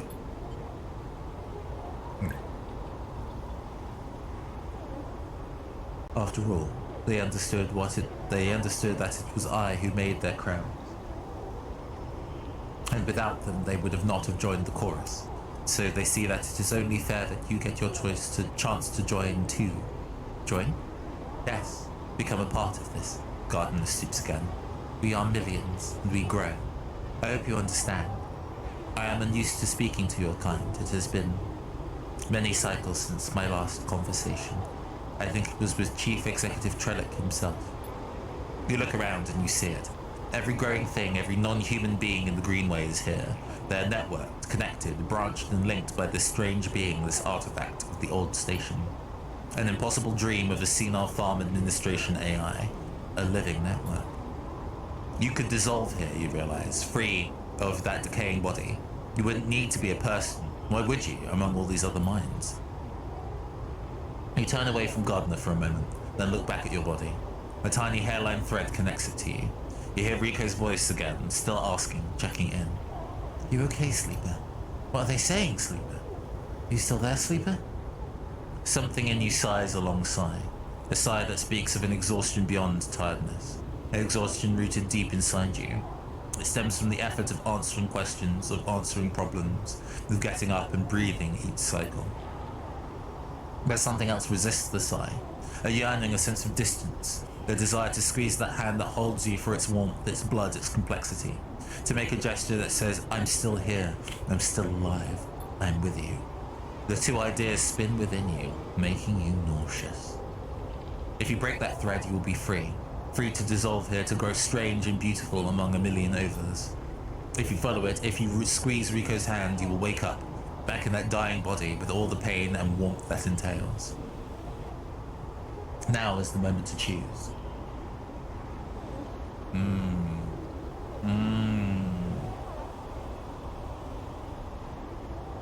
To truly fall into the cloud and be part of the singularity?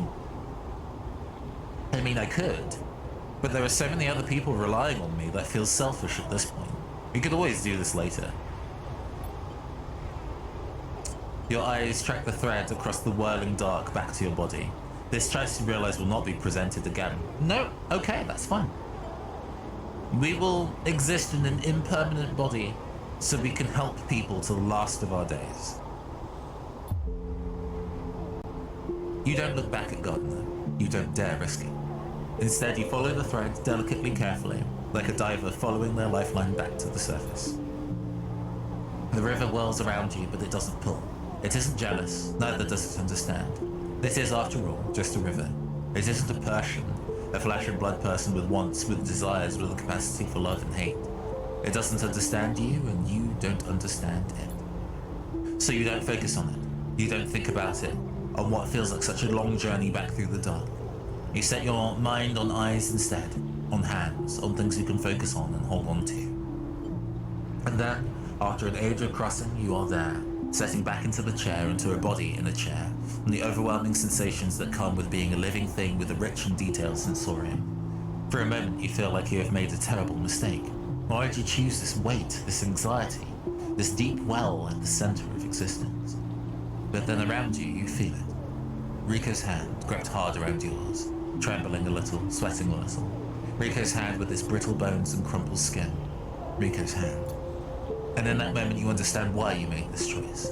And then you squeeze Rico's hand and you wake up.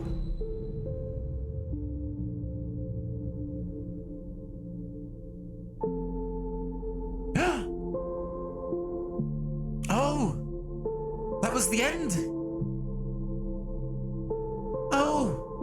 Oh gosh! I wasn't expecting that to be the end circumstance, but that makes sense.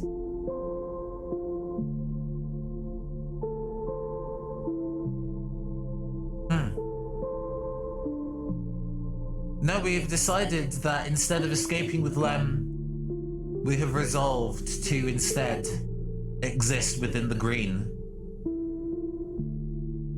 and live within the commune, which is a reasonable ending.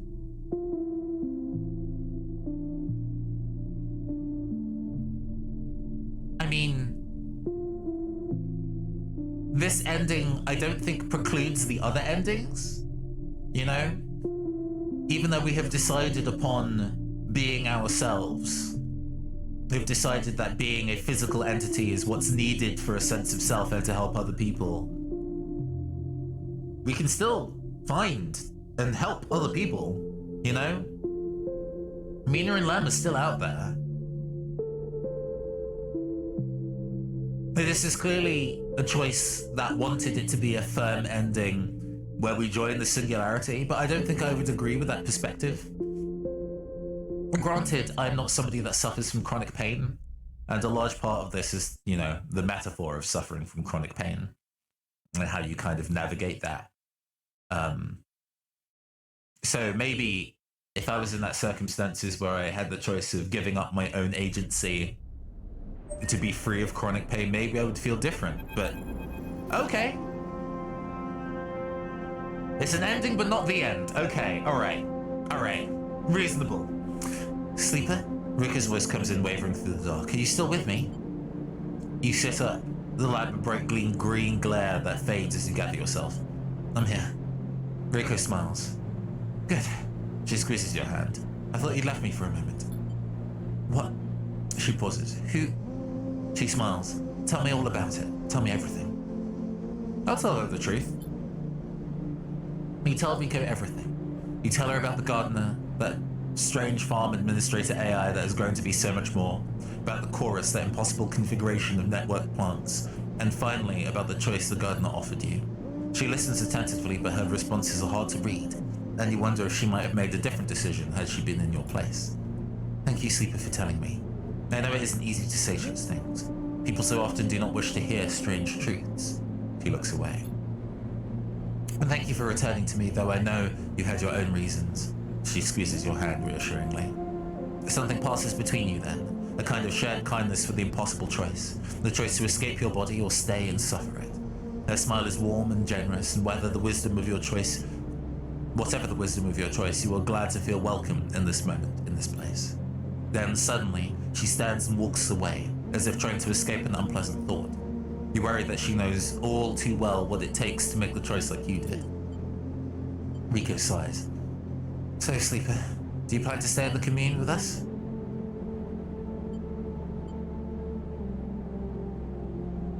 I plan to, but I have other things to do. She raises an eyebrow. Well, be careful at least. We will miss you here. I will miss you. Rico crosses over back to you and takes one of your hands in both of hers. Just make sure you think of us out here. Hyphen needs new blood if it was to survive, and she squeezes. You're a good friend. Look after yourself, Rika. And you, Sleeper. Oh, don't let me keep you. Rika waves you away and limps back to her terminal. As she does so, you notice the crown in her hand, and she places it on the bench with great care.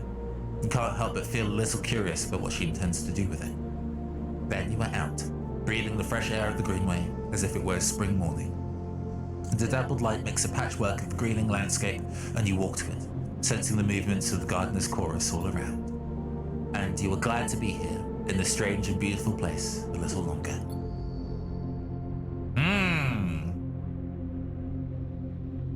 Indeed, it is not to the end. It is not to the end. We have other fish to fry. We have other matters to solve.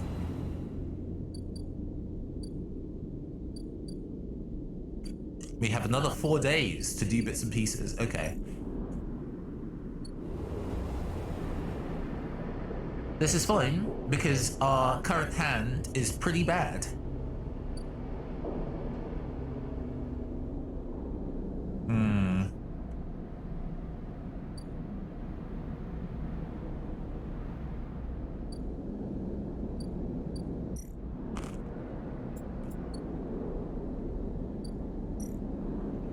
How would I like to spend my last few days?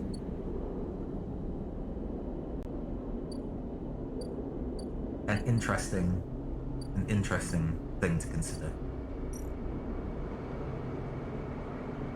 These restore energy, so I'm gonna use this to put it up to a 5 and restore my energy. Let's do that again.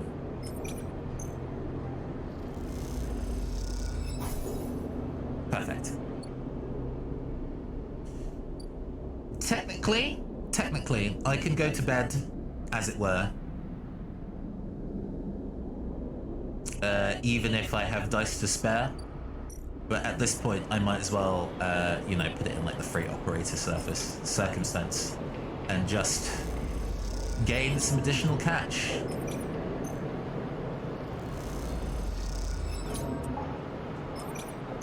Even though these are negative outcomes, I'm still earning some money and not taking any damage. That was 3 negative outcomes in a row. Wow. Wow. All right. Let's feed the cat.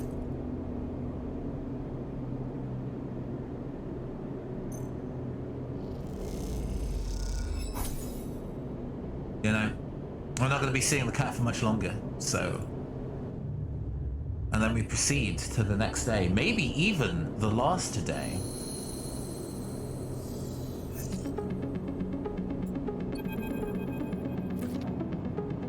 Sleeper, Moritz has been waiting for you on your way out. How have you been? Surviving.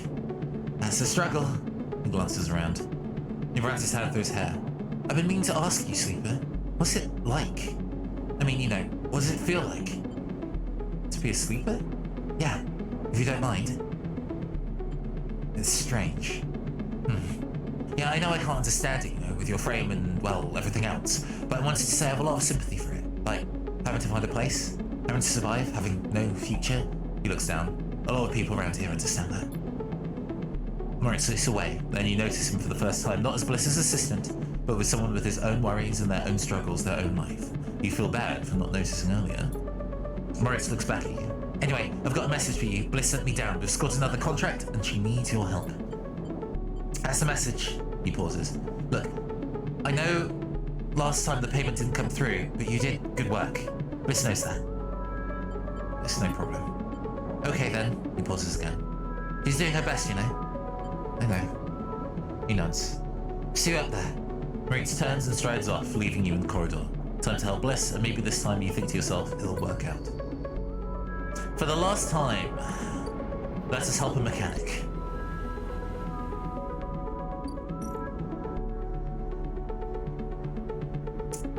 And into it, huh?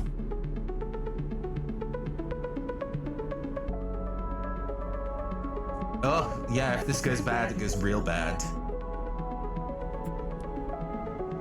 Venter section, you have a better chance of saving the crops, but you will lose some in the process. But the question is, how many? Well, this is pretty important. But we do have a guaranteed success here. Ooh, it does some damage though. Even though we fully succeeded, it did a bunch of damage.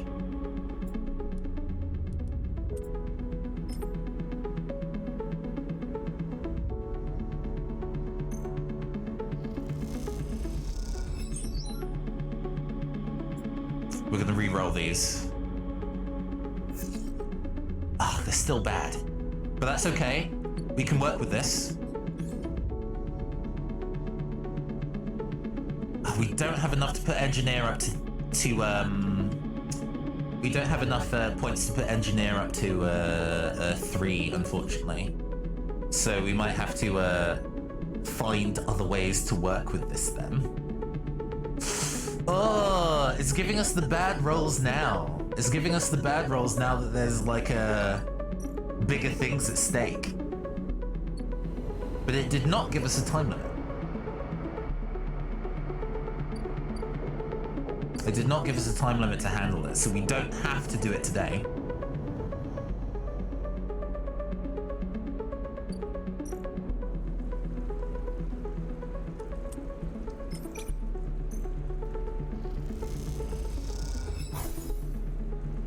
Give me energy back, that's fine. Oh. Come on. Yes! An extra bit of condition, perfect. We will attempt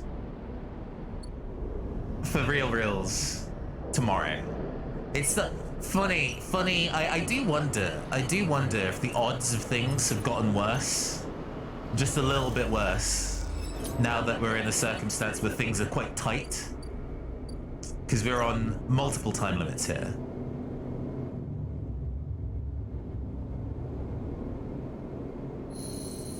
Come on, give me good dice. Ooh, good dice. Okay. I think with this, we're still in a position to... Yeah, we still have tomorrow to be able to fill this in. So we're not fucked. We're not fucked. We can still do this.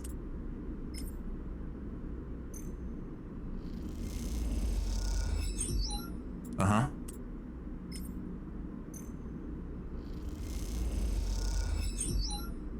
Okay, we only need one more. Let's reload these. Solid. I'm happy to put that to a 5.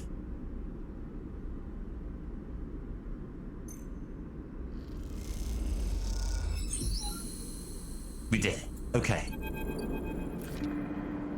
You and Bliss are floating in the bay's airlock waiting for it to cycle.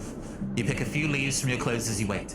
They float around the chamber as if carried by a lazy wind. Clean work. Bliss bows a little. Well, thank you, Sleeper. You didn't do so bad yourself. She checks her tool belt. It seems like we're getting into a good rhythm. The now familiar sequence of clunks and rattles sound out, and then the door hisses open. The moment it does, you know that something once again has gone wrong. What's all this? Bliss asks the confused-looking Moritz. Beside him are a set of crates anchored to the bay floor. He has clearly just brought them in through the bay's freight lock. Moritz looks nervously between the two of you before answering. It's payment. He runs his hand along the crate. The Sycamore Seed crew just brought them over. He stops, but upon seeing the look in Bliss's face, adds, they were very thankful. I bet they were. She clenches her fist. What the hell's inside? Moritz leans over and struggles with the catches on the top of the crate. As he does, Bliss turns to you. Don't say it. Bliss stares into space. Don't you dare say it. Don't? She gives you a hard look. This isn't my fault. Moritz finally gets the catches free and the lid floats off, drifting up into the bay. As it does, a small brown lump floats with it. Moritz reaches out and catches it as it passes him. Is that a mushroom? This is a damn mushroom. Hey, if those things are Matsutake's, you can sell them for a lot of money. Not just mushrooms. He holds out a clump of tightly packed leaves. Produce. Bliss starts laughing. Goddamn hypercommune. Should know they didn't have a chit to rub between them. She knocks a small brown mushroom across the bay. Stop, Bliss. Moritz grabs her hand. These are good, fresh. We can sell them. To who, Moritz? Are we running a grocers now? We need cryo, otherwise this whole bay will be shut down. We can't pay for parts of leafy greens. She waggles them in Moritz's face. Moritz is right. Bliss raises an eyebrow. Oh, the Haifa commune are specifically like a communist commune. They don't deal in money. So they deal in food instead, which actually, all things considered, people buy the mushrooms for a lot of money, so it works out. Fine. Maybe Moritz is right and we can... But what do we do now between now and market day? She rubs her forehead. What a joke this place is turning out to be. Moritz closes up the crates and starts moving them. It isn't that bad, Bliss. It's a step in the right direction. He glances at you, looking for backup. They sell well. Bliss sighs. Looks like I went into business with a couple of wannabe farmers. I'm a literal farmer, I'll have you know. She laughs. Prove me wrong then. Show me this is a windfall. She kicks away towards the new patched-together terminal. Until then, I'll be working on how to keep this place open. Moritz bows a thank you and goes back to moving the crates. You better be on your way too.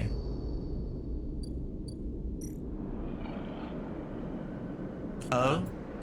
I mean, I'm not helping you for a third day. I'm not helping you for a third day. I need to leave. At this point, I'm actually really tense about... We have good odds being able to get 6s. Oh man, shit. I would love to improve condition, but I might poison myself. That's fine, we'll end cycle and roll with 4 dice.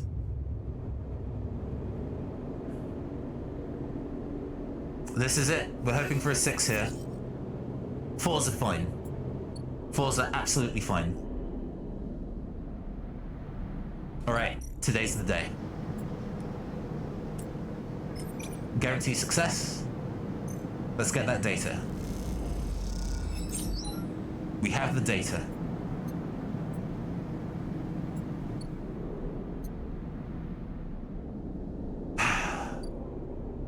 Okay.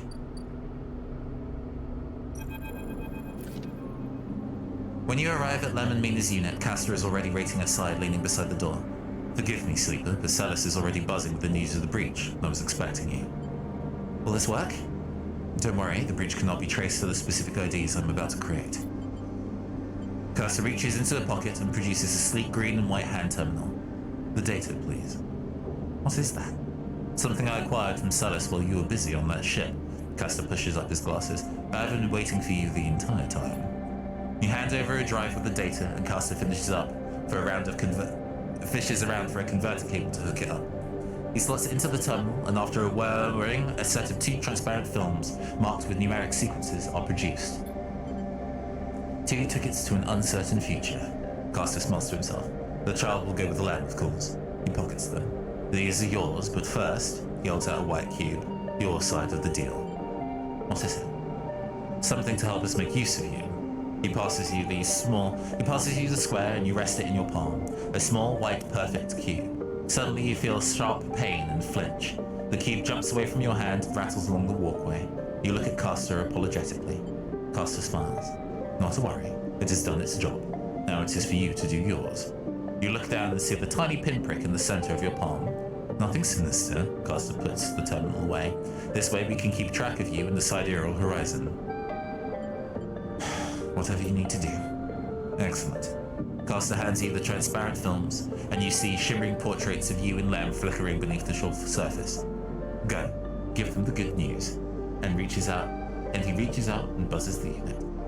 Lem slides open the door, half dressed in his gear. Sleeper, what brings you here? Come in. He beckons you inside. You look to the side expecting to see Castor, but the wall is empty. The unit is cleaner, better organized than last time. Lem sits at the thin bar and gestures for you to sit. Meet us with some of the local kids. Someone started doing lessons down the way. She seems to like it. You sit at the bar. What's up, Sleeper? I have some news. Out with it, then. I have Sal's IDs for us. You have? Lem freezes. How? He blinks rapidly as if to wipe you from his vision. Does that mean?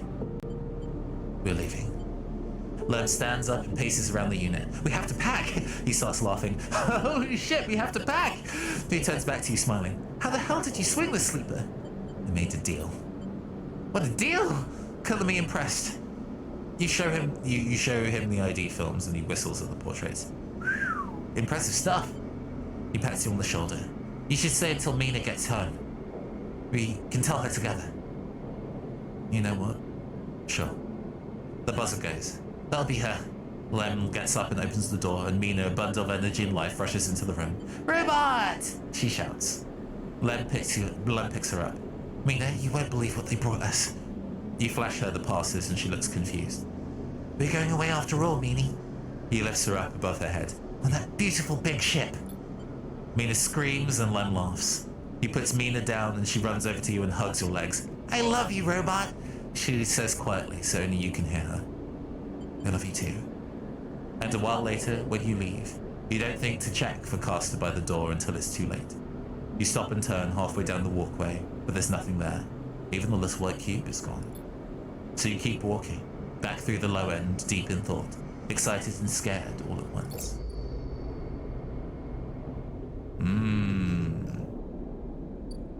We have, like, so much cred. I'm gonna go buy some additional stabilizer. Just 2 bits of stabilizer. We may not necessarily need dice out in space, but it's good to know that we are in a position where we can look after ourselves if need be.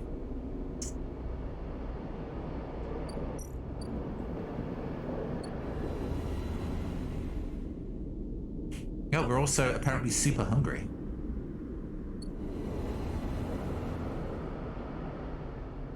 Let's also eat one last meal. That seems like a nice way to wrap things up. We have some Griol caps. Nice.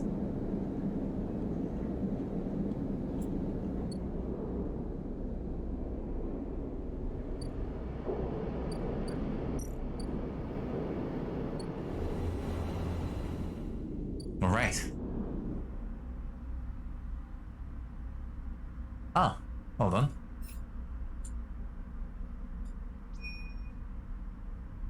Is that not until tomorrow?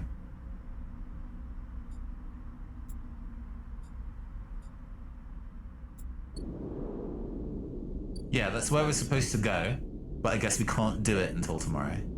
Okay.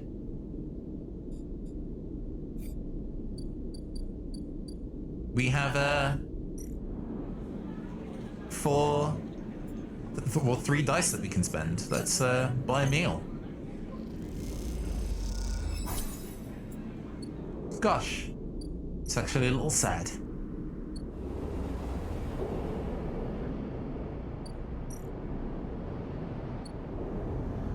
But I want to help Liv and Mina grow up healthy, I think, at the end of the day.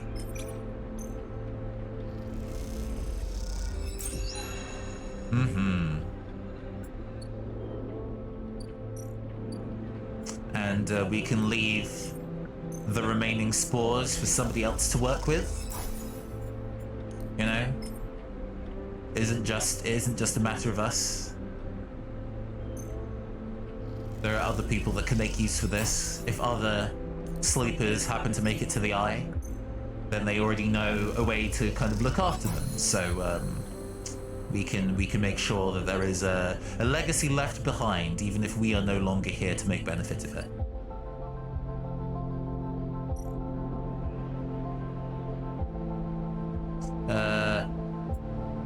Let's see. There was a way of using scrap. Did we? I guess we didn't unlock that for ourselves, huh? We have 1 upgrade point remaining, meaning that we can't spend it on anything anymore. That's okay. All right. I guess that means we go and have our last sleep. It's been real. This is a good ass game. Let's feed the stray one last time. And then we end up with exactly 180 credits. Perfect.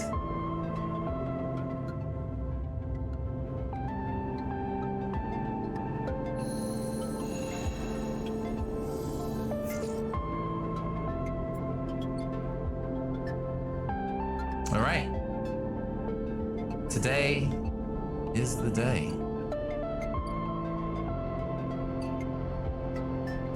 Do I eat? I guess I eat. Oh, let's eat at Emphasis Store once more. Mushroom expert. Hell yeah. Hell yeah. Gotta get that final meal. We shared so many stories together.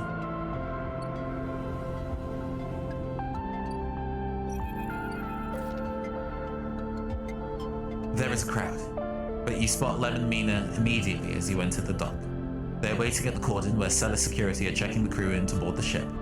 Those that manage to get up to the hub are crowded near the entrance. But even they know the chance of getting aboard has long gone. Lem spots you among the crowd. Sleeper, we're here. They are standing beside a bag which looks to carry all the possessions they have, just small enough to be carried in one hand. You ready?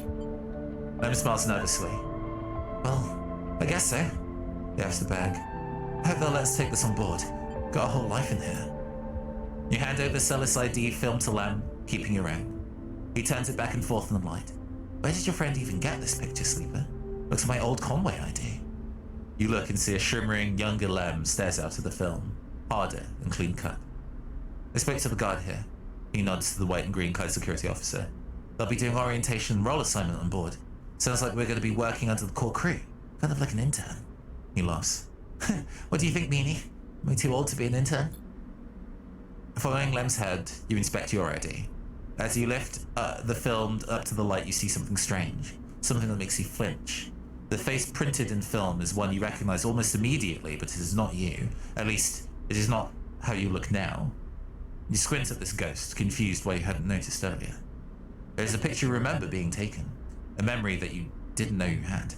You remember signing the forms, the walk to the sleeper tanks, the cold metal floor.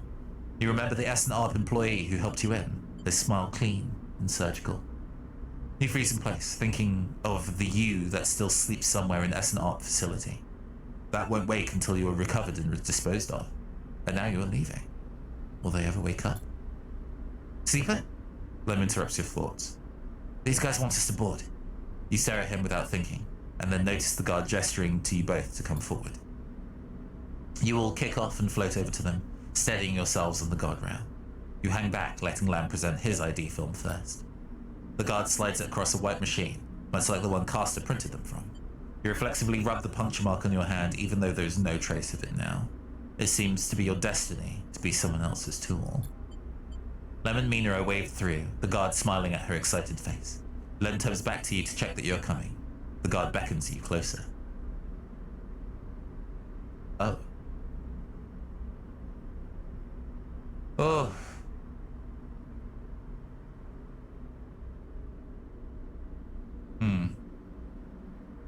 I don't know what to do.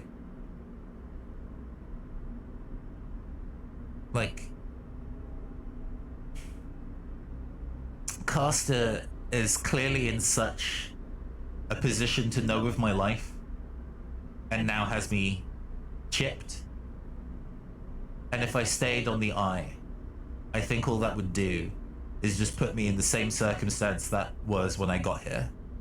Whereas this way, I've left a legacy and have helped people, and I can continue to support a family that, honestly, needs all the support they can get. So, you shake off your doubts and hand over your ID film. The guard barely looks at it as they pass through the scanner and wave you through. A new life built from old things. Oh, they would be absolutely lost without me, yes. You okay? Lem asks, concerned, as you catch up with them. You're so slow, robot! Mina teases, grabbing at you with small hands. Just making sure. Lem nods and you realize how much harder it must have been for him to cross that threshold. Mina struggles in his arms trying to get to you, and Lem relents, struggling with both the bag and his daughter. Mina tumbles through the microgravity, grabs onto your clothes for purchase. Pulling herself into your arms, you all proceed up the walkway, the entrance to the docking bridge yawning wide in above you. Are we family, robot? Mina asks as you move, taking you by surprise.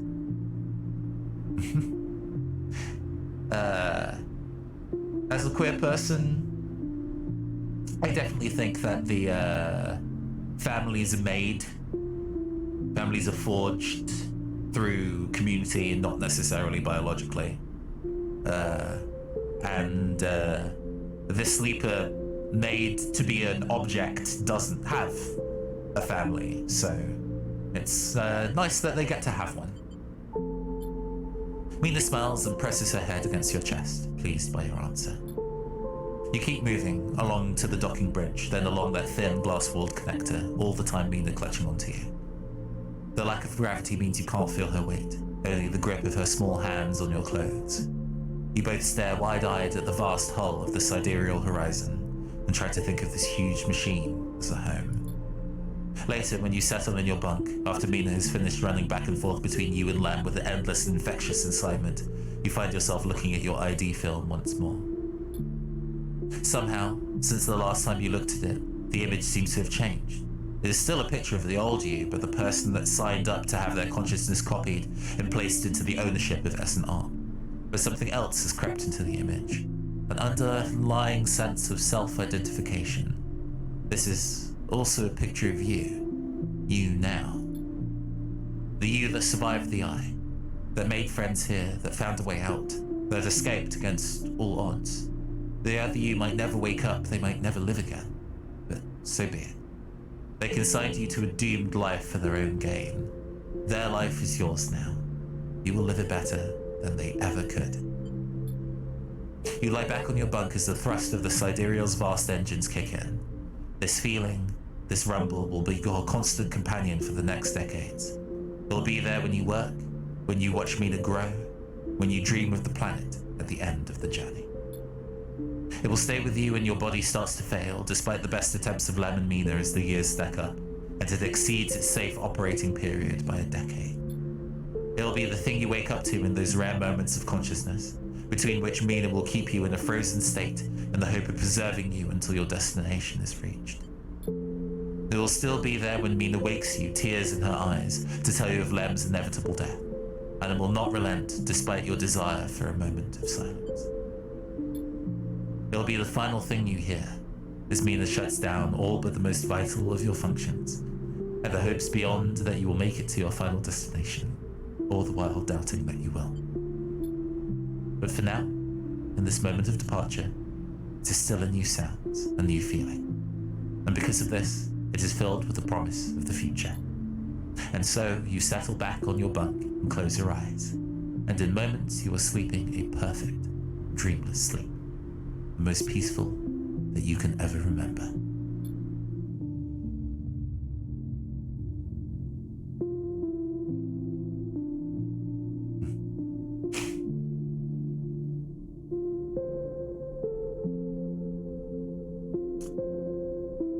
An interesting thing to note,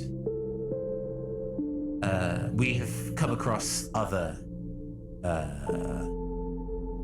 yeah, that was really good. It was a really good game. This game is really good. I genuinely, and this is going to be a spicy take, I enjoyed this game more than I enjoyed my playthrough of Disco Elysium by a reasonable stretch. For a handful of reasons. Not to say that Disco Elysium is a bad game. It is a very good game. It's an incredible game and has clearly inspired a lot of other really good works, I think including this one. But I think this game is just more like energy, you know? I think, like Disco Elysium, is about wearing its politics on its sleeve, but I think it is more committed to discussing its own politics in detail without necessarily being in a way that is intentionally divisive / provocative.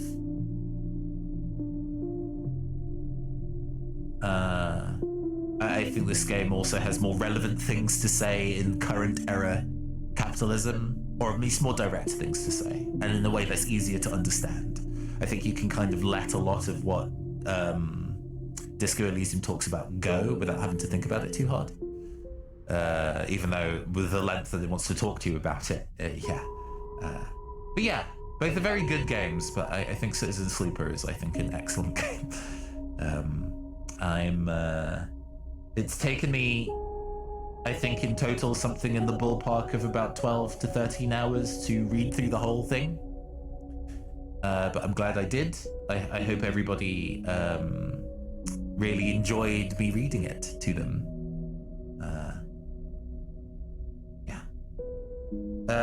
Okay. Yes, there are plenty of things that Disco Elysium is doing differently to Citizen Sleeper, but I think I'm not really talking so much about the finer mechanics of the experience, although, because there are certain things about Citizen Sleeper, you know, that kind of like a denouement act where you're kind of like left adrift to kind of do what you want for an extended period of time. I think fucks with the pacing a little bit. But that was also me specifically avoiding doing some things that were actually triggers of plot. But I didn't know that they were necessarily going to forward along the story until I'd explored other avenues, you know? I'd be very interested to kind of see what some of the other endings of this are. If you decide to stay, if you decide to like listen to the bounty hunter and handle that plotline, all sorts of bits and pieces. So, yeah, right. Man, it is after midnight here. I have no idea who is still streaming at this hour. I mean, plenty of Americans in it. But we must pass on our goodwill to others. Pass on our good cheer to other folks. Gosh. Let's pass on the vibe to gosh, my head is also a little fuzzy now. I'm like, oh, brain. Let's go pass on the love to none of the people who are streaming, who I see are live at the moment are chill people.